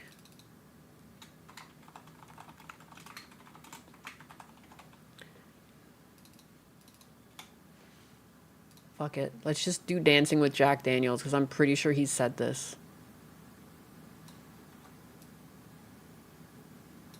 Fuck it. This feels right. Okay. Doesn't make sense, but it makes sense to us. Where Mimus Maximus dances with firewater. Ooh.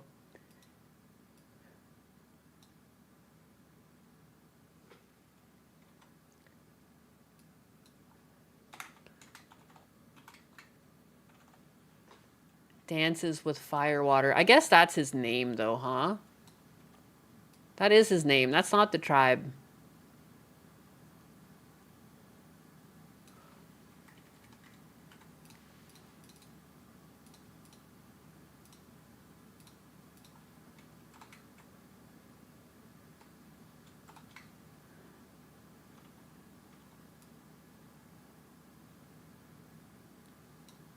Fuck. Why do I have a slight kern on that? Whatever. Did you hear about the Canadian couple that were building a house and they found Indian bones and now they need to pay more than $100K to have the remains properly buried? Hey, yo, sounds like Canada to me. That's just it. I like fire. Whiskey Fire. Chance, hey, how are ya? Hey, how are ya? Oh, ya, oh, ya, oh, ya. Oh, ya. Chugga Jackwee. Thank you. Oh, finally. Chugga Jack Daniels tribe. We're gonna go all in.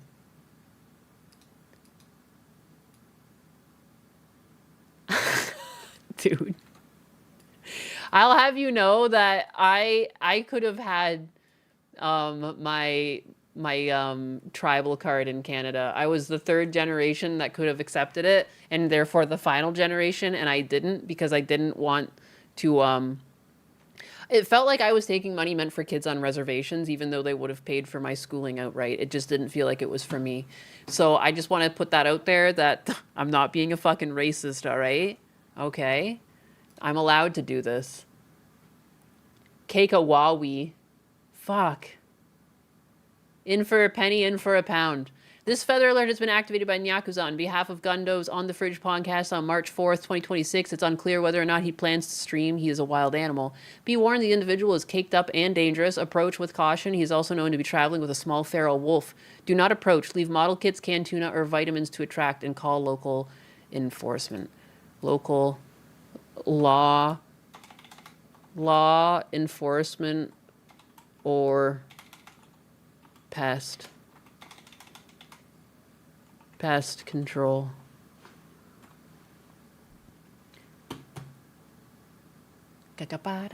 I'm pulling on Elizabeth Warren. She said she has high cheekbones. I do have high cheekbones. I'm just saying. I got that 1% Indian in me. Isn't that what she had? And she was just like, I am Native American.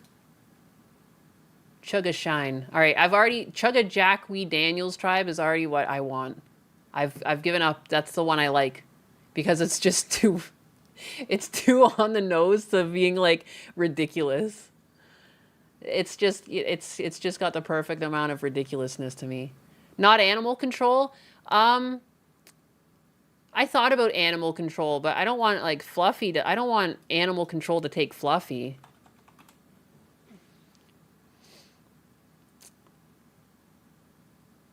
Poco Nyanus. Modern art masterpiece. Thank you. Thank you. All right. Export as a PNG and put this up.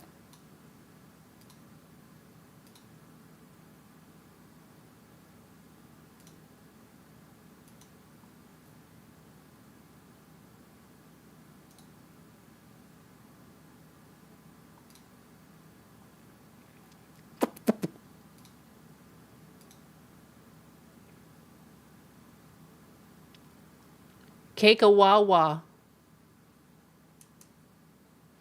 Can you think of how many lives this will be saving? Could you only imagine?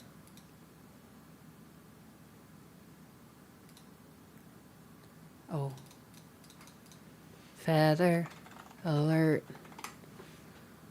My cheeks are high. PNG, yeah, PNG. I always export PNGs. JPEGs are for the weak.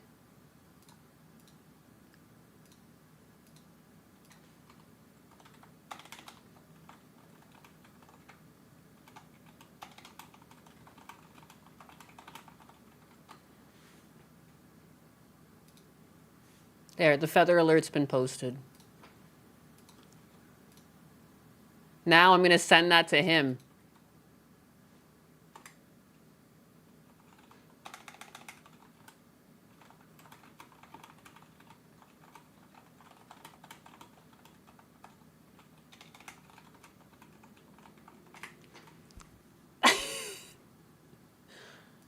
PNGs are more high quality. Yes, they are.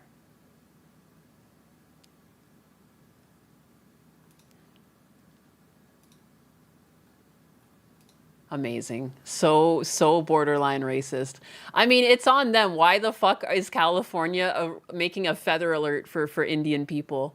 What is fucking going on in the world? What is going on? Tell them we love him. The people, they love you.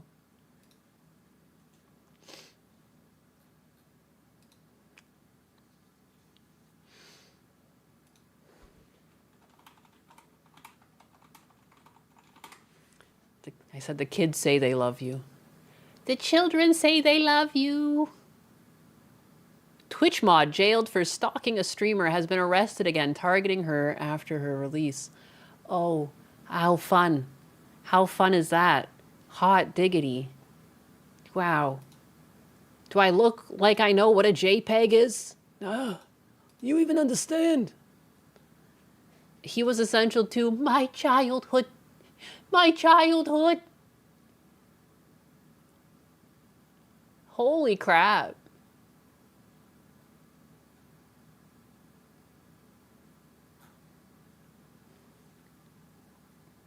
The mod began harassing Nally Please after he made large donations and she rejected his romantic advances. Yes, and that's when you start stalking them, obviously. Nothing out of the ordinary.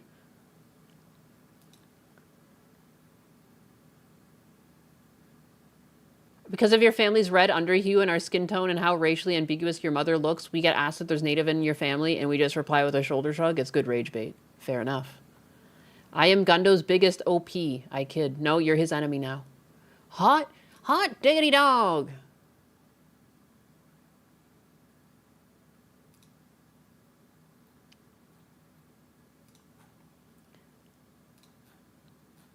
Can you pick your own alerts now? I guess so. Everyone gets their own alert. I hope if I ever go missing, it's a bigot alert that they announce. Watch out. Pink bigot on the loose. And she's a silly goose. But yeah, this... What? How did it... A Twitch mod jailed. Put him in jail for stalking a streamer. He's been arrested again for targeting her after his release. I guess you just leave him in there now. At what point are you just like, all right, well, I guess you stay. Where white? Where we couldn't be giving... What? I can't read that, Sir Wentz. You broke my brain. I'm not parasocial. You are. It's true, I am. I show up every day just to have you guys talk to me. I'm addicted. I'm clearly parasocial on all of you. Haha. Uno reverso, motherfuckers. Get Uno reversed. How's that feel? She has mostly withdrawn from online activity due to anxiety and fear for her safety. No big surprise. A former Twitch moderator has been arrested again after he allegedly continued a years-long stalking campaign against a World of Warcraft streamer. Is this Asmongold's wife we're looking at? Future wife? According to court documents, Evan Baltira was taken into custody on February 27th, holy crap, I can't read, in California and charged with stalking the streamer known online as Nally Please. Nally Please? Years after the harassment first began. Balteria had previously moderated Nally Please's Twitch chat and met her in person at BlizzCon in 2019. However, prosecutors say that the situation escalated after he began donating large sums of money and asked her to be his Valentine. She rejected his romantic advances and later removed him as a moderator on her channel. Authorities say the harassment began in 2020 and included threats, doxing, and the distribution of manipulated images. According to earlier filings, Balteria was allegedly creating hundreds of fake accounts across platforms to contact the streamer and spam her live stream chats with abusive messages. Oh, that'll totally get her to fall in love. Oh, your prior advances didn't work? I know what will. Harassing her. Just kidding. Investigators also accused him of hiring someone to create photoshopped images using Nally Please's face, which were then shared online and sent to people in her personal life. Weird. The case previously led to Balteria being arrested in 2022. He pleaded guilty and was later sentenced to 2 years in prison after violating conditions of his pretrial release, according to reporting on the case. Despite that conviction, the harassment allegedly resumed after his release. What? In a February 26 affidavit written by FBI agent Nicholas Vicencia, Nally Please contacted authorities in December 2025 after strangers began messaging her with information taken from Reddit posts made online in her name advertising dirty talk and video games. Subpoenas later traced the post back to an IP address connected to Balteria's father's home where he was living. Probation officers also reportedly discovered a handwritten note containing the streamer's personal information, including her phone number and address, during a search of the residence. Jesus Christ. Investigators believe Balteria used the information to impersonate Nally Please online and create posts designed to harass or embarrass her. According to the affidavit, the ongoing campaign has caused the streamer significant anxiety and fear for her safety and that of her family. Authorities say she is largely withdrawn from online activity which previously served as her main source of income. As reported by Aftermath, Balteria is currently being held in custody ahead of his trial. A preliminary hearing is scheduled for March 13th, followed a post-indictment arraignment of March 16th. It's just the latest in stalker incidents involving streamers. In 2024, a VTuber, Camilla, had a stalker try and break into her home on stream in a scary broadcast. Others, like Cutie Cinderella, have expressed concern about attending events such as TwitchCon 2025 over fears of their safety. At that same event, Imaru was holding a meet and greet when a male fan skipped in the front of the line, grabbed her, and attempted to kiss her. Last year, a Korean streamer was also found dead, and one of her viewers, who had donated tens of thousands of dollars to her, was arrested for her murder. Wow. Wowee. Wowee. Heck. All nudes of Nyenas are too cheap. We need to raise the price. Hey, hey, hey, hey, whoa, whoa, whoa, whoa, whoa, whoa, whoa, whoa, whoa, whoa, whoa, whoa, whoa, whoa, whoa, whoa. I'm not getting any cut of this. Hey, hello? Where is my cut of these Nyenas nudes? Alright? What the fuck? Loop me in. This is what wishing on a star turns to. In a penny, in a fountain, and sacrificing Molag to evil entity. Yeah. Keep an eye on Kate of the Swiss. Hey, hey, hey, hey, whoa. If anything, Gundo should keep an eye out for Kate of the Swiss. I feel like Kate of the Swiss found me through Gundo.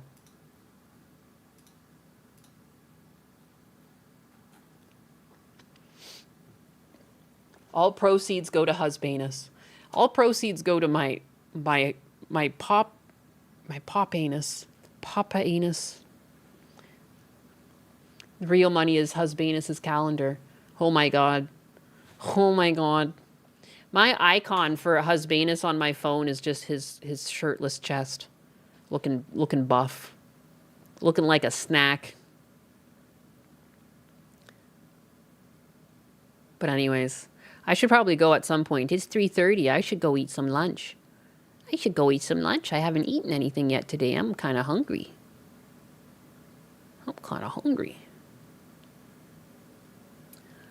Show me the money. No, you show me the money.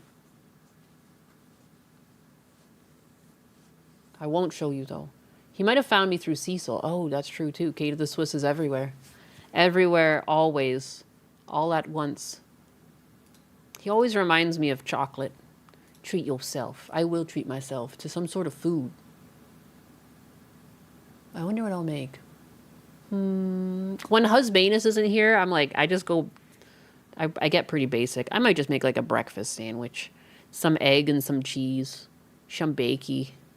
Arby's time? I don't think so. I don't think so. Should I raid someone? I suppose I should. Let's see. Let me open my back ends. Where did I put my back ends?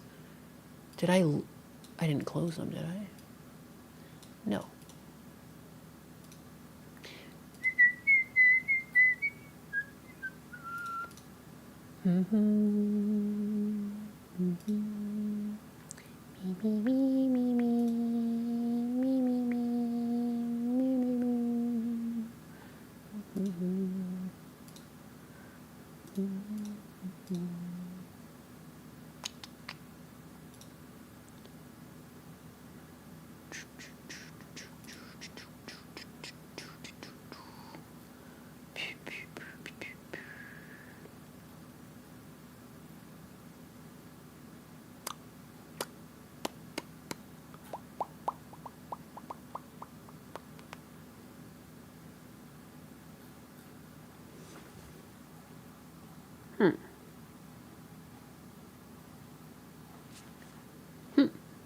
I don't know who to raid.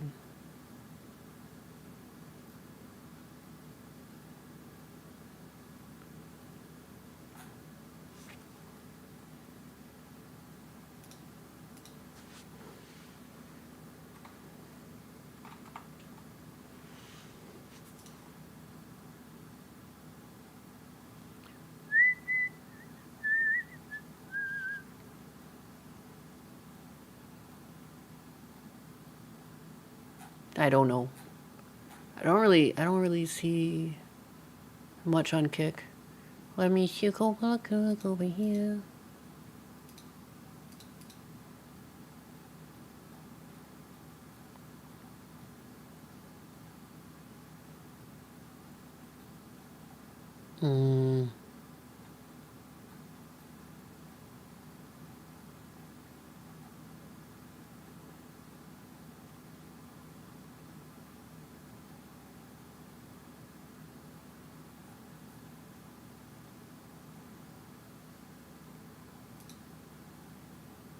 That's so weird.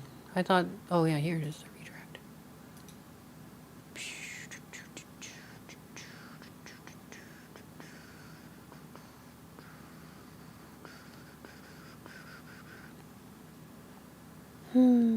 Yeah, I don't know. I'm just going to end the stream. I give up.